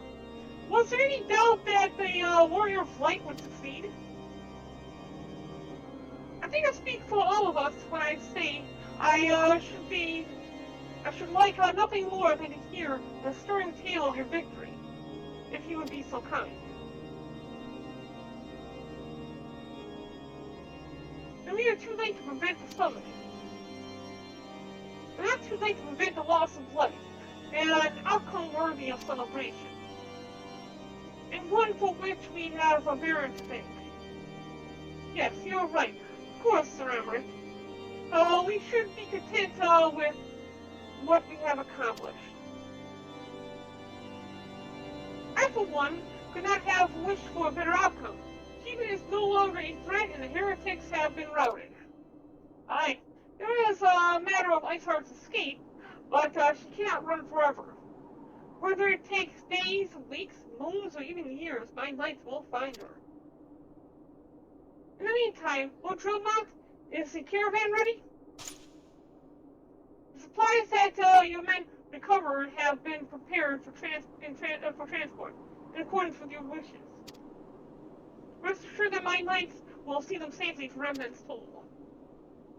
Of that I have no doubt. I take it that the self-same supplies the heretics stole from House Fortemp's caravan? That's the crystals, which comprise the bulk of the shipment, yes. Scarcely a fraction of what you would call that which was promised, but a meaningful contribution to your cause all the same. Oh, and on a related note, Barren, may I trouble you to accompany me to Camp Dragonhead at your earliest convenience? Not for my benefit.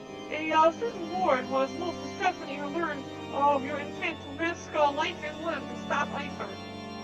It took half a dozen knights to restrain him, I am told. Wow! I think he got so attached. Then give vent to the anxieties in myriad ways. Pray do not think less of him.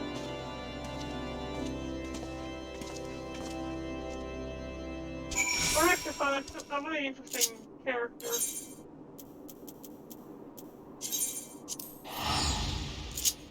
Of course, not interesting enough for me to actually know how to pronounce his name.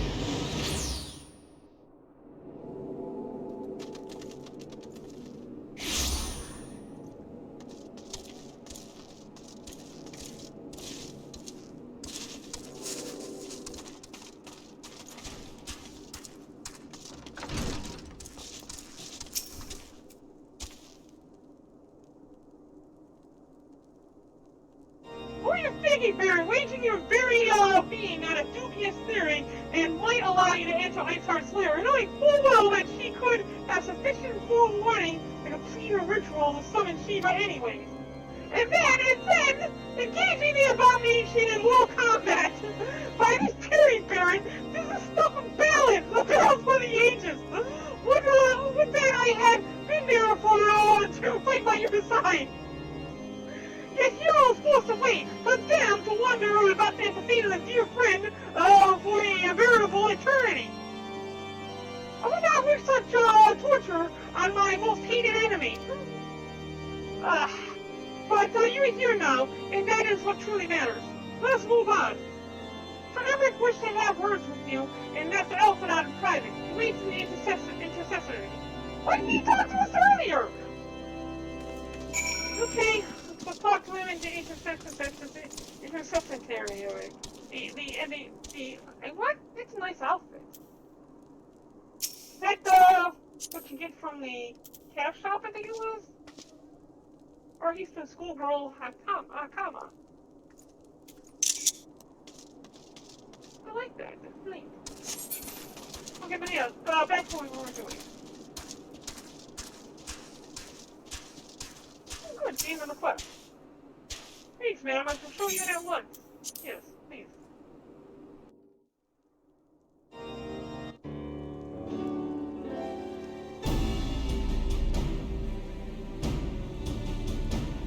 On behalf of the Holy See of Ishgard, allow me to express my deepest thanks. Never before have we been required to contend with a primal. Indeed, there were fears in some quarters that our knights might not be equal to the task. From what we have now learned of these beings, I can say with certainty that we would have lost a great many men had the Scions not intervened. Then the argument for preemptive action should be self-evident. Perchance now you will reconsider my proposal that Ishgard move against Natalan. Ere we first met, a similar proposal was tabled, but the Holy See decreed that we were to observe, and that military action should be taken only in self-defense. All things considered, it was not an unreasonable decision. Since the calamity, 2 vigils have fallen to the Horde, while Garuda has never shown any inclination to storm the gates of judgment. Which is why this unprecedented crisis and its resolution may prompt a change in policy. You who have faced these primals know well the threat they pose. Ishgard did not. Not until now. Yeah, it's like you actually seen it. For all you know, I could be lying about it. And there is naught like a brush with death to change a man's outlook. You didn't meet the primal, none of you have seen it. I'm the only one who saw it. I said I vanquished it, but for all you know, nothing may have happened when I got to the other side. At the very least, this should silence any lingering objections to our arrangement with Revenant's Toll. The Holy See may even feel moved to grant us its formal endorsement. So far as it is possible, the Scions shall be compensated for their service. We should be grateful for any aid you can provide. As a gesture of good faith, I shall withdraw my previous request. Your people are doubtless needed elsewhere. That will not be necessary. We, too, have a vested interest in watching Dravania's movements. I see. Once more, I must thank you. Sir Emmerich, if I may, do you truly believe that Midgard-Zoma could return? The heavens are a window unto truth, but those who interpret their movements are not infallible. I requested your involvement as a precautionary measure. But of course, you sought an excuse to compensate us from the first, mindful of what would happen if Revenant's toll were taken by your enemies. Ishgard is not wont to aid its neighbors, but that does not preclude it from manipulating them to serve its own interests. Choose your next words carefully.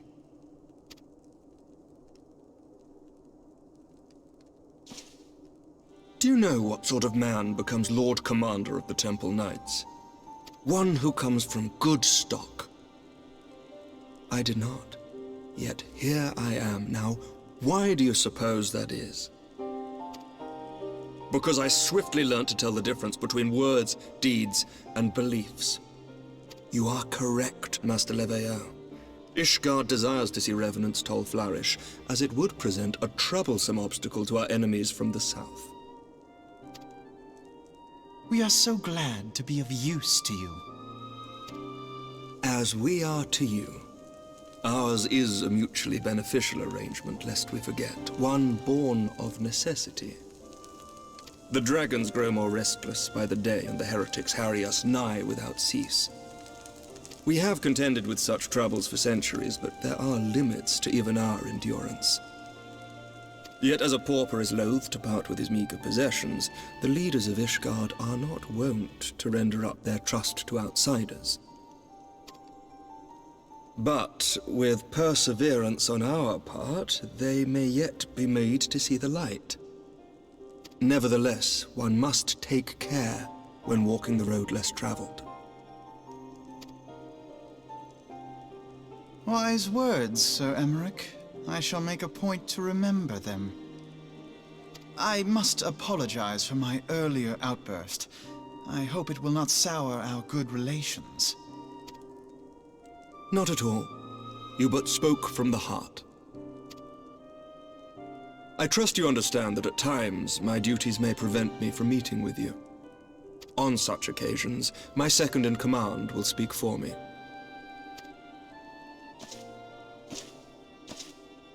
Lucia, at your service. Pray excuse our reticence. We are but wary of speaking too freely, lest our sentiments be made known to our enemies. Know that the Lord Commander and I are of one mind. For the sake of Ishgard, and of Eorzea at large, I pray our peoples can put aside their differences. Those who dwell in the past risk losing sight of their future. Should aught befall one of our shipments, pray inform Lucia immediately. You may also relay to her any words you might have for me alone. Not being of Ishgardian birth, she owes no allegiance to any noble house, making her as near to incorruptible as one can find in my homeland. Suffice it to say, I trust her completely, and so may you.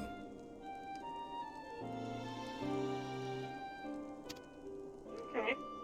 Which reminds me, Lord Orchefon, if you would be so kind. I've been spelling it all wrong. Orchefon. Certainly.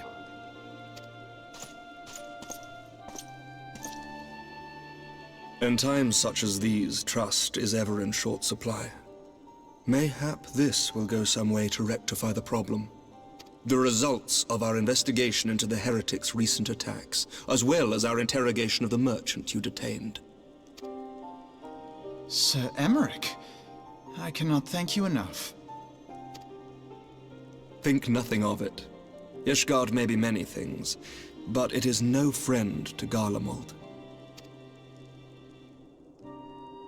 Did I not tell you to have faith, my friend? Orchefon. That's how you pronounce it.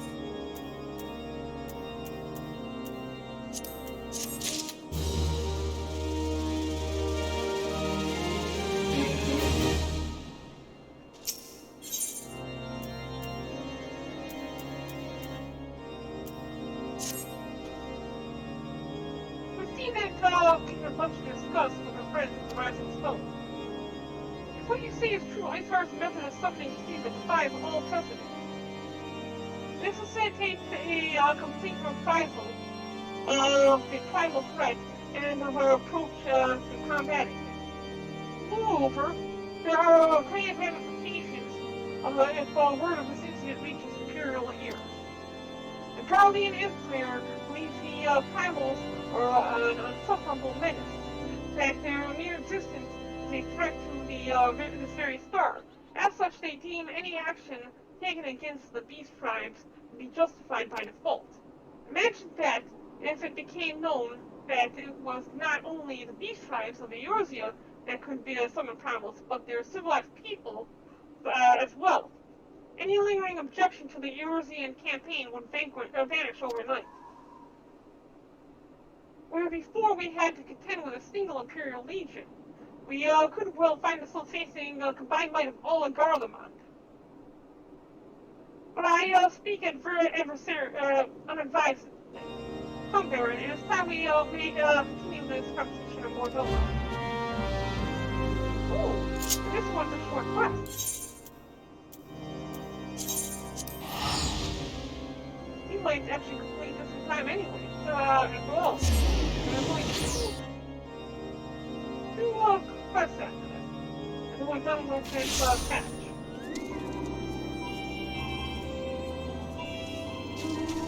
Tomorrow's live stream will be our last. Because it will take us into Ribbon Star. At which point we'll be able to go ahead and do live stream after that as a live stream for the job quest. Or getting the other 3 jobs that we have currently missed.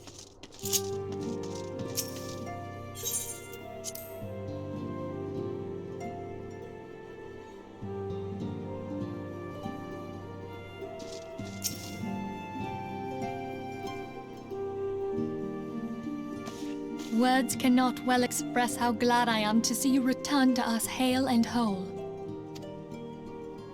Needless to say, I am most eager to hear your account of that which occurred in Kurthis, assuming you're ready to speak of it. Excellent. I shall summon the others at once.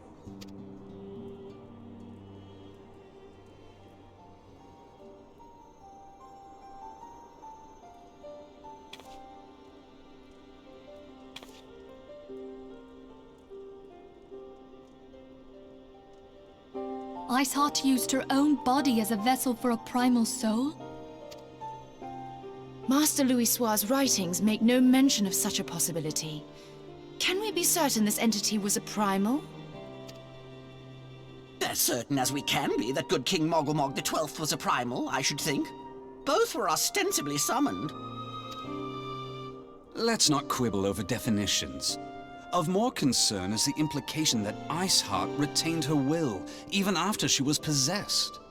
We are talking about a mortal, wielding the power of a primal. Imagine if the power of Garlemald got a hold of that kind of power. It can't possibly be that easy, can it? There must be some sort of sacrifice required. Or maybe she's just special? What qualities this woman possesseth, I know not.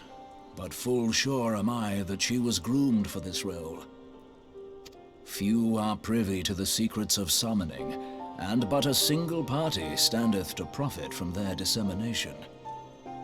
Well, I wouldn't presume to comment on how the lass came to know about summoning, but I will say that what she summoned was a primal. The readings were the same, or near as damn it. Strange as it all sounds, it's really no different from what you've faced before. Then mayhap it is time that we re-examined our previous encounters. Pack your things, Ida. We're going back to Gridania.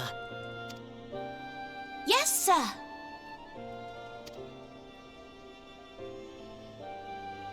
About Iceheart's final words to you. Hear, feel, think. Hydaelyn speaks to her as well. Oh shit! If Iceheart is blessed with the power of the Echo, she will doubtless have used it to further her goals. It would also explain why she was able to— Hey, Lou Douglas, how you doing? Sorry if I missed you. I didn't have the chat screen up, until just now. Or could it be that it was a revelation granted her by the echo which first set her on this path? She did say that the Ishgardians were blind to the truth. Do you think she has knowledge of the origins of the Ishgardian-Dravanian War? It would do much to explain her unwavering conviction. Did not the Lady Iceheart implore thee to seek the Keeper of the Lake? And did she not imply that in so doing thou wouldst come to see with eyes unclouded? I'm gonna see you still here, though. Midgard-Zoma was a king amongst kings who reigned for centuries on end. But he is dead and his wisdom lost to the ages. Unless the Ishgardians' fears are well-founded. Soon I'll be ending this live stream. It would seem we have yet another reason to stand watch over the Keeper of the Lake. For a mercy, we are well positioned to do so. Iceheart, Shiva, Ascians, and Midgard-Zoma. I shudder to think how they're all connected. We're almost done with this patch.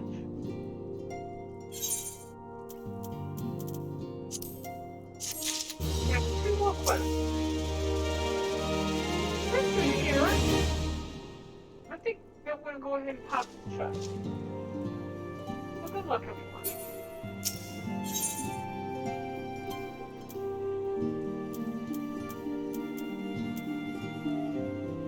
Let's hope everyone I currently have.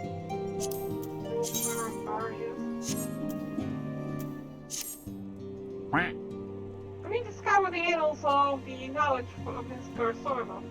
Given his great age, I dare say he appears in more than a few.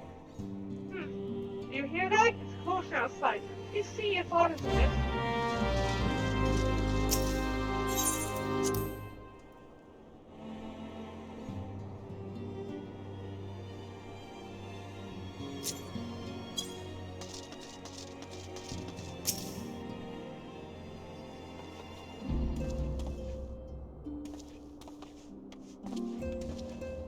Barren, it's well you on hand. Oh, we have a problem. Rael has escaped.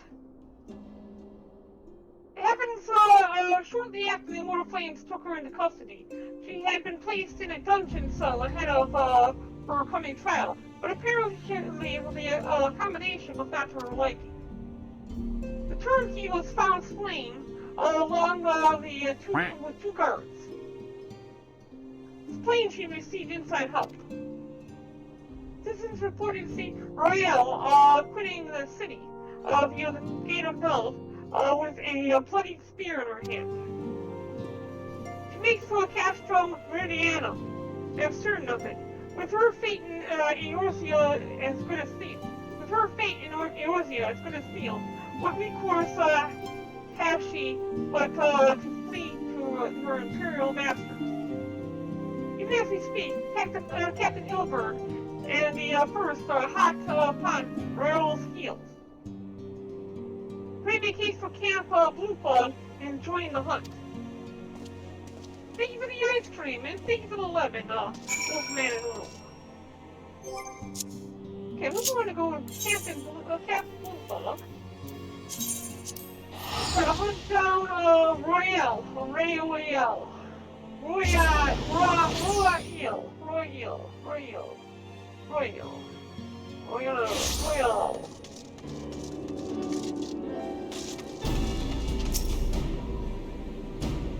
Many thanks for coming, Sire.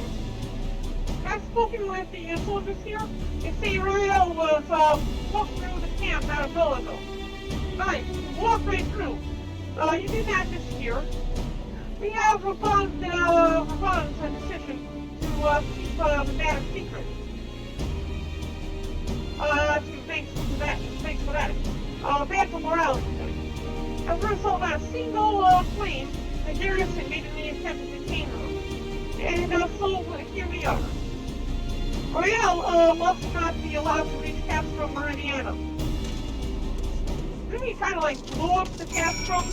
So, I mean, what harm could there be if he were to make it there?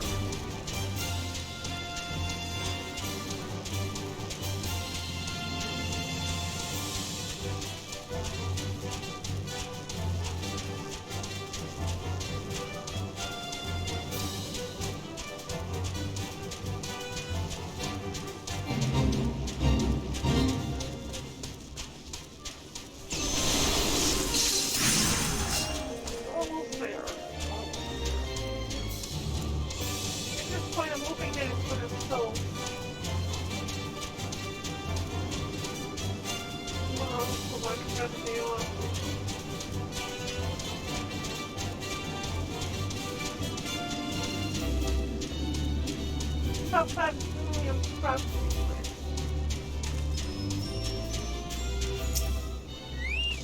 Yes, that's full of this here. Bubble sinking room. That's been a while since I ran into one of those.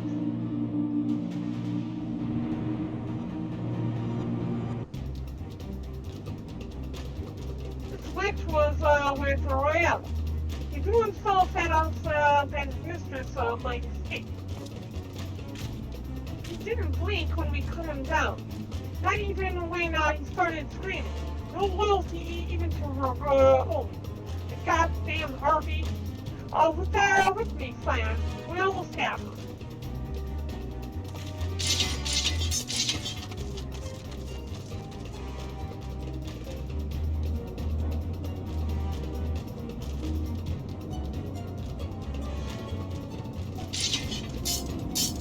Did he even change into... Oh no, never mind. I think I thought he changed into Imperial armor.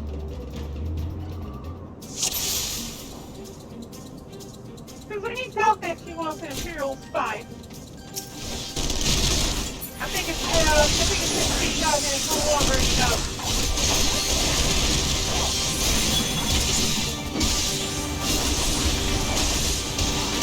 I think there's a missing shirt. That was there. Take care of the ulcer.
Find her and do it tight.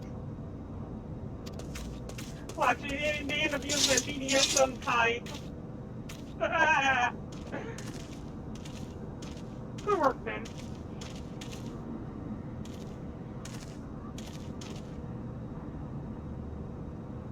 Yeah, and her Imperial cronies pushed us close, but we were better. Behold, a respected officer of the Immortal Flames.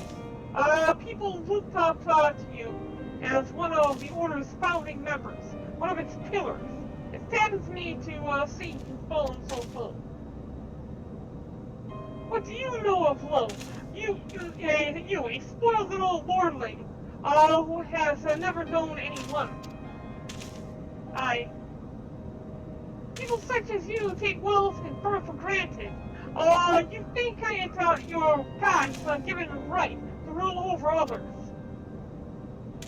You know not of our plight, the injustice that we lowborn Ishgardians must endure. To the noble lords and ladies, we are not people, but resources to be consumed. I did what I had to do to survive, stealing, killing, even worrying myself. It is not a fault of mine. It is fools imagined me a paragon when I joined the Flames. I hear you tell it. I would think you the only person ever have suffered. In case you have forgotten, LeBron himself was born into poverty, as well as I. We lived hand to mouth, with a little more than the shirts on our backs. Hunger was our constant companion. It never did we bemoan our lot in life, nor did we begrudge others, think others their fortune. We accepted the hand that we had been dealt, and played it to the best of our ability. Life was a battle line. But no matter what fate threw at us, we took it on the chin and came back for more. Everything we have, we fought for. How are we any different then? It's true that we were both mercenaries of lowly birth. It is true that we both had our fair share of struggles. But whereas I sold my sword, you, Marshal, you sold your comrades. If life has taught me one thing, is that you never betray your own. I would sooner cut off my own arm than raise a hand against a friend. But enough talk. You will return to Aldana to face justice, and the people whose trust you have drank through the gutter.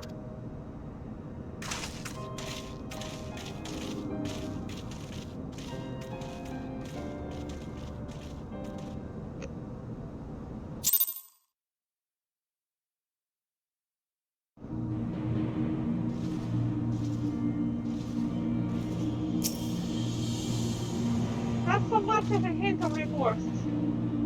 It's well that this sort of business is finally at an end. Friend's betrayal cuts deeper than steel. We must hope that we have chosen our own allies more wisely than Raban chose his.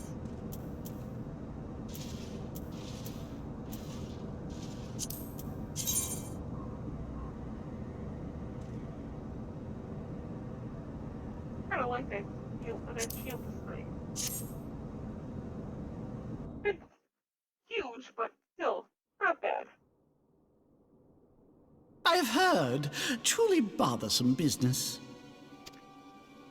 No, I do not foresee a problem on that front.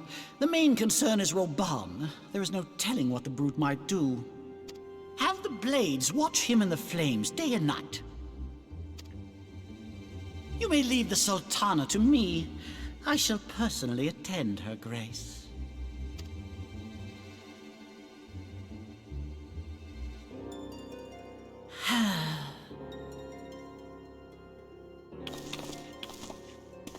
Sever one of the East Aldenard trade routes.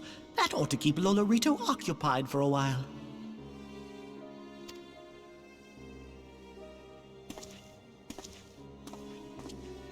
Nanamo Ulnamo. For my sake, pray be a good little Sultana to the last. What the hell is this guy thinking to do?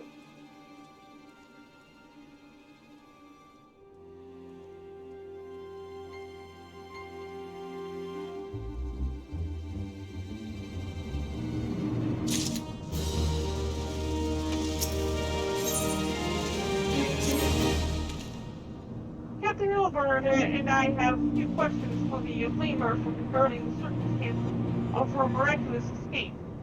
When we have completed our interrogation, we shall take our findings directly to General Barren, and that will be the end of it. Our work here is done, my friends. My thanks. But I have one last task for you. Return the Rise of Stone and apprise Minfilia of what has happened. I am aware that the antecedent held Royal with high regard. For better or worse, he will want to know how this tale ended.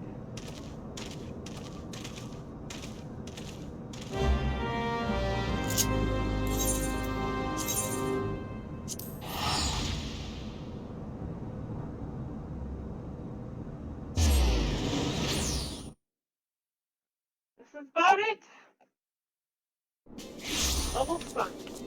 And to mark off celebration for this portion of the captain being done, we're going to go ahead and put 150%.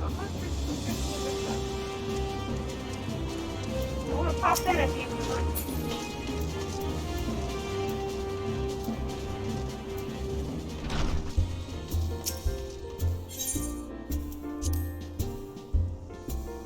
Find out who we're gonna.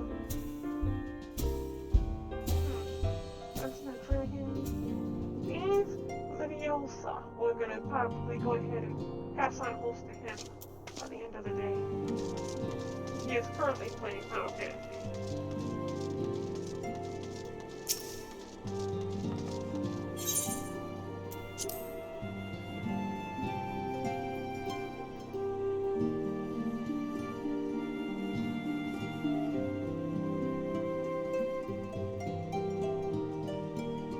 Not currently playing Final Fantasy. Yummy 50 would. Made it look like it was. Okay.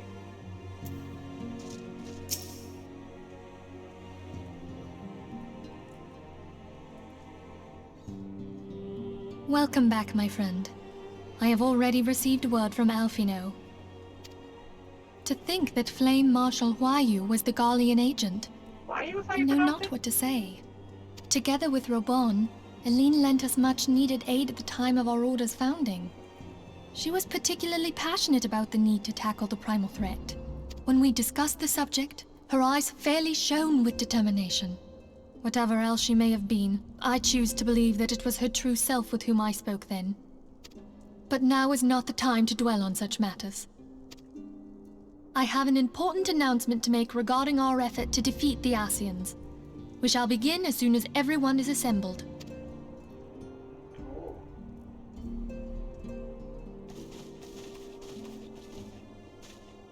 My thanks for coming, friends. Moonbreeder, the floor is yours. By now, I'm sure you're all familiar with white auracite, the miraculous material that'll allow us to capture Ascian souls. Back at Snowcloak, we verified its ability to absorb vast amounts of ether. Alas, it leaves something to be desired in the area of stability. The stone can only store ether for a short while before expelling its contents. In addition to auracite's inherent limitations, we must needs be wary of our enemy's strength. Our foe draweth upon an infinite wellspring of power. Even should we succeed in entrapping him, the stone will not long contain his wrath. Meaning that, if we want to kill the swine, we'll have to be quick about it. 'Tis our belief that an Ascian soul may be permanently undone, if smitten by a sufficiently concentrated burst of pure ether. The only trouble is, we can't say for sure how concentrated the burst needs to be. Without knowing how much ether an Ascian soul is composed of, we're basically guessing. Our sole clue lieth in thy struggle with La Hebrea. During that encounter, Heidelin bid you forge what she called a Blade of Light, a weapon which took the form of a luminous stream of energy. Yeah, you talk about the one on my Based hip. on your description, we believe the blade with which you vanquished your foe was composed of ether. Like the one on my hip.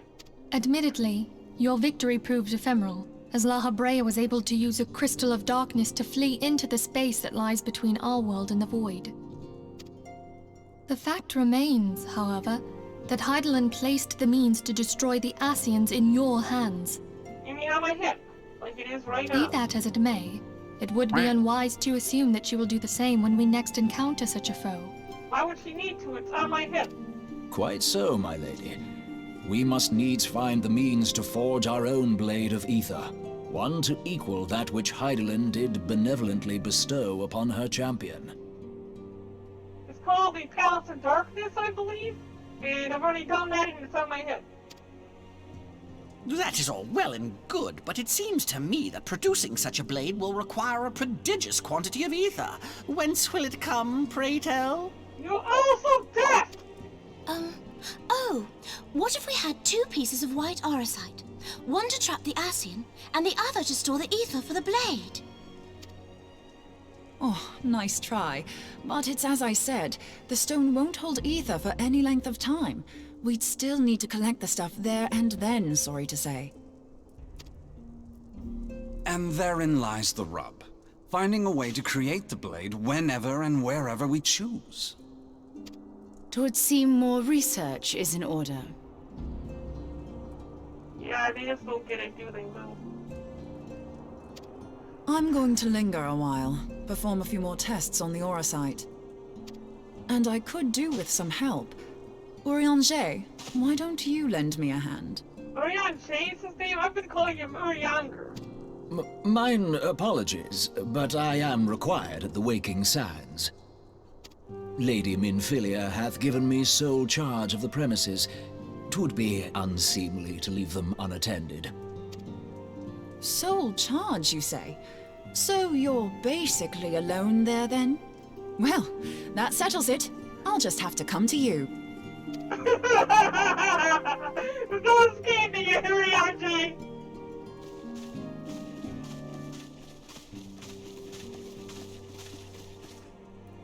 While you were afield, word arrived from the Sharlayan motherland. You will recall that a survey party was dispatched to investigate the incident of the Isle of Val. What they discovered was troubling, to say the least. According to the report, the isle has been erased from existence. 'Twas as if a hole had been torn in the very fabric of reality. Aye, yet the mystery endeth not with the isle's disappearance. It hath come to light that a number of scholars in various other locales were reported missing at a similar juncture. What's more, they all had something in common with the head of the students of Baldessian. Every last one of them was researching a phenomenon called dimensional compression, or the rejoining as the ancient texts call it. I'll be damned if that's a coincidence. Oh, that's about... All indications suggest Ascian involvement. But I sense that a force greater still is at work. The entity the Dark Beings call the One True God. We must pray that my dear friend Kryl regains consciousness soon. If she bore witness to the Isle of Val's final moments, she may be able to shed some light on this mystery.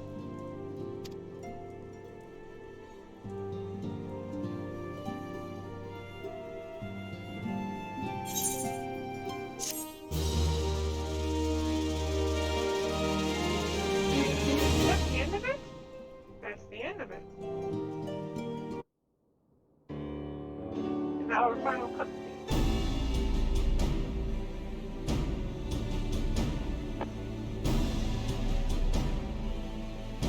Following the calamity, the forces of the 14th Imperial Legion entrenched themselves in strategic locations across Eorzea.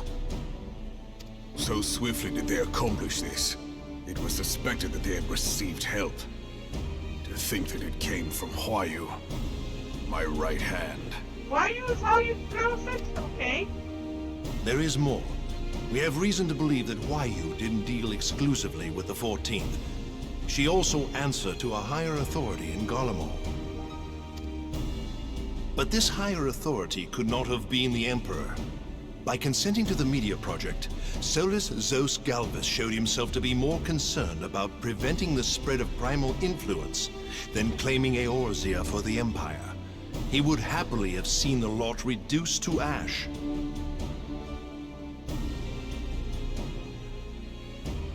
We believe a number of high-ranking figures within the royal household were against the decision, but that they knew better than to oppose the Emperor openly. Of course, this didn't prevent them from making clandestine provisions, in which Huayu played a part. Alas, these provisions did not prevent Dalamud from falling, and the ensuing chaos changed the face of the realm forever. Yet Eorzea survived. To all intents and purposes, the Meteor Project had failed, and the Empire was left to rue its lack of a decisive means to eliminate the Primals. Until, that is, it stumbled upon the Ultima weapon.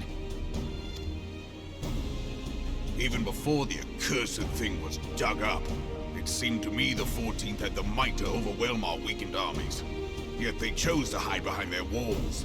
Why? The Black Wolf was wary of making the denizens of Eorzea desperate, lest more primals emerge to bleed the land. The discovery of the Ultima weapon, however, emboldened him to resume his war of conquest in earnest. But there was one in Garlemald who believed that Van Belsar's actions were premature. One who stood higher in the Imperial Army's chain of command. He ordered the Legatus to halt his advance, only to find that the Black Wolf had slipped its leash, and that the 14th now acted alone. In a bid to bring Van Belsar to heel, he used the agent he had planted in Ul'dah prior to the Calamity to undermine the Legion's efforts. A man who outranks Van Belsar, yet opposed the late Emperor's decision to annihilate Eorzea. This could only be the former High Legatus of the Garlean army, now known as Emperor Varus Zosgalvus. So he was Huayu's true master. But one of several in actual fact. We've learned that even as Huayu served the Empire's interests, she sold Imperial secrets to a certain faction in Eorzea. In so doing, she helped to maintain the status quo, thus prolonging the conflict. Considering who stands to profit from war, it isn't hard to imagine who her other masters were. Seven hells! You mean to say that she was a double agent? Triple, if you consider her services to Van Belsar and the new Emperor as separate. As neatly as these pieces seem to fit, one aspect of the puzzle remains unclear to me. By whose will was the Marshal feeding intelligence to the heretics? And try as I might, I fail to see how aiding their cause would profit either her Imperial or monetarist masters. Could it be that another hand is at work here? If so, Huayu must be made to reveal whose it is. Time to torture her. Not only have I lost a trusted friend, now I must interrogate her as a stranger. Not a pleasant task, I grant you, but a necessary one. Unless we weed out the ivy, root, stalk, and stem, it will simply grow back. I know that full well. Those closest to Huayu have already been detained, and I will question them alongside her. General, pray keep in mind that there may be unwitting abettors among them. All will be treated fairly. On that you have my word. Those who are innocent have no cause to fear. You have ever been a friend of truth, General. I hope the unpleasant task of weeding out falsehood will not detain you too long. Though it be for the sake of Eorzea, doubting one's comrades is poison to the soul. And with that, I take my leave.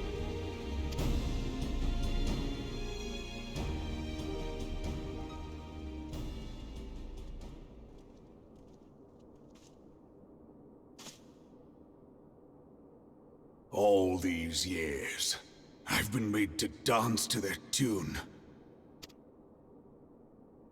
How could you, Huayu? How could you side with them? Those cankers! who take from this land and give naught in return, who use their power to disempower and grow fat while the people starve. I know you can hear me, monitorous scum! Your crimes will not go unpunished! One day I will purge this land of your sickness! Before the eyes of the 12, I swear it!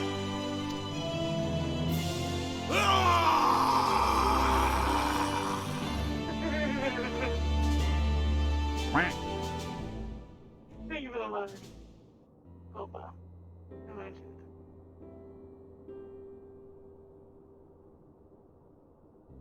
I shall have no further need of you this day. Your Grace. Yes, he is.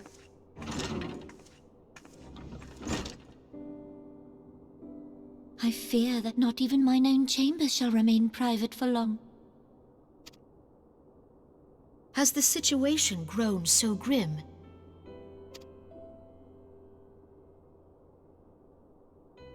Ever since he proposed the Cartiner Reclamation Bill, Teleji Adeleji has risen to greater prominence upon the backs of impoverished refugees. The monetarists were ever united in their pursuit of profit, but the man's actions have torn a rift in their ranks. They snap at each other as rabid dogs. Yet now is not the time to be bickering among ourselves. If this bickering is a threat to law and order, might you not have grounds to dissolve the Syndicate? Would that the solution were so simple, Admiral. Alas, my moving to dissolve the Syndicate is certain to spark outrage among the influential merchant class, whom the Cabal represents. This would serve to exacerbate the current unrest, and peace would slip still further away. Be they rich or poor, natives or refugees, all who reside in Ul'dah have a right to pursue happiness. It is the duty of a ruler to protect this right. If I am to perform my duty, I must needs tread warily. It would not do to make enemies heedlessly. Were Lord Lolorito here, he would doubtless say that I have my head in the clouds. A ruler is required to take a wide view. Try as we might to cater to all needs, some will inevitably be overlooked. As such, there shall ever be citizens who feel aggrieved. It cannot be helped. But as you have informed us, the monetarists take no view but their own. They hunger for power while the masses starve. In the absence of a common cause, it seems beyond any one individual to make Ul'dah whole. And the presence of a Garlean agent within the Immortal Flames only makes matters worse. Even accounting for Ul'dah's historic reliance upon mercenaries, such a grievous breach of security is unprecedented. I fear this business will provide the monetarists with a rod to beat Rauban.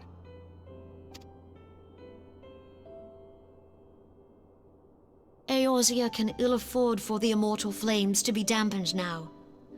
Ere long, the Garleans will turn their ravenous gaze toward our lands once more. If we are to resist their might, our nations must stand together. Yet for this to happen, our nations must be whole. Cannot be done to improve the situation in Ul'dah. The true wealth of Ul'dah lies in the health, happiness, and hopes of her citizens. Alas, the citizens shall never know these things, so long as their lives are ruled by the ambitions of the few. The monetarists claim to represent the best interests of the people, but in sooth they desire only to manipulate them for their own selfish ends. I want this cake. The cakes look so good. For the government to serve the people, it must be formed of the people. For Ul'dah to move forward, it is not only the Syndicate that must be dissolved. Wait, what? Nay, you jest.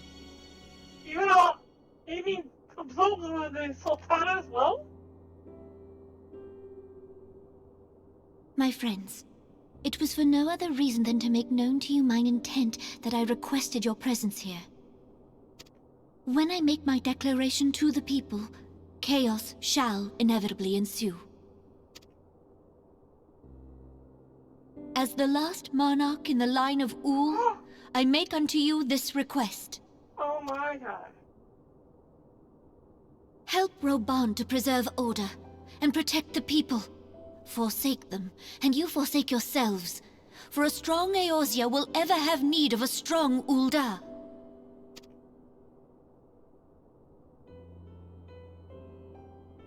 Your Grace, are you certain of this? There is no other way. When the time is ripe, the nation shall become a true republic. Both royalists and monetarists shall cease to be. Ul'dah will no longer belong to kings or queens or merchant princes, but to her people.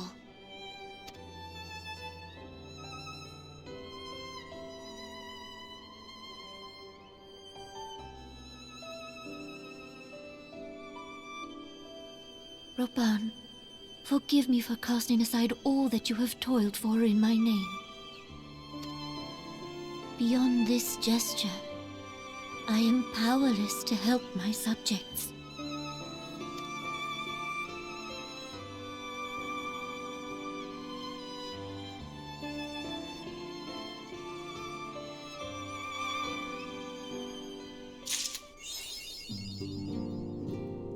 Alright, we finished some Gene's Play. So what is this? Next patches. Oh!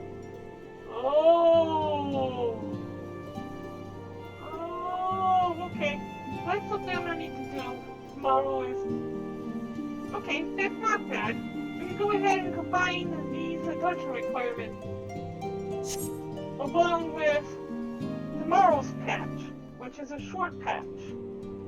Tomorrow there are 8 quests that need to be done. And then, in addition to those three dungeons. And then there's an additional dungeon and a additional trial within the patch for tomorrow. Depending on how things go, we may even go further than that and complete off the entirety of the patches between a Realm Reborn and Barren, which will lead us into Ishgard, where we'll finally be able to get our 3 final classes unlocked. So that's going to be it for this evening. Who are we going to host today? That's a good question. Not doing Flame Knight 7 because he's not even on he's live anymore. Means Viosa is on Restream, and I don't think he ever pays attention to me live. So with that, we're gonna go ahead and take a look at Little Bronze, I think. 2 followers. Well, that's something.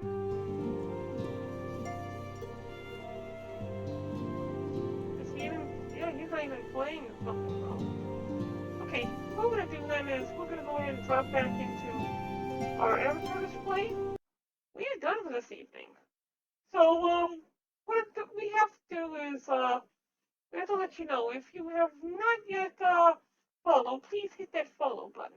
It is in, one of the 4 corners, depending on which, platform you're viewing me from. If you have any fan art that you would like to have displayed here on the screen, submit it to our Discord. Discord is located at the bottom of every single platform in the About section. We're gonna go ahead and open up the Just on D Live in just a moment. But first, we're all gonna find ourselves somebody to, you know what? Nacho Says is on. And he's currently playing Dark Souls, it seems. So I think we're gonna go ahead and host him.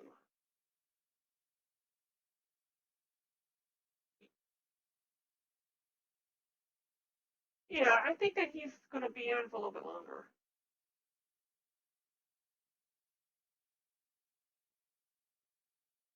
Yeah, okay, it looks like he's going to be on for a little bit longer.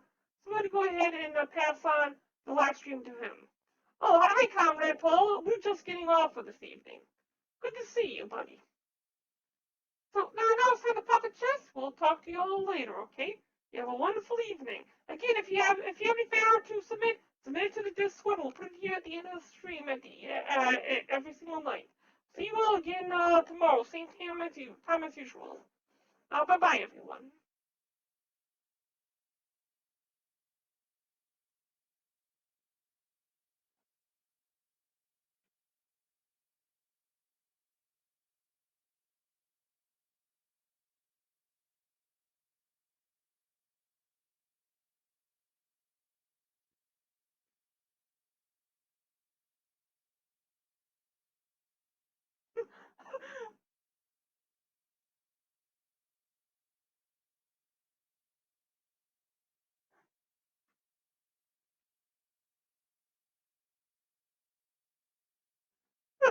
Like for a second there, I thought he was leaving.